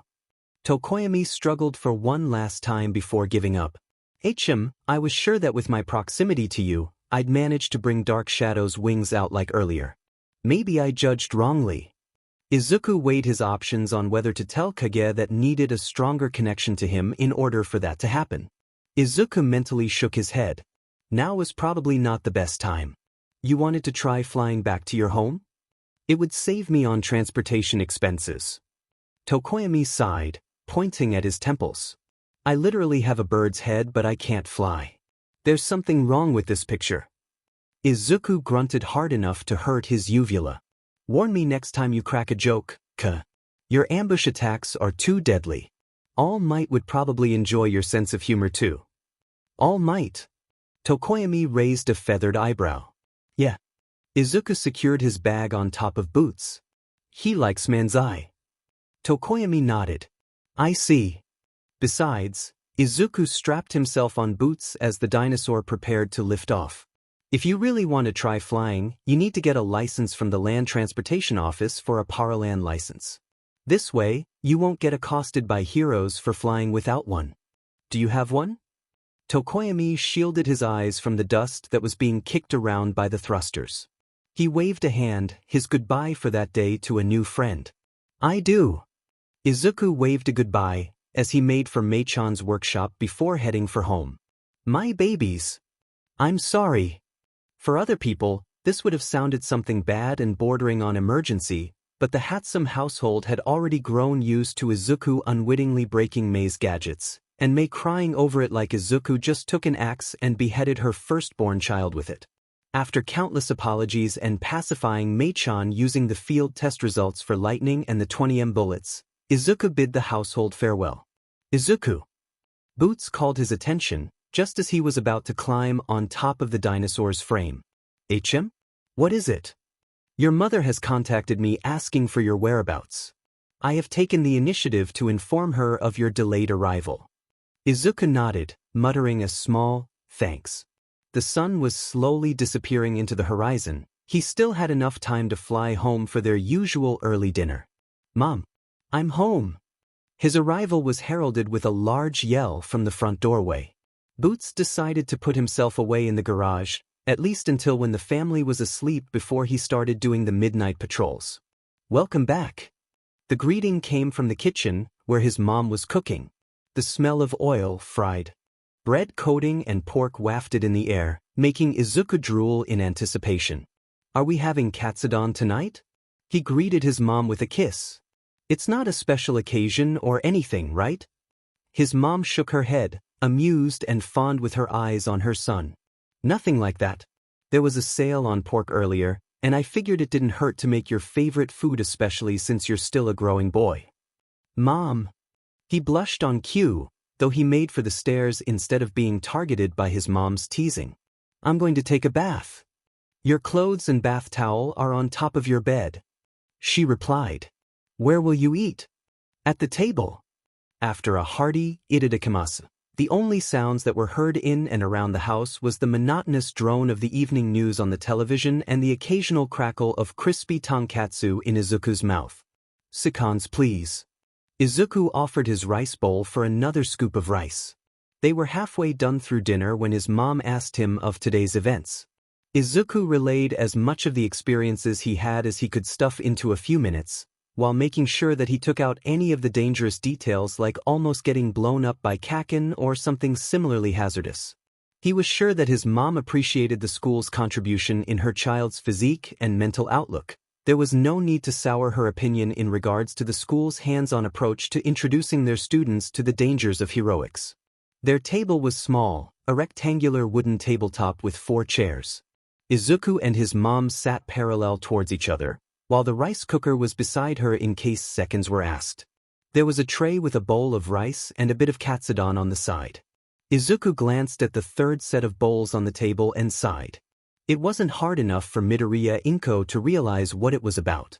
"I'm sure your father is fine." She tried to comfort Izuku. "He's just probably gallivanting off somewhere, earning money for us." Izuku muttered in a disjointed tone. "Can't he just do it here in the city? I mean, ever since the heroic age started, there's a wave of new jobs that appeared, right? Even the government boasted there's a 98% employment rate with a lot of jobs still needing to be filled. There's a difference between having a lot of vacant jobs and having qualified people for it." Inko sighed. "Your father? Well, I'm not exactly sure if Hisashi is even the type to like being on the office or out into the field. He's probably out there looking for himself," she tried to say with a false sense of cheer. Izuku shook his head, feeling guilty for taking it out on his mom. "I'm not antagonizing you, Mom, but I'm terrified, you know? He's my father, I'm supposed to miss him. But I don't. I can't remember his face. I don't remember a single time in my life when he was supposed to be there. When we went to the doctors to have my quirk checked, during my first day of school, my graduation, my admission to you, he wasn't there." He tugged at his hair. "Sometimes, when the neighbors think I can't hear them, they're gossiping about you and how you are a single parent. And I want to correct them, tell them that you aren't. That I have a father and you have a husband, but he's just not there." "Oh, Izuku," Inko reached out across the table to hold his hand. "Please don't hate him." Izuku's expression slackened at the comforting gesture. I don't hate him. I told you, Mom, I'm scared. It's because I don't feel anything at all. I just wish he'd show up one day and explain himself, but right now, he's every bit of a stranger to me. Mom, our teacher told us all about quirks today." "Oh, Izuku, did you learn a lot?" "It was kind of weird." "What do you mean?" "Mom's quirk is pulling objects towards her, right?" "That's right." "And Dad's quirk is breathing fire?" "Yes, it is." "My teacher wondered why my quirk is recharging stuff. Then she looked all surprised and then just patted my head and hugged me." "Mom, why are you hugging me too?" Flying over the city via the Boots Express, especially on dreary cold mornings, often left Izuku somewhat sleepy. But a certain event certainly knocked his barely awake mind awake, one that was coalescing in front of Yui's doors. Arriving at school, he was alerted by a throng of reporters that have decided to swarm just outside the entrance of Yui. A lot of the incoming students were being accosted for an impromptu interview regarding the teaching environment Yui had to offer for the top class in the heroics department. There was Ida and Uraraka, the former who gave a lengthy enough answer that caused the reporters to shrink away from his enthusiasm, while the latter gave an answer too light for the reporters' liking. Monoma, who was laughing and proudly boasting that yes, he was indeed in Class 1A, and Kakin, whose interview shifted from daily 1A life towards the issue months ago when he was abducted by the slime criminal. Izuku mildly disliked the two enthusiastic reporters, but he did still feel bad for Hatsume's gadgets. Sending a brief message to Mei-chan's communicator and girding his loins, he made a stern face and landed just outside the walls of Yui, in a flashy and attention-grabbing display of wind, dust, and leaves. Holy crap! There's a kid with a flying robot dinosaur here. Wait, does he even have a license for that kind of thing? Isn't he the other kid during the sludge guy incident? Izuku stood his ground, his face looking unaffected as the reporters swarmed towards him, eager to find out about his rather exotic-looking ride. He was being bombarded by both questions and microphones, asking about the robot dinosaur, about All Might's curriculum, and about himself. The last one was probably just to sound polite. Keeping a poker face in front of the cameras, the lights, and the excited mass of people was very hard. Boots suddenly moved towards Izuku, sliding his head on Izuku's shoulder and encroaching the smaller boy's frame inside his metal claws. The reaction garnered a positive reaction, and even with Izuku's inability to answer their salvo of questions, they kept the rate of inquiries streaming in like a muddy river after a heavy summer rain. Izuku's head swiveled towards a strange sound that grew into a recognizable Izuku as a girl with pink hair and a ton of mishmash gadgets came to her rescue. Relieved at her arrival, he introduced her to the reporters. "I'd like to introduce the creator of this dinosaur, so please direct all questions towards her." Izuku smiled obligingly towards the reporters, gesturing at the beaming girl. And like hungry Labradors, they descended towards her with their questions about the dinosaur, almost all thoughts about All Might temporarily forgotten. Mei-chan seemed to enjoy the whole thing, soaking the attention in with the free publicity. She gave a wave to Izuku, thankful for it. Izuku gave a wave back, happy she had gotten something for the trouble he caused yesterday. By the gates of Yui, Aizawa-sensei was observing the whole thing. And with a quick thumbs up, he disappeared inside, returning to campus. Most of the other students also hurried inside, afraid the reporters might notice them. By the time the reporters realized they've been had, there were no students left. Hatsume, having gotten her publicity, was able to get to her class with 5 minutes to spare, and Boots flew over the walls to deposit himself in the parking space of the school, much to the chagrin of everyone. The Yui barrier closed shut when one unwitting reporter came too close to it. Aizawa-sensei finished roll call without much trouble, since the class was characteristically less rowdy, now that they have gotten a bit of an idea in regards to his personality. He was a no-nonsense person and surprisingly strict, but he fostered growth when he saw there was a chance, and cut his losses when there was none. As long as you were willing to learn and grow, he does not cut corners to help you in your endeavors. Now then. He dropped a stack of papers on the teacher's desk. "I've reviewed the footages of each and everyone's indoor exercises yesterday. You may be at liberty to read my personal notes and comments in regards to your trials once I've given these out to everyone." His eyes momentarily rested on Bakugo. Those who were observant enough were keen in seeing to whom he was staring at. The way his mouth opened, it was almost like he was about to say something, but he stayed his opinion and shook his head. "I'll leave the notes on the desk. Take the ones with your name on it once I leave the room for your first PRD." Aizawa-sensei took a piece of paper from a hidden pocket in his suit and checked its contents. "Now, homeroom notices. It's time for you guys to choose a class representative." "Seriously? Finally something school." Everyone cried in relief at the sliver of normalcy that existed within the classrooms of the hero school. Aizawa-sensei raised a hand before everyone could start nominating themselves. "Listen up. The reason we conducted the hero exercise yesterday was so that everyone could have a grasp on each person's quirk and personality. I don't want to hear selfish reasons of choosing yourself just because you feel like it or because it will look good on your credentials."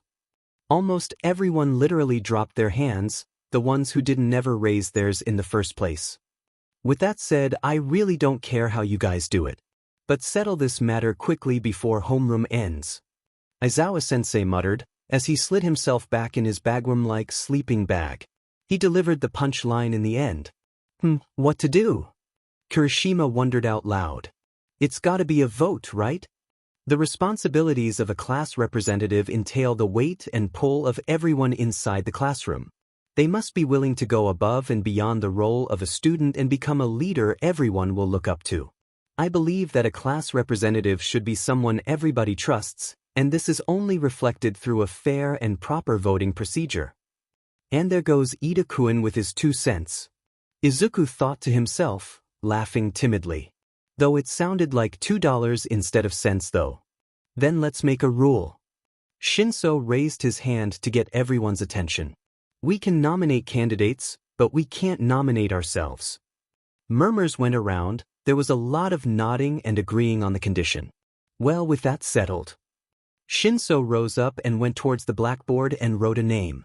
"I nominate Midoriya Izuku." Shut the F up, Deku. "Sorry. Shinsu-kun." Tsuyu raised a froggy hand, her tongue sticking out. "Can you please write down Yaoyorozu-san's name?" The girl in question looked surprised, turning red. Tien. Yaoyorozu raised a shaking hand. I'd like to nominate Todoroki-kun as well. Shinso let out a soft eh when he got roped into being the unofficial class secretary. Nevertheless, he obliged and wrote the third name on the blackboard. There were other nominations written down, Kirishima jokingly nominating Bakugo, who expectedly flared up but didn't rescind the nomination while looking suspiciously red like a spiky tomato, or Ajuru nominating Tokoyami, whose face looked like a pigeon shot with a pea shooter when his name was mentioned. He did rescind, however, not choosing to be put in the limelight. Votes were cast using torn-up pieces of paper, and once they were collected, were counted and the results were drawn on the blackboard, with the scores attached to their respective names. Midoriya Izuku 5. Yaoyorozu Momo 3. Todoroki Shudo 6. Particulars 1 each. F-. I got 1 vote lesser than Deku. Oh look, a tie between Yaoyorozu-san and Deku-san. Deku-san. Isn't that how it's read? Midoriya Deku? It's not. It's Midoriya Izuku. I only got 1 vote. That's too bad, Ida-kun. Ida-kun, you can't nominate yourself, but you can vote for yourself, you know? Wait, what are we going to do about the tie? Should we hold another vote for the tiebreaker?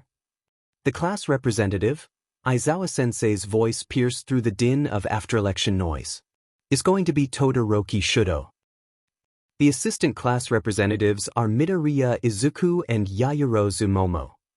As expected, the class went into a tizzy at the appointment of 2 assistant class representatives. Do we really need 2 assistant class representatives? Let's just have a tiebreaker vote for the 2 of them. I'm okay with anything. Be quiet. The class immediately fell silent once more at Aizawa-sensei's command. It was already troublesome holding an election once. I'm not doing this again. You get 2 assistant class reps. Be happy, squirts. So that was why. Sensei found the election too troublesome, I see. As expected of Yui Academy. We really can't let our guard down even for 1 second. Ida-kun, I don't think this applies to the situation at the moment. Well, that's settled. Finally. Sensei looked uncharacteristically cheery all of a sudden, now that the troublesome issues were out of the way. Todoroki-kun, you're responsible for leading the class in the usual class greetings and goodbye bows. Additional responsibilities for both class rep and assistant class reps will be handed out in the teacher's lounge after class, so all 3 of you report there to me. Yes, sensei. All 3 chorused at the order. Aizawa-sensei tapped his temples, trying to remember something before succeeding. Also, Shinso and Tokoyami. I need you to report to the teacher's lounge as well. You guys accompany them later in the afternoon. Understood? Yes, sensei. The 2 concerned replied, though there was a bit of wonder why they were called. There was only one pattern Izuku saw between the 2 of them, but his thoughts were disrupted with Todoroki leading the class in a bow as their teacher left the room. Just as everyone stood up to go towards the table, Todoroki pacified everyone and had the 3 of them distribute the papers instead. It was less rowdy and more efficient, something which a few of their classmates teased Todoroki with. Izuku wouldn't lie that he and Yaoyorozu didn't enjoy seeing the red tinge at the tips of Todoroki's ears. Lunch had come sooner than expected. With the blessings and proddings of Shinso, Tokoyami, the Ida-Uraraka combination, and running the idea with Yaoyorozu, who welcomed the idea with much enthusiasm that was almost bordering on relief, Midoriya was invited to eat alongside Todoroki, who didn't know, and Yaoyorozu, who was in the whole thing. Otsukare, Aincho. Both Midoriya and Momo greeted Todoroki, who was concentrating on his beef and vegetables. Midoriya was smiling, though inside he was nervous like hell. Todoroki never did smile much. He was stolid at worst and emasculatory towards those he disliked. Was it a good idea to base Todoroki's first impression of him with a bit of teasing, even if Yaoyorozu was in on it? You too, Todoroki grimaced, chewing at an uncharacteristically tough piece of meat. It's just a class position, you know? Take a seat, Midoriya. I assume the 3rd seat on this table was meant for you. It's not trouble for both of you or anything, is it? Izuku took the aforementioned place, setting his tray down. At the corner of his vision, he could see Ida and Uraraka give an enthusiastic thumbs up. Never thought I'd find myself sitting on the student council's table. That earned a snort from Todoroki. Even Yaoyorozu made a humorous choking sound. Is that what they call it? A hint of a smile was in the corners of Todoroki's lips, though it disappeared in an instant. Midoriya called the event a success then and there. Sit and eat. We've got things to talk about after you eat. Right. Izuku agreed, though not having any idea what it is they'll talk about. Middle school was a bad experience for him, ever since Kaken bullied him down the bottom rungs of the class social ladder. Even now, it was still awkward for him to have people eat lunch with him willingly. The curry he brought with him was consumed in a flash, Izuku having underestimated his appetite and only having toast for breakfast. Todoroki had finished eating earlier and bid his time staring at his now empty plate. It only enthused Izuku to eat his meal faster than before. I just realized something. Yaoyorozu perked up, now that the table was cleared of scattered dishware and everyone had now eaten. All of us were brought here under recommendations, right? Todoroki shrugged, agreeing. Midoriya tilted his head, having just realized it as well. Wow. Now it really does feel like the student council table. His mouth ran its course before his brain could make a follow-up. Even Todoroki's stolid facade didn't bear much weight, as all three of them shared a stifled giggle. Why don't we take a walk while we talk? Todoroki suggested, pointing a thumb towards their classrooms. It's getting crowded here and we could do well with moving about. The three walked away, bouncing topics around each other, mostly topics about their quirks, the responsibilities of being class rep and assistant class rep and other minute things, having just missed the panic at the cafeteria when the school sirens blared due to the destruction of the UE barrier by 5 minutes. How did the press even get inside the school?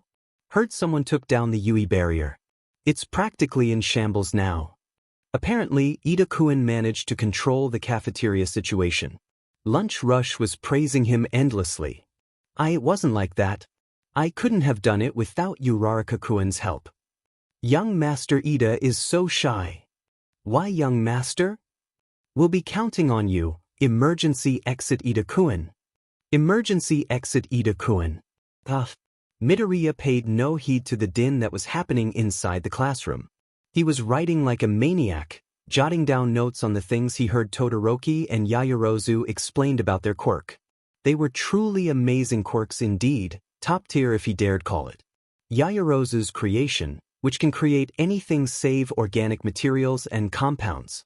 Converting her body fats into different types of elements and atomic configurations, she can literally create almost anything so long as she understands their atomic structure.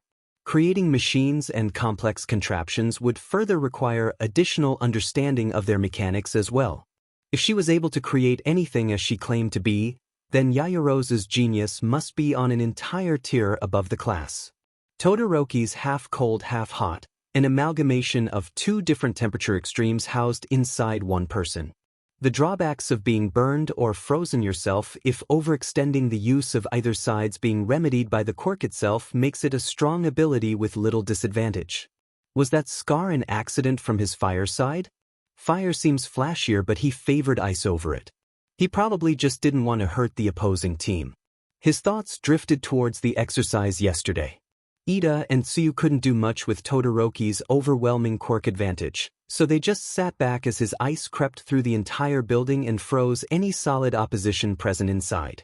Monoma was eternally said he wasn't able to copy Todoroki's quirk and fight back since he had to actually touch Todoroki for his copy quirk to activate. All Might's absence that day led to Aizawa-sensei taking over heroics lessons for that afternoon. In relation to yesterday's exercise, the class turned into a hero-villain encounter session. Various clips and footages of past hero fights were shown, choice of actions were explained, as well as letting the students work on finding better methods to deal with villains who advantageous or disadvantageous quirks. Class had ended on an uneventful note for Midoriya on the second day. He was jarred from his thoughts on what dinner was when Todoroki called for him from the door, alongside Yaoyorozu. His thoughts drifted towards Tokoyami and Shinso, who looked meaningfully at him. Right, that could only be it. So that was why Yui asked him to delay the revelation for today. The class representatives were needed to be aware of his situation. Aside from his friends, Izuku needed allies inside the classroom should things turn out ultra bad. Not necessarily close friends, but powerful, responsible allies. The 5 of them had reached the teacher's lounge, though when Todoroki knocked on the door, there was nobody else around save for Blood Hero Vlad King, Class 1 BS homeroom teacher. Vlad-sensei, is Aizawa-sensei around? Todoroki asked, wondering why there was nobody around. Especially their homeroom teacher, since he was the one who asked them to meet him there. You guys are already here, huh? Let's go then. We're having it on the conference room on the first floor.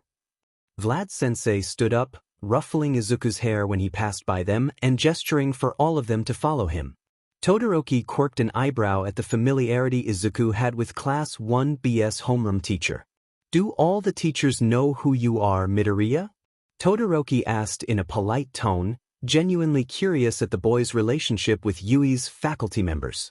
Somehow, Midoriya replied, turning towards Todoroki. I was also recommended, but I was pulled out of my middle school during my last year and spent it here. It's why I'm familiar with most of them. I didn't see you when we were touring the campus last year. Did you guys reach training field E? Todoroki racked his memories. No. We went through Field A and were ushered back towards the main campus since the guide said all the fields look alike, so there wasn't much point visiting them once we already saw one. That was probably it then. I spent majority of my time in Field E doing physical exercises. Physical exercises? Todoroki's eyes subtly meandered across the shorter boy's figure. The school uniform seemed to make him look lanky, but the way Midoriya's knapsack dug into his shoulder gave Todoroki the idea of what his figure looked like underneath the clothes. Was that how you moved so nimbly yesterday? Yeah. Izuku nodded. Carrying a rifle on the field, maneuvering terrain, endurance, light parkour, most of it got drilled into me last year. All Might was very thorough about it. Todoroki's eyes widened slightly. You received personal instructions from All Might? Yeah. Izuku continued, not slightly disturbed with how Todoroki suddenly seemed more invested into their conversation now. Their captive audience was doing little to disturb the flow of their talk either, so words kept rolling between them with little impediment. He went through the exercises and training with me, though it wasn't really all that fair since he had his one-for-all thing going for him. The saying, misery loves company, only works apparently if both of you are suffering. Why would All Might take an interest in you? Midoriya was quiet. We've seen your quirk, and just as Yaoyorozu said, it's not meant for the battlefield. So why would the strongest in the world go out of his way to look after you? Todoroki-ku. Their conversation ceased with Vlad King's, "We're here," as the doors of the conference room opened. Todoroki, Yaoyorozu, Shinso and Tokoyami's eyes goggled at the impressive roster of heroes and heroines occupying the seats. 6 empty seats remained, and with Vlad King taking one, it went down to 5. The holographic projector in the center of the room lit up, a video displayed in mid-pause. Todoroki-kun, everyone. You might. No, you will have your answer here. Midoriya whispered, as he stepped forward to claim a seat of his own. I've worked with my quirk for 10+ years. But there are people here who can describe what I can do far better than I can. After taking their seats, Todoroki's eyes couldn't help but roam across the impressive hero lineup that comprised part of Yui's faculty. Inside this high-tech room that had the usual chairs and tables, the walls were lined with complicated-looking computers and monitors. It looked more like a war room instead of a conference room. Some of you might not have met him since we missed first day school assembly due to Aizawa-sensei's exam. Midoriya gestured towards a white creature wearing a dandy set of clothes, a sweater vest, pants and shoes. This is our school principal, Principal Nedzu. Yes. It is I, your principal, said person, introduced himself with much flair. The person you can't pick out whether he's a mouse, a dog or something in between. Deadpan silence. Aside from Todoroki discreetly clearing his throat and Midoriya's fidgeting. Yes, yes. Principal Nedzu clapped, as he stood up from his chair to give Midoriya a bunch of documents. That reaction is very refreshing. Wonderful. Whether it is from the shine of my coat or the softness of my paw pads, Any antiphon is whole kind-heartedly appreciated. Principal. Midoriya's eyes sped through the papers full of charts and words. This is the conclusion you've arrived based from using your quirk, right? The principal nodded his head, his tail swaying along with the action. Correct. That's right. And not only through the exertion of my quirk alone, but even with the application of its extension, sonic specs. That's right, golden eggs. Without missing a beat at a rate that could put present Mike to shame, Principal Nedzu turned towards the remaining 4 students with a twist of his head. My intelligence is unparalleled. No human can surpass my wit. This is my quirk, high spec. But with Midoriya-kun's influence, I can unlock a talent my quirk has hidden deep inside. Reading the flow of patterns. Finding order amidst chaos. It is not within my confines to be unable to divine the future for as long as complete data is given to me. Yes, this is it. The capacity to absorb and process knowledge at a full 100%. Sonic specs. Now everyone, take a seat. Without even bothering to determine what their reactions were, Principal Nedzu ushered everyone to the empty seats. To discuss that we do. We need to hasten. Something is quite amiss in the air. There is the calm before the storm. The horizon opens towards the gaping maw of Nietzsche's beast. After everyone had settled in, the students somewhat feeling nervous now, Principal Nedzu gestured a hand at the 4 students, asking them a question. I am sure you have been called here for different reasons. Eraserhead, which is Aizawa-sensei, has informed me that Todoroki-kun, Yaoyorozu-kun and Midoriya-kun have both taken office for the class representatives. Yes. Todoroki fidgeted somewhat, though it was barely visible given the room's lighting was now dimmed just a bit. Yaoyorozu nodded, mouth set in an uncomfortable line. As for young Shinsu-kun and Tokoyami-kun, you have no inkling as to your participation in this meeting. Tokoyami didn't shake his head, only closing his eyes. Shinso couldn't answer, because he was wondering why the paused video on display in the holographic projector was none other than entrance exams fiasco when he unwittingly controlled the undefeated Yuruki robot. Well then, if you would please lend me your energies, Midoriya-kun. Principal Nedzu nodded towards Midoriya, who stretched his palm out towards him. In order to accurately map your quirk out without any blunder, I will need sonic specs once more. It only took a few seconds for the atmosphere around the principal to shift. His snow-white coat swayed, before lengthening a little bit and standing on end, turning his appearance into something similar to a humanoid porcupine. The tips of the principal's spiky hair started to immediately steam, the ashen vapor being siphoned away by the room's air duct. The other hero teachers near the principal slowly edged away. The heat being emanated by his body was debilitating. Even after a distance away, the 4 other students could feel the warmth lashing at their faces. Todoroki-kun. The principal looked up from the spiky fringe shadowing his pointed face. I understand that your quirk deals with ice and fire. Might I inconvenience you if you can wrench the heat away or at least surround me with freezing air? The student in question nodded and let his ice run from his foot on the metal floor towards the principal's chair. The ice steamed at first, meeting harsh resistance, before regaining stability and slowly lowering the temperature around the principal. Ah, thank you. The principal sighed in relief as the shimmering air around him vanished. Even with the room's air conditioner in full blast, we never really got around to effectively cooling my body whenever sonic specs is brought out. A supercomputer needs specific temperature management in order for it to work without a hitch. In this form, my brain exceeds the calculating power of the world's most powerful data processors by 1,000,000 factors. But the process generates an immense amount of heat that is drained by my coat from out of the body and into the surrounding air. Shinso lamented a sigh. If your acuity's tops, you should have thought of something about that problem.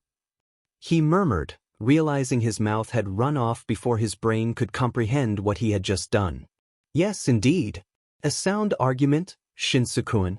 1,000 answers, 1,000,000 possibilities for a simple problem like mine. But one does not need to use a powerful computer's resources in order to solve a simple equation like 1 + 1, yes.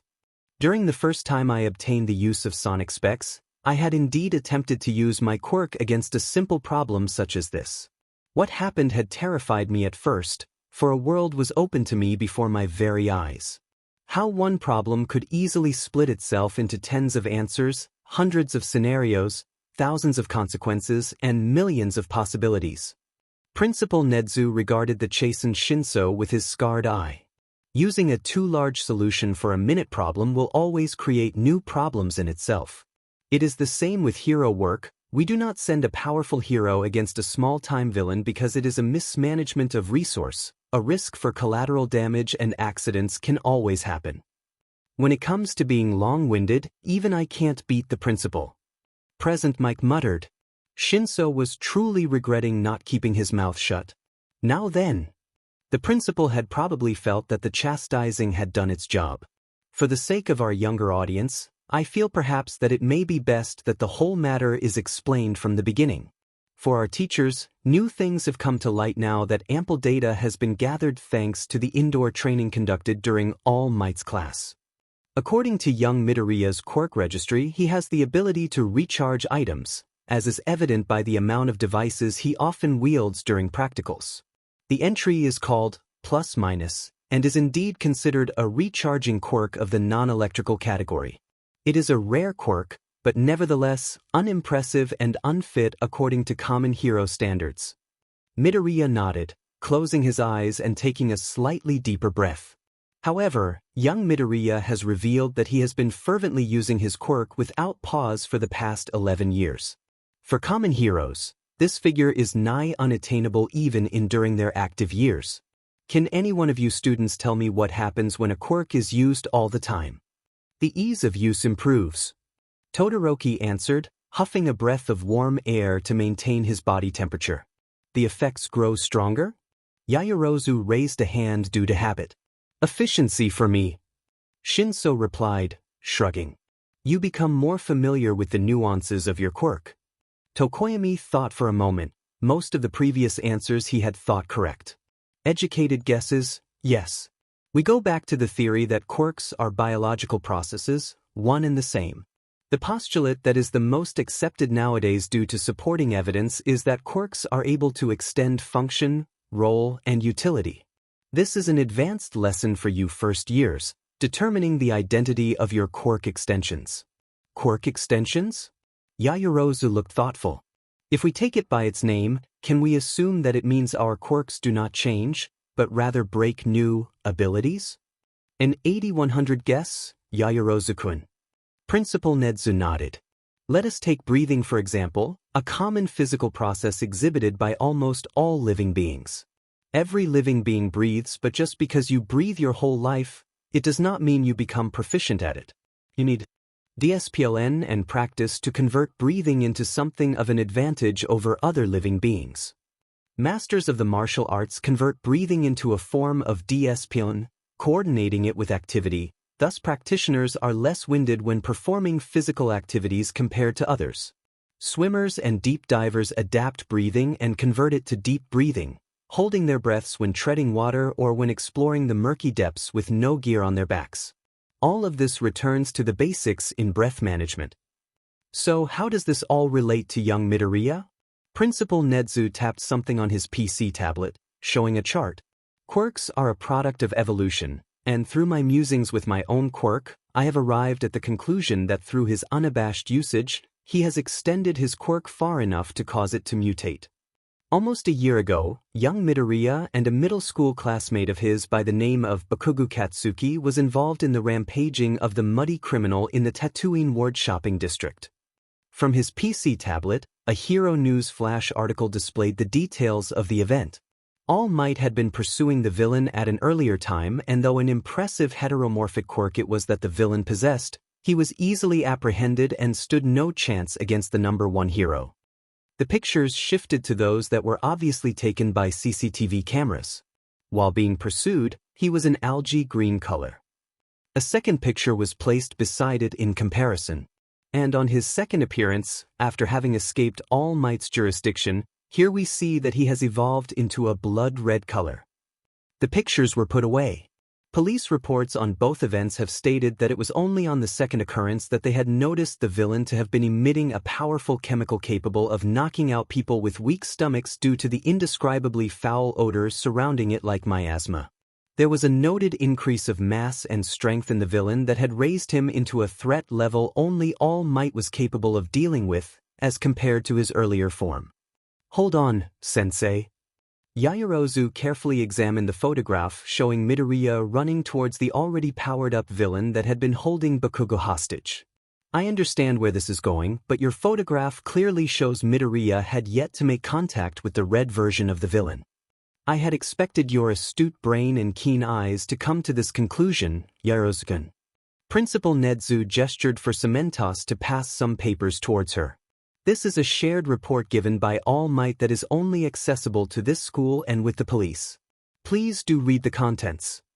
Yaoyorozu visibly reddened at the compliment, but she composed herself and skimmed through the report, eyes searching for the keyword, Midoriya. Had found a boy, one identified as Midoriya Izuku, being assaulted in a stranglehold by the villain underneath a tunnel after pursuing his trail through the sewers. Successful extraction of the hostage was performed and no grave effect was observed on the victim. Noted near asphyxiation but was successfully revived. Imprisoned villain in. So what this says is that Midoriya did have contact with the villain before his assumed power-up? Without a doubt. Both All Might, though not here, and Midoriya-kun would put weight behind my words. But those are things that had happened, and one thing was for certain. Midoriya-kun had the capability of accelerating growth on quirks far enough to estimate the development of extensions. The students were quiet. Midoriya braved a glance towards them, and was met with unbelieving stares and open mouths. Through plus-minus, whose reason was to regenerate energy dwelling in both man and machine, there was no rhyme and reason at first glance for it to become a quirk that essentially levels up another individual's quirk. But due to sonic specs, I can now map out the path Midoriya-kun's quirk had taken in order to become what it is right now, a quirk that is essentially a one-up cheat code. How his recharge became a charge-up, as you will. The video in the middle of the table began to play at once, regaling everyone with what happened when the Yuruki robot stopped being a robot against players and had begun to do Shinsu's bidding. The video ended with Midoriya talking to Shinso looking confused at everything. Shinsu-kun, might we trouble you to give us a short overview of your quirk? The principal urged the boy for some information. My quirk's name is Brainwash. Shinso mumbled, reluctant in doing so. With it, I can have someone do my bidding until I consciously release them from my hold. I have not tested the limits as to how many I can control at one time, though. An outstanding quirk that would otherwise do well in person-to-person combat. The principal nodded, sparing Shinso the opportunity of revealing further information about it. Not so much against robots, whose intelligence is solely artificial, I presume. Shinso nodded. But therein lies the mystery on how you had managed to force your will on something that clearly has no brain that you can, well, brainwashed. You have tasted the next step in the growth of your quirk, Shinsu-kun. But it is not the only way your quirk can grow. Midoriya-kun's ability is to merely open a door for you, but he cannot keep it indefinitely open. Whether you choose to open that particular door is up to you and you alone. The quirk extension of manipulating a non-living entity has been opened for you. It is a far cry from your original ability of brainwashing. You can choose to instead strengthen your hold, or improve the number of people you can put under your influence. Your quirk has a number of paths not yet trodden that only you can put your footprints on. Shinso looked positively overwhelmed with the wave of information he had just received, making him slump into the back of his seat. The video then shifted towards the indoor combat training session with Tokoyami. There were no microphones around the building, but the part where Dark Shadow split into its smaller replica, Izuku riding it to and away from the first floor, the combat on the third floor, and finally, Tokoyami unfolding his ebony black wings. Tokoyami-kun's Dark Shadow. Principal Nedzu still had that easygoing, all-knowing smile playing on his face. During the school entrance interview, I was quite terribly curious about your quirk. The common man would ask what the quirk is. Would it be the being inside Tokoyami-kun, or would it be the ability to host Dark Shadow? It's easy to think of Tokoyami as a single person, but he is essentially a human being living a symbiotic relationship with Dark Shadow. Midoriya-kun had the right mind to tell you how to strengthen Dark Shadow, Tokoyami-kun. Principal Nezu faced the poker-faced, bird-headed boy. However you represent him, whether as a collection of things you hide and the things you fear or something else equally dark and morbid, it is a being that is a part of you and apart from you. Dark Shadow grew his own extension when Midoriya touched it, and you managed to utilize his wings just by being near Midoriya-kun's proximity. This synthesis between man and quirk is exciting. What path will you take, Tokoyami-kun? Will you work with Dark Shadow, or will you tame it? Will it be a pet for you or a partner and confidant? I offer the same words I have spoken to Shinsu-kun. A lot of options are open for you on how you will grow. And the same could be said to Dark Shadow. Tokoyami nodded thoughtfully, though he couldn't hide his surprise when Dark Shadow manifested from his shoulder and gave his own warble as a reply. A small blob dripped out of its body and became a mini Dark Shadow Jr., standing only at 2 inches tall on the table. It waddled unsteadily towards Midoriya, seeking out the comforting energies the boy was emitting. Dark Shadow has already begun to manifest its quirk extension. Principal Nezu remarked with controlled wonder. Small as it is now, compared to when Midoriya was there to help it, Dark Shadow has slowly begun to open its own doors. What a mad banquet of darkness! Tokoyami sighed as he willed tendrils of Dark Shadow, with visible effort, to creep over his skin and form patches of what looked like to be pseudo-muscles. I've taken note of my quirk's weakness and my dependence on Dark Shadow during combat. Izuku had given me the idea to augment my body with Dark Shadow, for each of us to cover the other's weaknesses. So while Dark Shadow lingers under my skin, hidden from light, I could deal with close combat fights. I may not yet be able to throw punches of All Might's caliber, but one hit will nevertheless be enough to throw enemies away. I will need to enroll in extracurricular hand-to-hand combat classes, but I feel it will be worth it. I only need to practice more in trusting Dark Shadow when he's possessing parts of my body. Kage! Midoriya exclaimed in surprise, amazed at his initiative. Wonderful! Principal Nezu expressed his satisfaction. I do not need to expect great things from you, Tokoyami-kun. I know you will do great things. Class Representative Todoroki and Assistant Class Representative Yaoyorozu. Principal Nezu turned his attention to the two, who looked subdued at the turn of the events, gears noisily turning in their heads. Your acumen indeed deserves praise. You realize the implications of all of this, am I correct? Yaoyorozu nodded, whose analytical skills are foremost. We've seen the consequence should Midoriya-kun fall into the wrong hands. We know his dedication to a peaceful society is irrefutable, but there are countless villains out there that possess quirks and methods that could make Midoriya think otherwise. Midoriya-kun must be protected. On the other hand, Todoroki gave his rebuttal.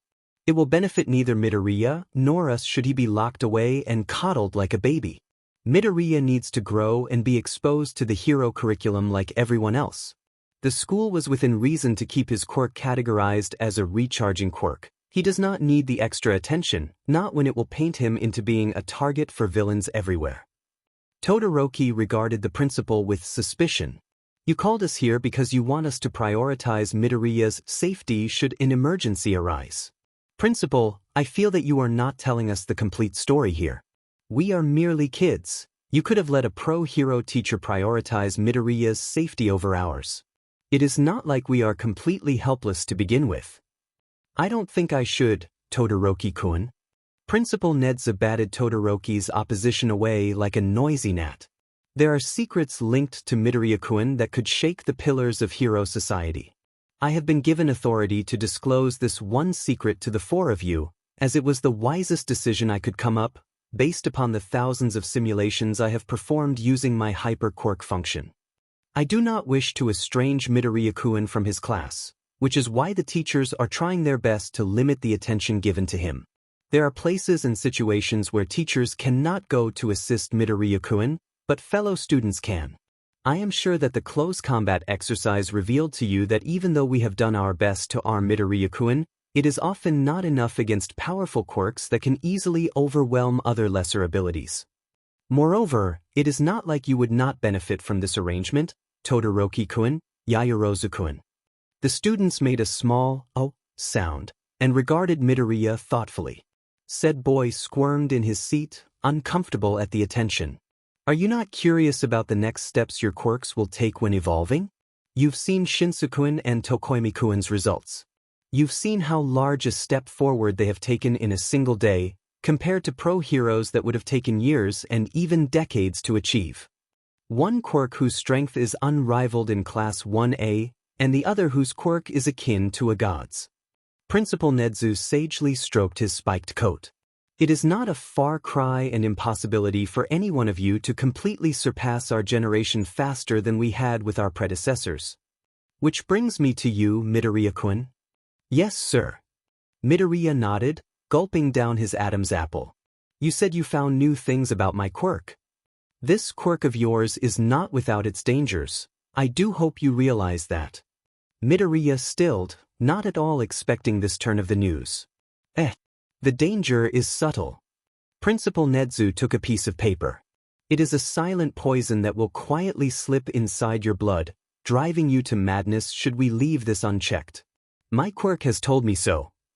Midoriya-kun, should you wish to boost your peers in times of crisis, I advise that you should leave them to the tender mercies of your field's range.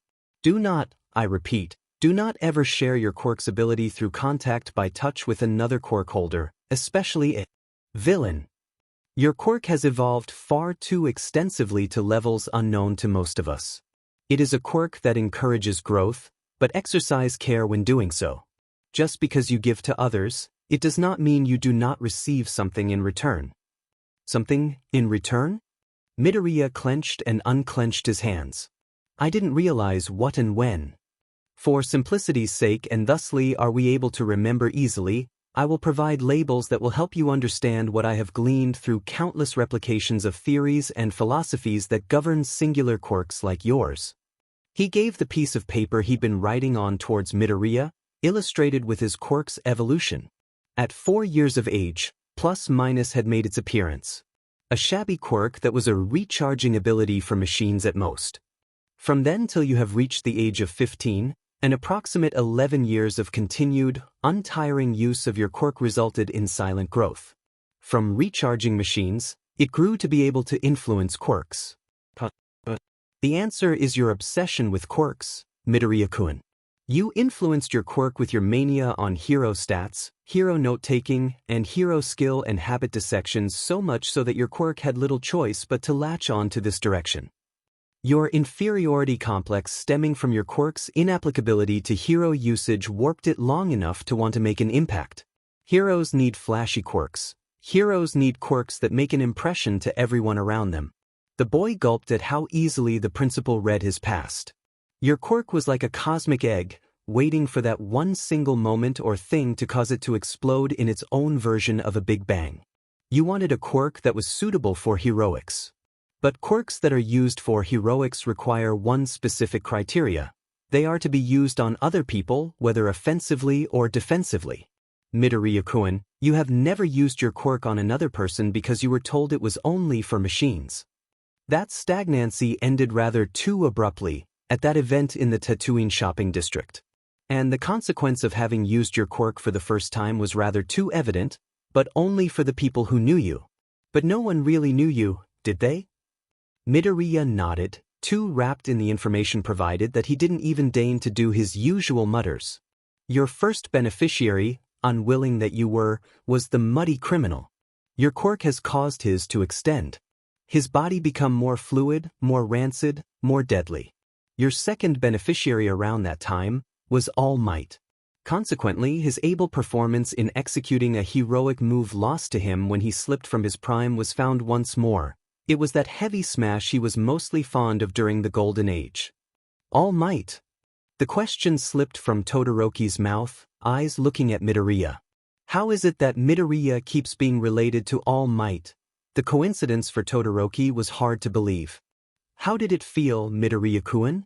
Principal Nedzu regarded Midoriya with his cunning, beady eyes, ignoring Todoroki's quiet outburst. Did you perhaps feel you were strong? Did you feel a little bit vindictive? Have you felt emotions that you otherwise had not felt before, at least months after that encounter with the villain and the top hero? Midoriya shook his head. I don't think I felt any dash. Kaken. Izuku didn't rise to his former childhood friend's baiting. Though he did greet the rather eternally irate teenager, he didn't deign to answer his question. Must be because he'd grown enough cojones during the last 10 months. Izuku's fingers itched, moving towards his pant legs, to a region where he often kept the holster for his daggers, before realizing they were in his backpack. A deep breath was all it took for Izuku to rein in his emotions at having his quirk insulted for the last time. Oh. I think. Midoriya considered his words carefully.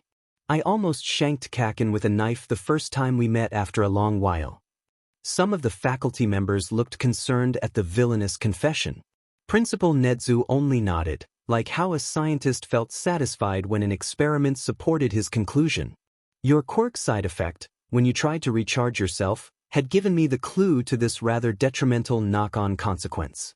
A shift in personality, a change, a reflection. Your quirk adapts to one quality depending on whomever you have shared, or were forced to have, a boosting touch with. For most of the teachers here, I included, we only had ourselves within your range. I had carefully insisted that no one offer to touch you when boosting quirks, nor receive one from you. My suspicions were proven correct. From the muddy criminal, you were afflicted with malice and anger and hatred and violence. From All Might, you were given strength of will and justice and daring and control. Perhaps it was because of All Might's dominant personality that had prevented such a mishap during your encounter with the young Bakugo that you speak of rather condescendingly around that time. And proving myself correct, I postulate that your contact with Shinseku has given you a strong sense to dominate and lead, at least through victory during the indoor closed combat training exercise, as is his quirk's ability to govern another person's will temporarily. And that contact with Tokoyami-kun has given you control. Forgive the pun, but he has given you a bird's-eye view in regards to yourself. As I suspect that Tokoyami-kun must need strength to reign in Dark Shadow's character during the darkest of nights. Tokoyami nodded, not denying Dark Shadow's character that mirrored Jekyll Hyde's. I guess there was. Midoriya scratched at his elbow, feeling like he was being stripped naked through the principal's correct guesses. Though I didn't remember making contact with Kage. I did carry you, Izuku. Tokoyami interjected, equally fascinated with everything was happening. Up through the 4th floor when we thought Bakugo and Kirishima-kun would be in hot pursuit. It probably counted. Midoriya's blank face looked enlightened, as his hand made an "oh right" gesture. This wasn't lost to Todoroki, whose fixation with hands was unknown to most people. Still, he reined in a tempered expression and looked like he was holding a cough. We've established that you absorb personalities like a dry sponge does to water. So I would like to suggest that you consider who you choose to entrust contact boosts versus field boosts. Is there any difference? Shinso raised a hand. With those two types of boosts? Oh, I can answer that one. Midoriya interjected, just as Principal Nezu was about to answer.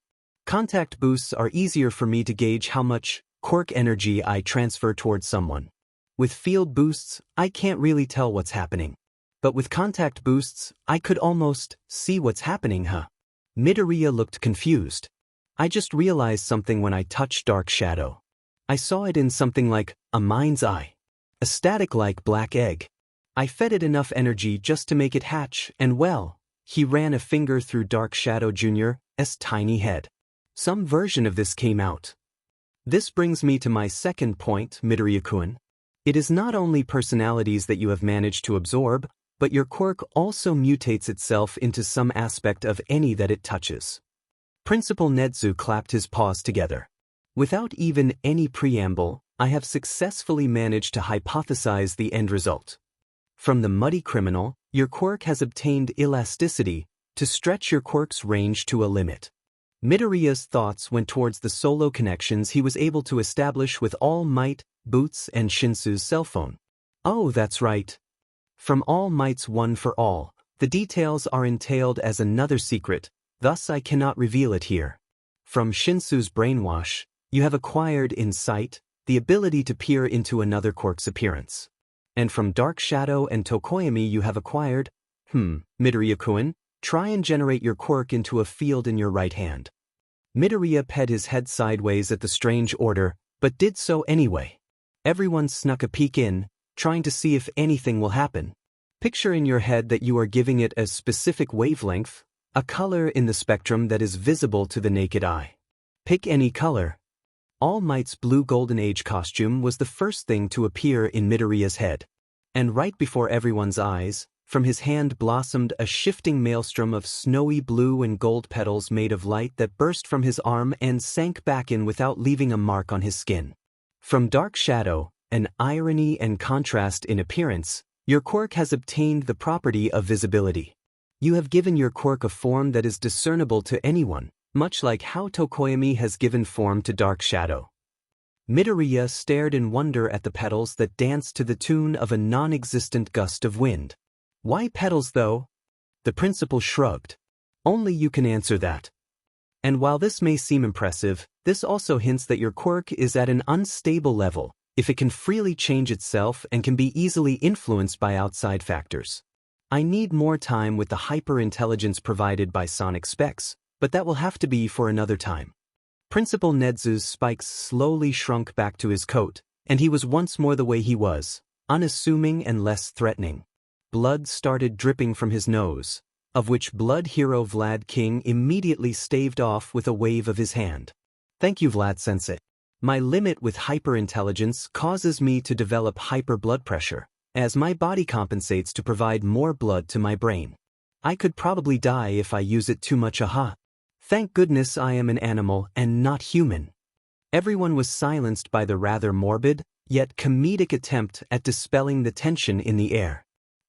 Age is truly a factor for Midoriya-kun's quirk. It seems that only those who still have the room to grow will see little to no side effects while accessing such advanced forms. If only I were a bit younger, I could go full day on prickly porcupine mode. The principal closed his eyes, willing the embers of Sonic Specs to work before they fully go out. Desperation. Consider this, Midoriya-kun, as the holder of what I appropriately name now as All Plus One, for your quirk embodies breaking everyone's limits, adding a new facet to their uncut surface. Whoever seeks your power must be desperate enough to acquire it. Only then will they break their limits 2 folds or even 3. They must have a goal in mind should they wish to fully tap your power. I want to protect. I want to save. I want to kill. I want to rule. I want to live. These are some of the keys to help unlock their desired growth. Murmurs between the teachers rose up. Principal Nedzu spoke for the last time before he dismissed the meeting. Todoroki-kun, Yaoyorozu-kun, Tokoyami-kun, Shinsu-kun, I foresee a great danger in the immediate future. Having seen a certain pattern in the movements of villains and heroes, something will happen that will put both students and teachers at risk. I cannot tell when or how, as perfect prediction requires complete data. But be vigilant. I grant you permission to do what you will to keep you and your classmates safe. Midoriya-kun, feel free to seek me out should you wish to talk about the matter further. But for now, I need rest. I am bordering on the edge between being awake and falling into unconsciousness. Perhaps I may have pushed myself too much.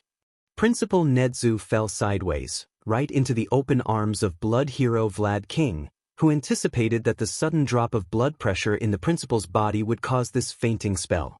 Every one of the students made moves to go towards the principal, but Aizawa bodily blocked their attempts. You've been given your orders, kids. Aizawa-sensei dismissed them, though all 5 of them found it hard to stand up quickly. The heavy weight of revelation for the 4, and information for 1 weighed heavily on their minds.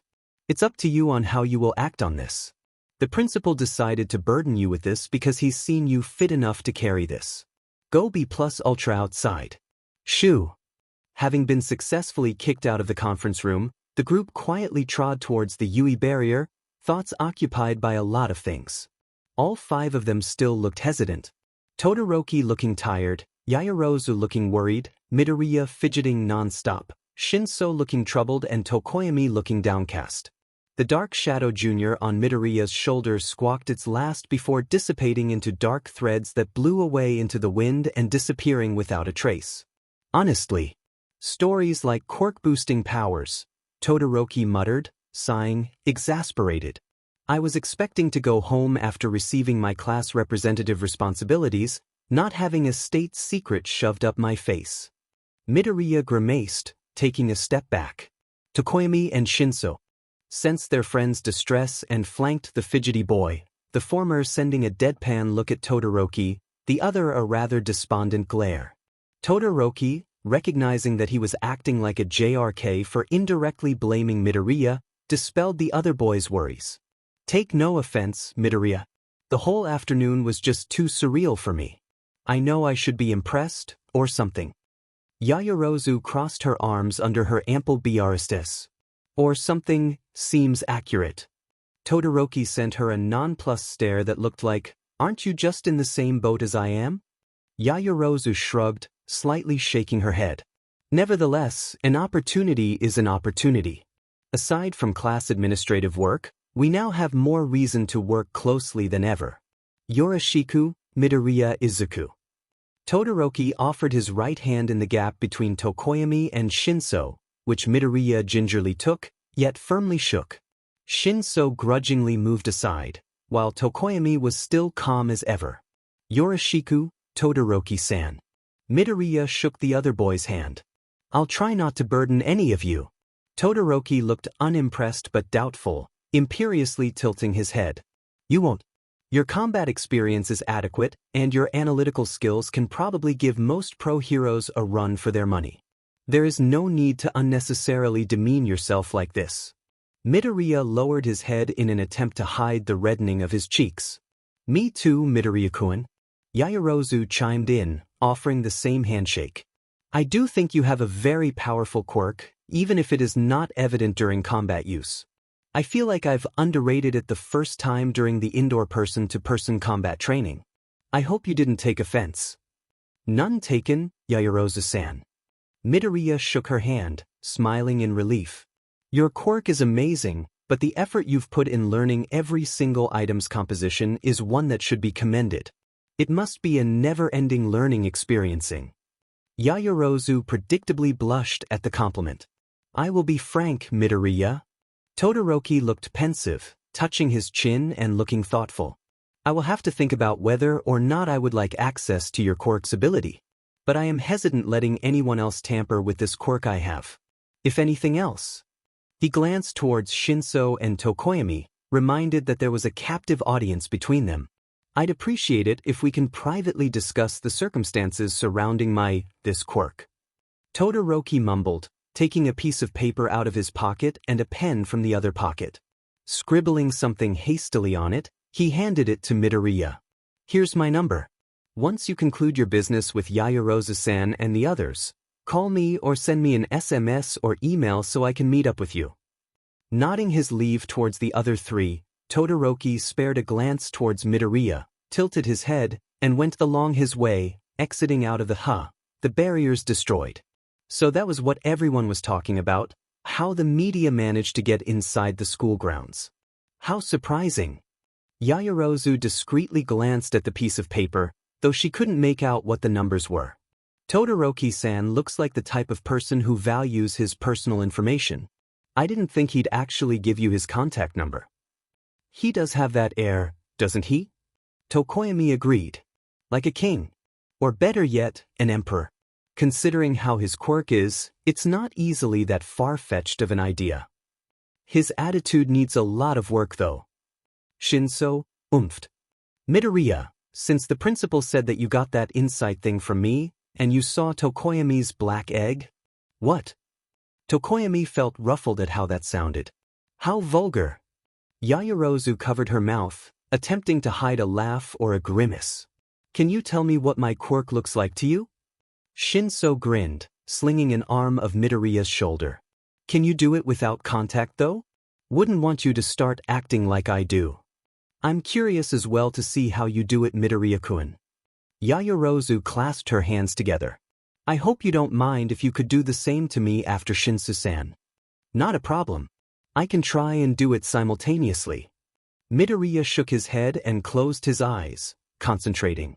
He raised his arms towards the both of them and generated his field. What he didn't realize was that while attempting to connect his quirk with Shinso and Yaoyorozu, something new happened. Small bits of green energy that looked like leaves erupted from his arms and slowly flew towards the both of them, as if blustered by a fickle zephyr. The two looked apprehensive when the petals slowly drifted towards them, and visibly shivered when they entered their bodies through any part of their exposed skin. Midoriya remained unaware, steeped in light concentration. Shinsukuin's quirk has a form of golden spider webs, so many. Midoriya whispered. Yaozu-san's, oh, this is different. He opened his eyes, amazement and wonder reflected in them. I saw a large two-headed turtle with a kind of tree growing on its shell. Didn't look like sakura, but it did have fruits on it. The heads are kind of like each other's tail. One head was sleeping, but the other head was coughing up a lot of different things. Oh, wow. That was the point where he saw the green leaves floating and in and around his classmates. Tugging at them with his will and a JRK of his hands, the leaves changed direction, whirled in a silent flurry and vanished into the air like they melted into nothingness. Aside from your terrifyingly vivid description of what my quirk looks like, that leaf storm looked like it came out of a ninja series. Yaoyorozu secured her bag over her shoulder. Thank you, Midoriya-kun. I dare say it was cool, for lack of better terms. I would like to secure permission from my parents first before I venture into also doing something about my quirk. But I will have news by tomorrow at the very latest. A limousine drove in front of the destroyed Yui barrier. Would anyone like to take advantage of an escort to your home? Somehow I'm not surprised she has a limo escort her to and from school. I'll take the opportunity, Yaoyorozu-san. Thank you very much. Tokoyami replied, turning towards Shinso. What about you, Shinso-san? Guess I'll take you up on that offer as well. My parents are probably going to freak out if they see me arriving home in a limousine.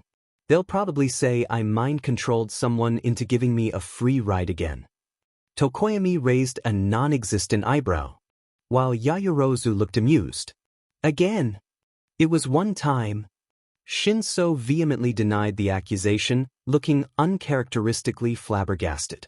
And it was a terrible senpai who kept bullying me by saying I have a villainous quirk. So I ordered him to ride me home on his bike and probably a few other things that I shouldn't say unless I want to dig myself a deeper grave. What about you, Midoriya-kun? Yaoyorozu turned towards him. I'm fine, thank you.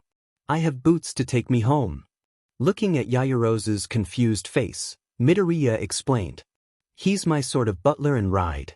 A flying robot dinosaur. Sounds surreal, I know, but it's true.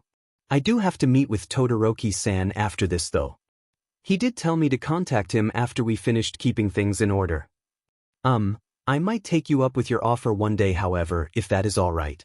I do want to try riding a limousine at least once in my life. Yaoyorozu nodded, satisfied at the least. Tokoyami bade him goodbye and to take great care while around Todoroki. Shinso did the same with the additional threat of bodily harm towards Todoroki if something happened to Midoriya. I'll have him dance naked around Tatooine downtown if there's so much a scratch on you. Take it as me threatening him. It's going to be fun pulling him down from his high horse. Sending all three of them towards the direction of the limousine. Seriously, Midoriya? Call me just in case. He sent a discreet text message to Todoroki's mobile and speedily got a location on where to meet up. There you are, Todoroki-san. Midoriya waved a hand to get the other boy's attention. Todoroki sat on one of the benches fronting the hospital. He looked to be lost in thought at first, but having heard his name, it was like the illusion was broken. As soon as Midoriya stood beside him, the other boy stood up as some sort of greeting. Did you have a hard time finding this place, Midoriya? The slightly shorter boy shook his head. Your directions were helpful. I haven't been really to the hospital much, so I was kind of unfamiliar with the place. He laughed nervously. I mean, aside from getting sick or visiting someone, I try to avoid going to any hospitals. It's kind of scary, you know, not that I should be saying stuff like this if I want to be a hero. Todoroki gestured for them to walk. Hospitals terrify you? Terrify would probably be an accurate term for it. Everything is just white and sterile, and there's a particular smell that always exists inside hospitals that really make me feel uncomfortable. Todoroki sent a sharp glance towards him. For a logical person, you sure do have irrational fears. Hospitals are there to care for the sick, nothing more, nothing less. I've never been hospitalized, so I can't vouch for everyone, but the one thing that makes me afraid of hospitals is that it makes me think.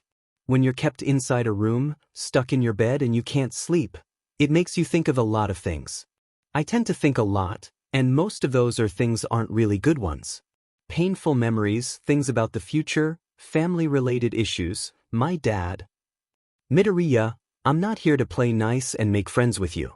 Todoroki cut him off, making Midoriya halt with his train of thoughts. Frankly, the same goes with everyone. But Todoroki scratched his scar, his fingers running along the line that separated scarred tissue from living ones. If you've got a problem with your old man, I could lend an ear, I guess. At the very least, there's some common ground we can go back to. Midoriya noticed the action and frowned. Was Endeavor responsible for that? Todoroki lowered his hand and shrugged. Maybe he did, maybe he didn't. But was he responsible for it? That's going to be a yes. Another breath. Did your dad do something similar to you? Probably a scar hidden by your clothes? Midoriya immediately denied the claim. Oh no. Nothing heavy-handed like that. He just has this habit of never appearing in our lives. Wish I could say the same for my shitty old man. Midoriya let out a small smile. So Todoroki can also be disdainful of things. Endeavor really does put out an aura that's he's strict. Strict is putting it lightly. We're nothing more than bred animals for his goal of usurping all might from his. Todoroki stopped himself, feeling like he just got shocked from what he was saying. You will keep this to yourself, Midoriya? Midoriya shrugged. I'm a walking state secret. It's not like I don't understand the meaning of discretion. Mollified a bit, Todoroki grumbled an apology. Sorry, I keep forgetting about your circumstance. Had your situation not have been revealed to any of us, you would have been another faceless mook to me. It's like you and Kaken are the same breed. Midoriya let out a choked sound. Must be an ongoing trend for people with super flashy and powerful quirks. Kaken? Katsuki Bakugo. My not ex, childhood friend and personal bully back then. Also the one I got involved with during the muddy criminal incident. The guy with the explosion quirk. Kaken is what I call him because I just got used to it and he doesn't mind. He looks like the type of delinquent to blow up stuff if you call him a cutesy name like Kaken. Well, he'll blow up stuff either way, whether you call him Kaken or not. Midoriya realized they were walking through the ancestral residences of the city. He calls me Deku though, so it's an equal trait of some sort I guess. Deku? Like Dekairu? Deku like Dekunobu? Probably. Kaken just made that name up on a whim and told everyone Deku means someone who can't do anything. Todoroki settled for a whatever ho stance. You're free to follow Kaken's definition, or you're free to follow what I think. The fact that your quirk boosts others gives it a you can do it, Gonbear vibe. Midoriya paused mid-step. Dekairu. Gonbear. Itakimesu. I can do it. Good luck to me. I'm heading out. That's the type of person you are, based on my first impressions when you fought during the exercise. You didn't waver even when faced with a disadvantage in number and a disadvantage with quirks. You went out and did it anyway. And our other classmates got Seki into the pace of your battle, even though most of them assumed you would have folded during the first 5 minutes. All Might's words rang through Midoriya's mind. You can be a hero. Then, Todoroki-sen, can you please call me Deku? With the idea that anyone can do it. Todoroki turned around, aware that Midoriya hadn't been keeping pace with him. A small smile was on his lips as he acquiesced to the request. Dekairio. Yeah, I can do that. Midoriya felt that he could smile a million-watt grin then and there. And call me Shudo between the two of us. Todoroki-san is what they call my father. No way am I sharing a name with my shitty old man. Izuku shouldn't really have been surprised with how large and traditional Todoroki's house actually is. Considering that they were in the swankier part of the ward, where mansions and large estates were a commonplace as compared to his two-story home, Izuku should have expected much. But a mental image versus the actual thing in front of him effectively jarred Izuku on the inside. Midoriya? Todoroki wondered why Izuku didn't follow him inside, noticing the other boy was staring shocked still at all the visible parts of their house. Midoriya Deku, are you alright? The comical use of his nickname being substituted for his first name brought Izuku out of his self-induced stupor with a spray of spit. It was followed by a laugh and slapping of knees. What was that, to do Shudo-kun? Izuku was beside himself in laughter. That was the first time someone ever called me that. Todoroki regarded him as, he's alright, but, though he probably got a screw loose somewhere there. You seem to be out of it. Are you feeling unwell? Izuku shook the unwarranted concern off with a smile. I'm fine. I was just, not expecting a rather big house. And ancestral too. There's a stone garden too. And a stone walkway. Bonsai trees. Plants are well kept and watered. The wood used seems to be a century old based on the weathered look. The sliding doors seem to be well used. The rice paper is maintained and replaced yearly. Todoroki scratched his head as Izuku continued his manic muttering. It's just a house, Deku. He huffed, as a stray gust of wind ruffled his hair. Nothing more, nothing less. He gestured for Izuku to walk in so they can traverse the distance to his room. The sun had just been floating over the mountains, implying they had an hour's worth of time before nightfall. The sliding door to the entranceway of the house slid open, revealing a woman with snowy white hair pocked with red highlights. The greeting at the tip of her tongue failed at the sight of Izuku trailing behind his younger brother. Oh, Shudo, welcome home. The woman crossed her fingers together in a clasp. But who is this? Is he a friend? Todoroki extended a hand to introduce them to one another. Fuyumi, Midoriya Izuku. Deku, Todoroki Fuyumi, my older sister. While Todoroki was slipping off his shoes in order to leave it near the doorway, Izuku extended a hand to the flustered sister. It's nice to meet you, Todoroki-san.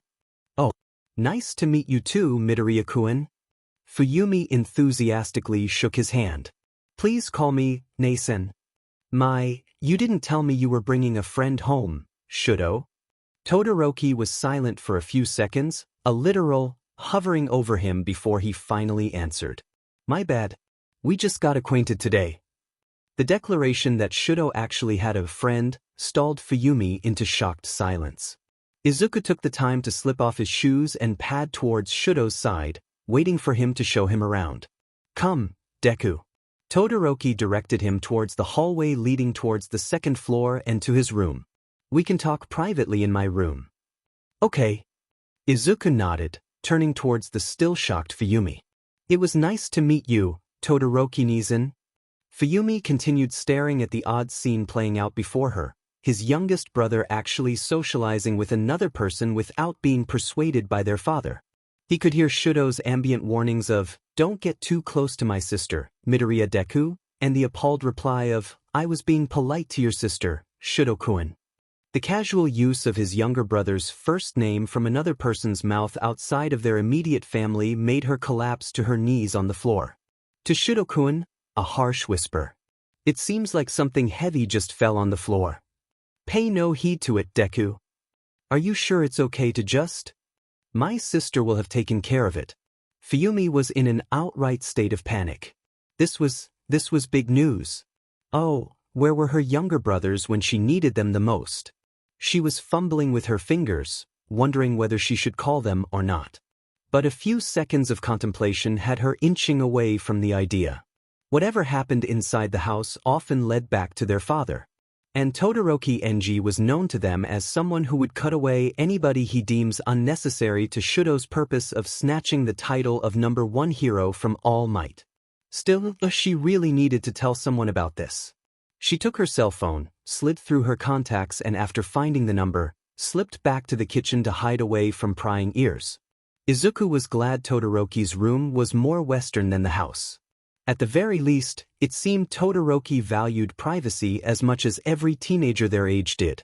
The privacy a wooden door provided versus a sliding door with rice paper panels was immense.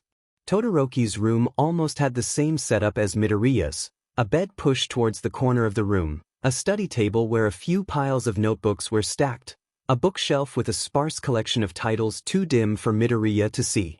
The color scheme was a subdued blue, and if it wasn't for the color, there would have been an immediate lack of personality. A small table for snacks was moved away from the center, and Todoroki gestured for Midoriya's bag, of which he both deposited in the corner nearest to the door. Gesturing for Midoriya to take a seat on his bed, he excused himself and exited the room. His absence was short-lived, and the reason why was clarified for Midoriya when he returned with 2 empty glasses and a 2-liter bottle of barley tea. He had served both of them a glass each before Todoroki took a seat beside Midoriya, taking a large gulp of his drink before talking. "First of all, I apologize if I'm imposing on your good favors, Deku."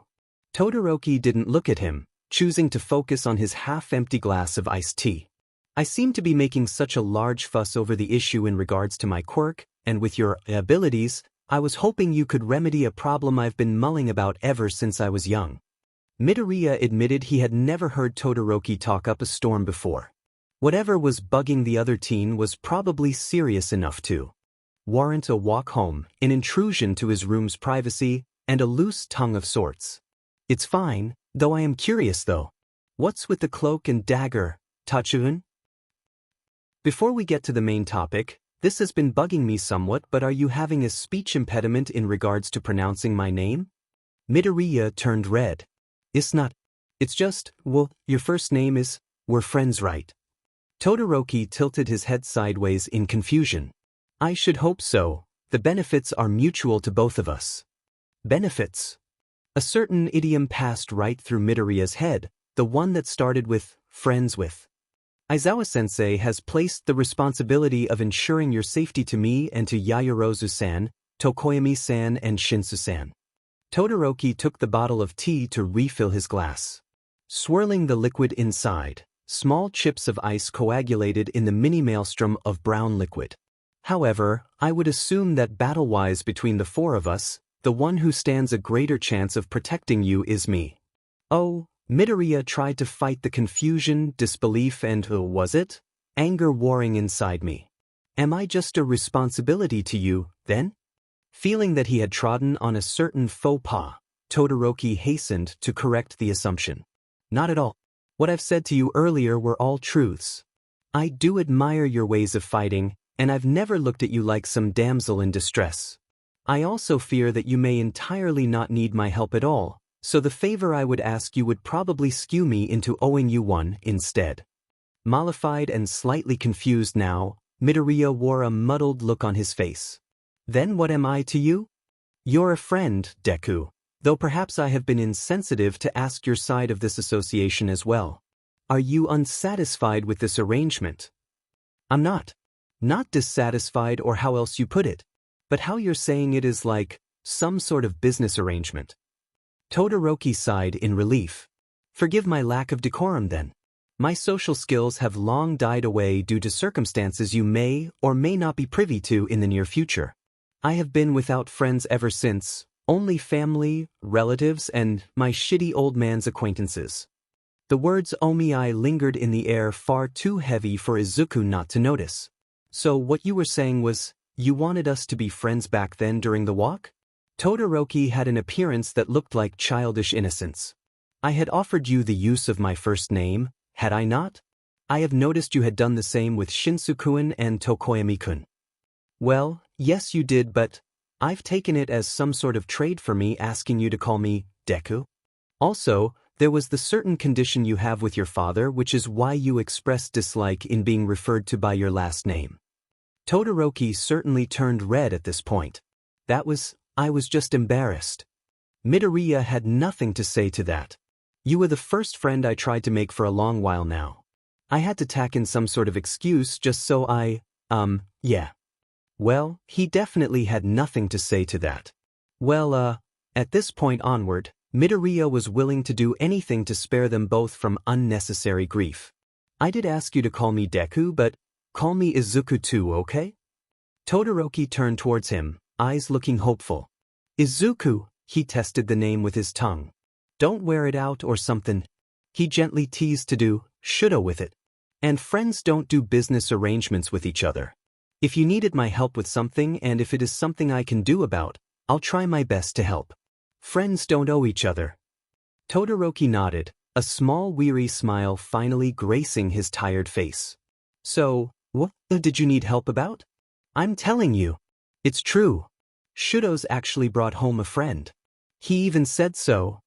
There was a bit of a scuffle on the other line, with Fuyumi having been put on loudspeaker by her cousins. A light-hearted voice came through the din. Isn't that like another prediction that already came true, Yuichi? You owe me another carton of rice crackers, June. Those two have been betting on whether Yuichi's prediction regarding Shudo would come true. A third voice, not unlike of a Todoroki male, explained the situation. How are you, Fuyumi-Nizan? Oh, Shuji. Glad to hear from you. Please tell me those two aren't causing you grief. Unfortunately. There was a sigh, likely Todoroki Shuji's. You should visit Mikado City once in a while, Nason. And bring Shudo and his friend along. He's probably tired of sharing space with Uncle Enji for far too long. Don't you know it? Fuyumi groaned, glad at least that someone understood the situation around the house. Vacation's still far away though, and Shudo's just started classes at UA. What about you guys over there? There was laughing and a bit of roughhousing on the background, as far as Fuyumi could hear. Yuichi had just started working as a consultant for the largest hero agency here, while June is working as PR. I, myself, already started working as a field agent, but I end up getting called back whenever these two make a scene in the office. Fuyumi smiled softly. How is life as a Todoroki now? You've only carried the name for a year, right? Did you encounter any trouble? I'm a Todoroki, Nei-san. But I'm also always going to be a Miwa. I'll never forget who I am.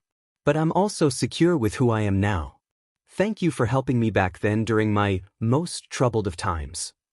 Oh, honestly. Fuyumi felt like scolding the slightly younger boy, by a year, over the phone. Don't you have Yuichi to thank for? He's your boyfriend, right? That was the first time he threatened the Todoroki elders he'd leave the clan if they didn't allow your adoption. There was a loud commotion in the background, and with Shuji not replying to any of Fuyumi's questions, it probably had something to do with the playful Yuichi and the doting June. Shuji might have been adopted into the Todoroki clan out of a favor, insistence, for Yuichi, but Shuji's quirk, lead flames, had already been too special for even the clan elders to ignore. Black flames that creep along any surface, anything it burned increased its weight by 1 ton per square inch. A rare fire-type quirk, especially for the Todorokis who valued the potential of flames. Yuichi held the quirk, Divining Flames, a quirk that allowed the user to peer into the immediate or far future, for as long as Yuichi could see them with his eye. The quirk didn't work with people he had never met, but the ramifications of a prophetic ability was valued and outright envied even by other clans. And while the term used was legal adoption, it was more along the lines of marriage for Shuji and Yuichi. Even though people will always eye it as one case of quirk marriages that will result to a child with a superior quirk compared to that of their parents, to those who knew them, there was no doubt they loved each other. Fuyumi-Nizan. Shuji was now back on the line. Sorry, I think they broke someone's ancestral vase. I had them clean the thing up. Never mind the old thing, when are we expecting a bun in the oven though? Fuyumi was teasing in her tone. She was pretty sure Shuji would be turning red on the other end of the phone. Tea, that is, probably not for a while. Shuji muttered, voice soft in fear that Yuichi might hear their discussion.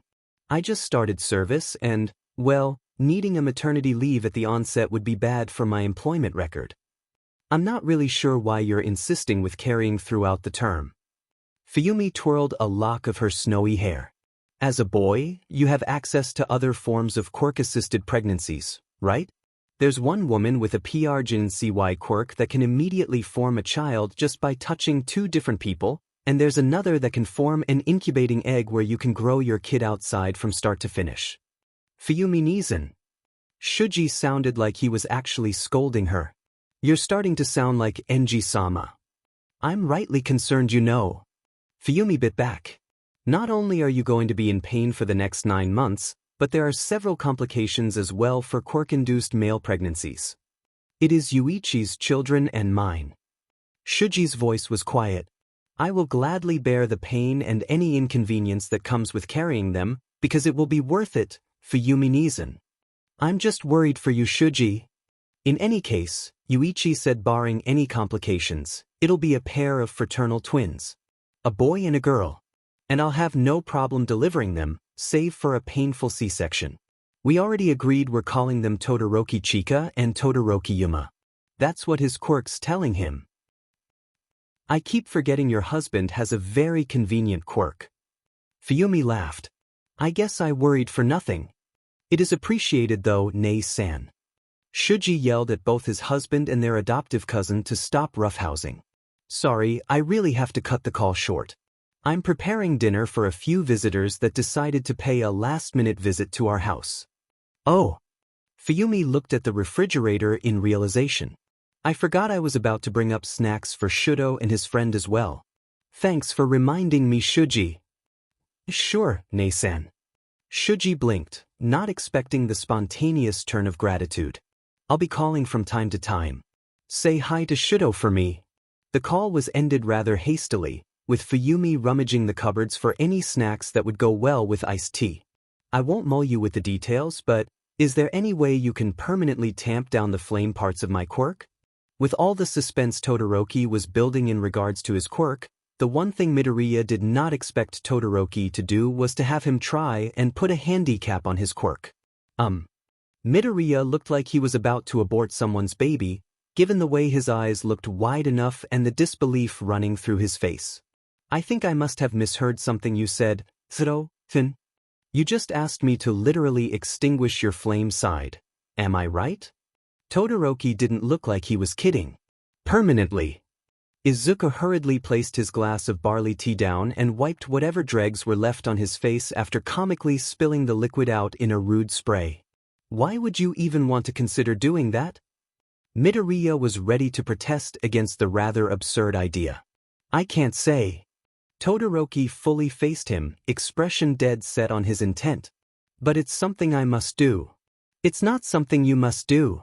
You'll hurt yourself doing something like that. Midoriya's thoughts turned towards his notes regarding Todoroki's quirks.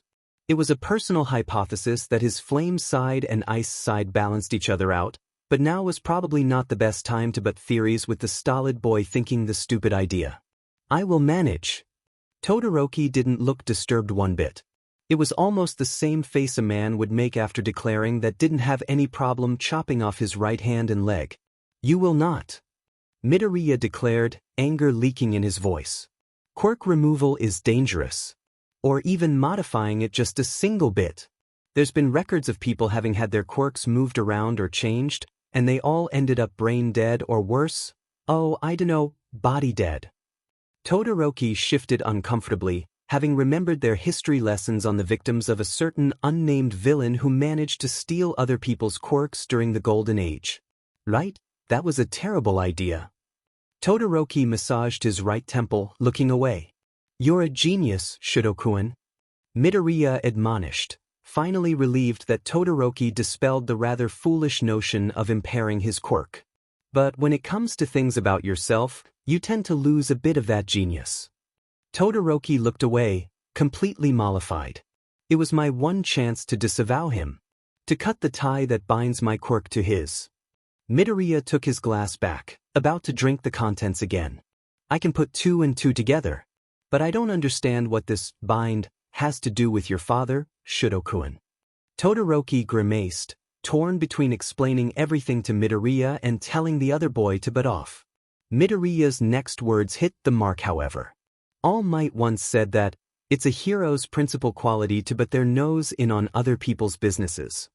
Midoriya tentatively placed a hand over Shudo's sleeve.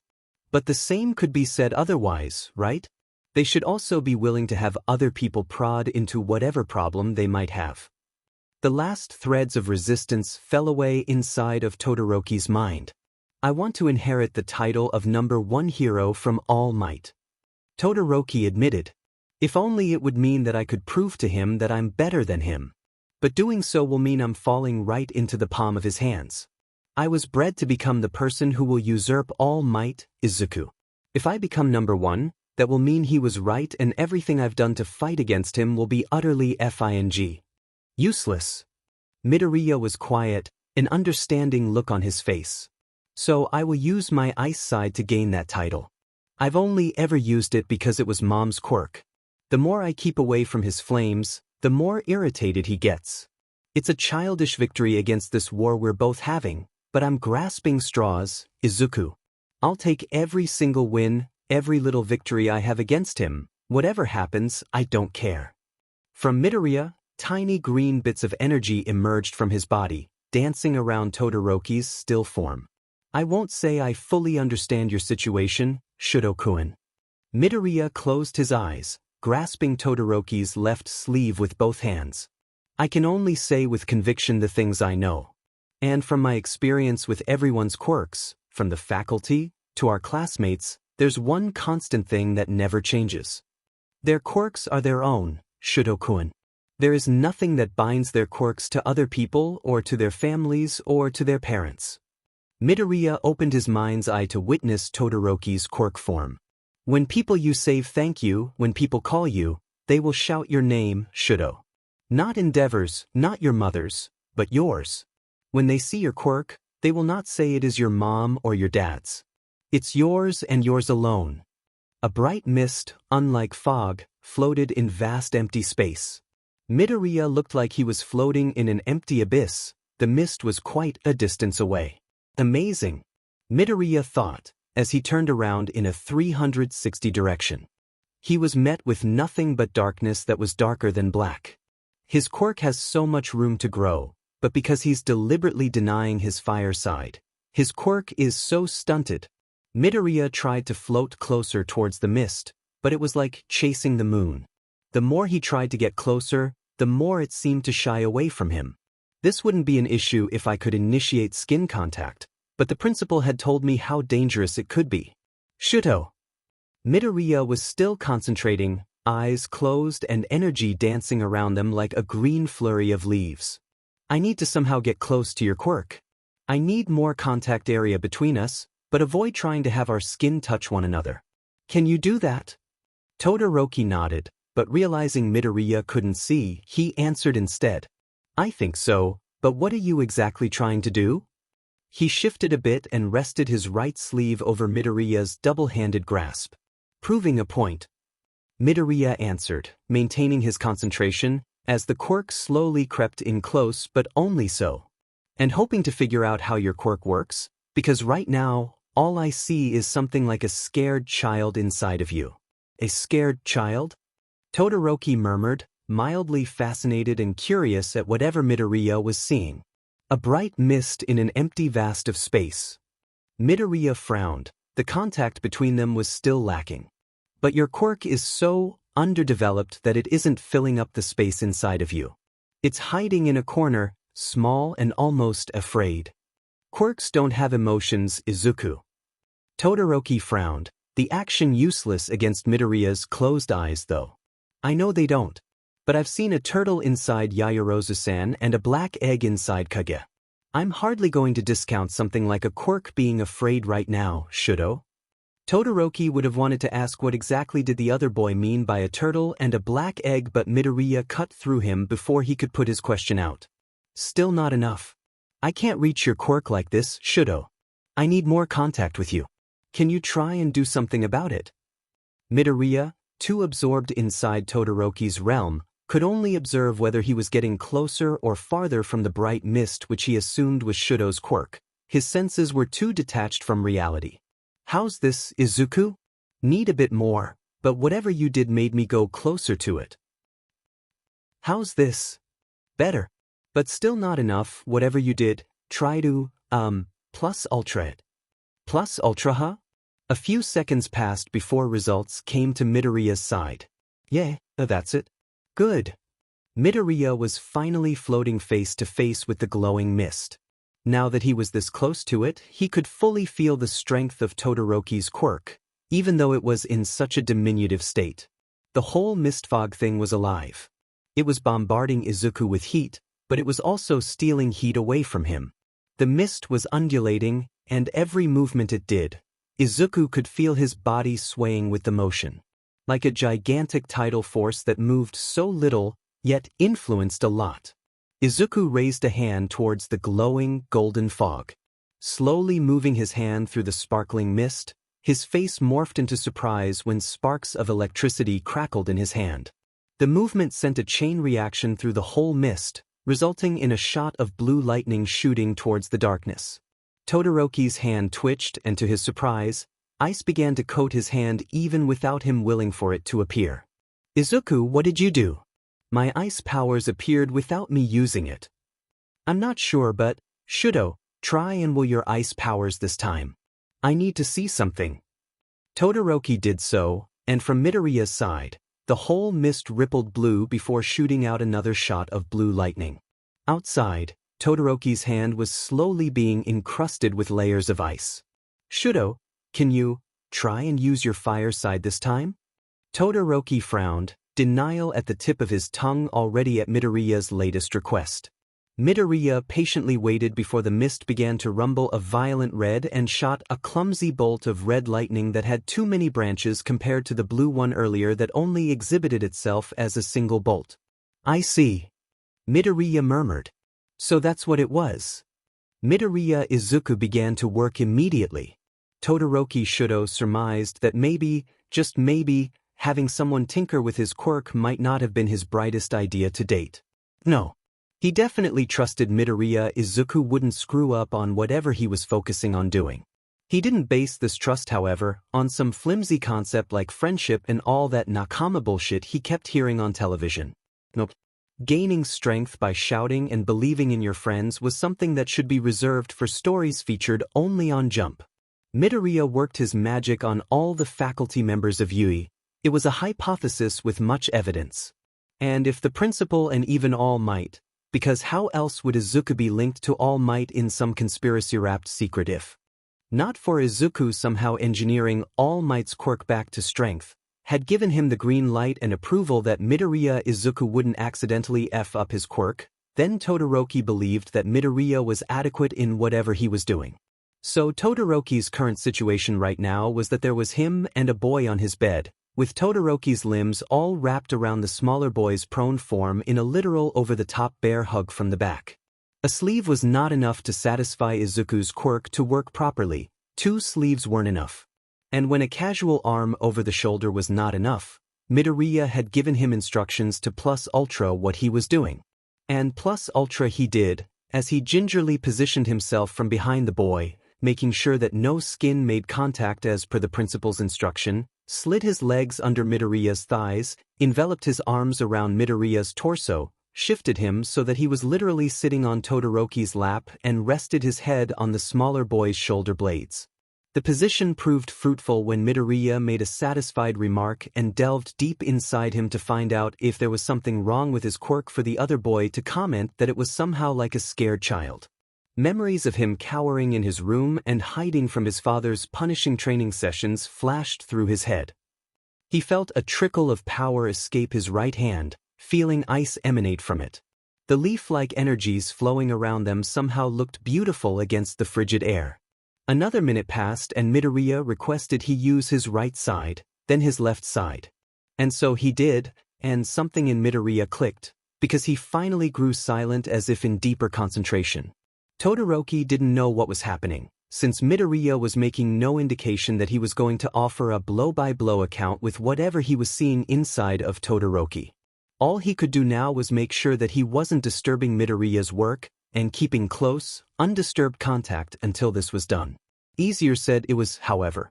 The silence and closeness they shared in that same space was deafening.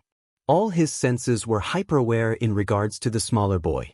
How the muscles in Izuku's legs and torso were relatively hard, in comparison to his which was only toned. The muscles in his shoulder, where Todoroki was resting his cheek on, was also more developed compared to people of their age. I'll have to ask Midoriya what training menu he uses. Todoroki ruminated, intuitively nuzzling his face deeper into the crook between Izuku's shoulder and neck, being careful not to get an iota of skin contact between them. As he closed his eyes and waited, he didn't notice the green leaves that signified Midoriya's quirk turning into a snowy blue and gentle gold. I want to become strong. I want to stand above endeavor and all might. Even if it means using my shitty old man's quirk. Even if it means asking for Izuku's help. This is my quirk, not his. I will bear it all. I will devour it all. I will carry it all. So let me be stronger than anyone else, Izuku. I want to become a hero worthy of taking the title of No. Oh! Midoriya gasped, when his quirk finally clicked and slowly began affecting the mist inside of Shudo. There we go. He whispered, as blue and gold energy flowed from him and interacted with the mist. The golden miasma grew at an exponential rate, and as it did, it was pushing Midoriya away from itself, as if sentience existed and didn't want Midoriya to be devoured by its reach. It took a little while, but the darkness inside of Shudo was slowly being replaced by color and power. Soon enough, bolts of blue, red, purple, gold and a myriad of other colors were flashing inside the gas cloud, like silent lightning. After a few minutes, the situation from earlier was now in full reverse. What occupied the space inside Shudo was his entire quirk, with only a minute area occupied by darkness and emptiness. The cloud, which was diminutive in size earlier, was now a vortex of swirling haze, currents flowing in and out of the body like a young star. Midoriya, due to inexperience dealing with a younger quirk compared to the faculty's already developed ones, wasn't sure if this was how it should be, but the overall feeling he was getting around here was that this was enough and thank you. Shudo would have to be the one to finish the job. He had done enough. Shudo, the moment something inside him seemed to connect together, jolted his eyes open. It was instinct, but something new. Just like how babies immediately know how to breathe when they were born, Shudo just somehow knew something in him changed. His hair, now that he thought about it, was somehow moving even though there was no source of wind inside his room. It was floating like it was under floating water, however minute the movement might be. Moving his hand only, he gestured at his glass of barley tea on the tray that was quite the distance from where they were sitting now.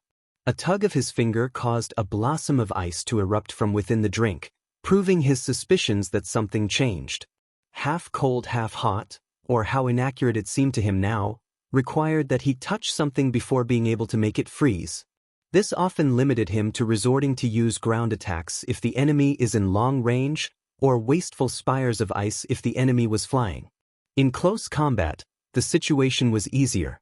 A simple tap or punch would immediately cause the enemy to be encased in thick, unforgiving ice. No, Shudo thought, as he observed the phenomenon that had just happened.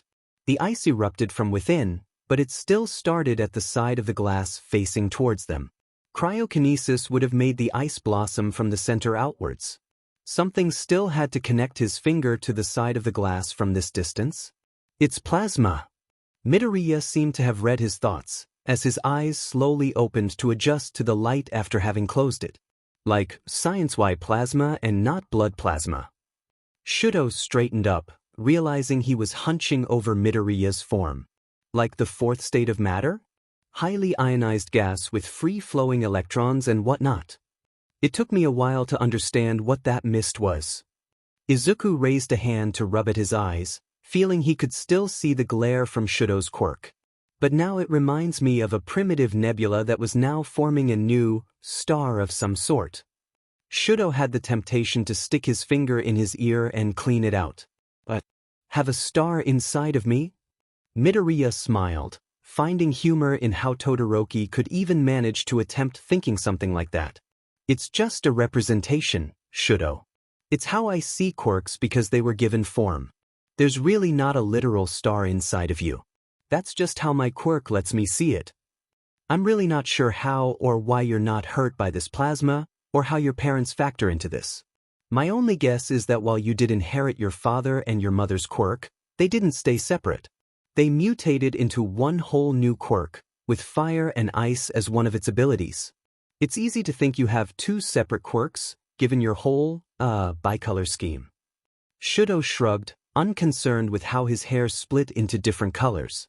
I did say your quirk looked like a nebula, but I think I understood what it meant now. You've only used your ice side ever since, which means that you've neglected all the other aspects of your quirk. It looked like a glowing cloud to me, because it was dissipating. Shudo's eyes slowly widened, tightening his hold on the other boy. Dissipating? I never felt my quirk weaken though. Are you sure that's how you've been reading it, Izuku? Some people think quirks are body parts, others think they're extended bodily functions, and some think they're talents. It doesn't change the fact, however, that the less you use something, the faster it declines until it just disappears or functions at full stop. Midoriya bowed his head.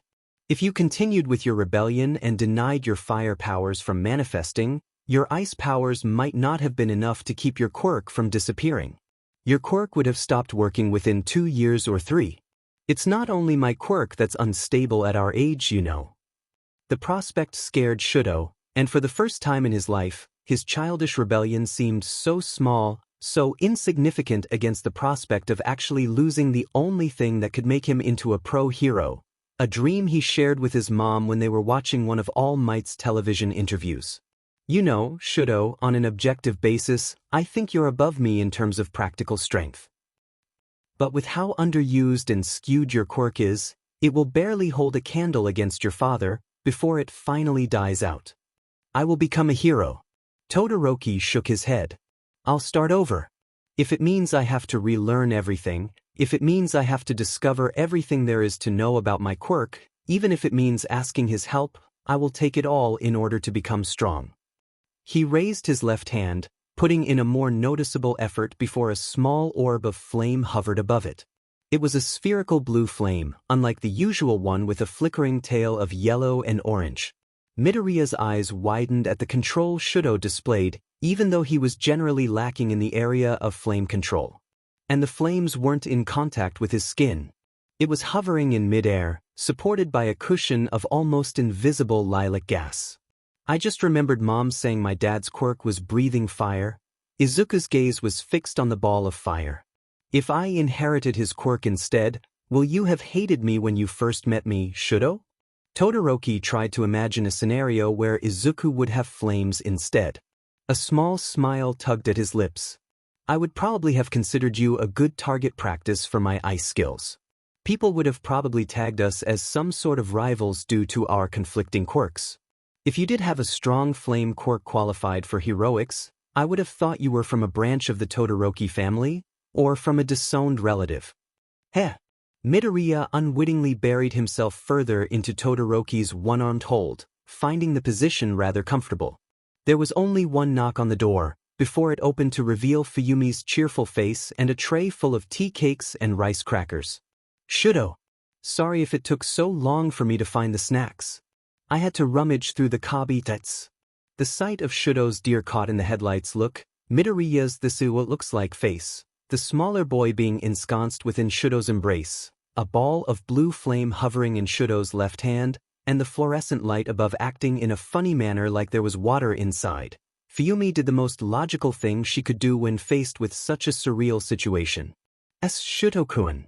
Fuyumi half-heartedly interrogated his younger brother. I'm sure you're aware, that, did your school? Her hands flailed in a sort of wishy-washy pattern. The birds and the bees?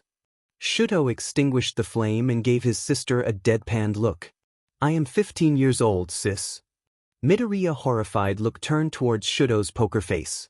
Shudo, you're supposed to deny the whole thing in the first place. I see. Fuyumi sighed, smiling like she just sank in despair, and took out 2 brightly colored packets of something and placed it on the tray she was carrying. Just to be on the safe side. Placing it on the coffee table alongside the glasses of tea, Midoriya's suspicions proved to be certain when the words "ribbed" and were found on the labels. Todoroki Nizan. Midoriya protested amidst Shudo still not letting him go, while the taller boy inspected the one with the XL on the label and made a curious sound. He's just joking. Yeah. We were working on something quirk-related. Midoriya blushed, covering his face. And my quirk need body contact for it to work. Shudo felt the heat emanating from Midoriya's embarrassment and, feeling a modicum of duty, decided to help him out. It's for an assignment. Shudo made an excuse, too used to it already. Pick a partner and describe how their quirks work.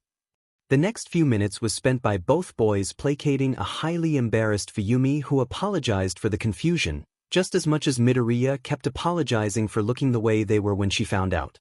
When the sun had finally set, Midoriya bid goodbye to the both of them since he had to go home by then. Todoroki escorted him to the gates and kept him company while waiting for Boots to arrive. The dinosaur robot had to fly over from Izuku. Midoriya turned towards Todoroki, after having settled himself on his seat. Yes, Shudo-kun? I'll do my best so that your hard work on me won't be wasted. Todoroki raised a fist towards Midoriya. I'll be troubling you further from now on, if that's all right with you. Midoriya chuckled, reaching towards Todoroki and responding with a clumsy fist bump of his own. Tomorrow, Shudo-kun. Todoroki tilted his head, a question playing on his eyes. Earlier, you called me by name only. Why are you going back to honorifics again? Midoriya shook his head, not remembering the instances when he did. I don't seem to remember doing so. Did I? Todoroki nodded. I prefer if you did so starting from now on. I'll see you tomorrow then. He waved goodbye as he turned back to return inside their house. Midoriya waved back, watching as Shudo opened the sliding door, only to be immediately dragged in by the arm inside by his sister. He clenched his hand into a tight knuckle as Boots took to the air on a direction towards his home. The feeling of Todoroki leaning on his shoulder somehow never left him. After finishing his actual homework, Shudo went down to eat dinner. His sister, noticing Shudo's search for food, served dinner for him to eat alone. Sis, has the old man arrived already? There's something I need to talk to him about. Fuyumi stared at Shudo like he had just grown an extra head.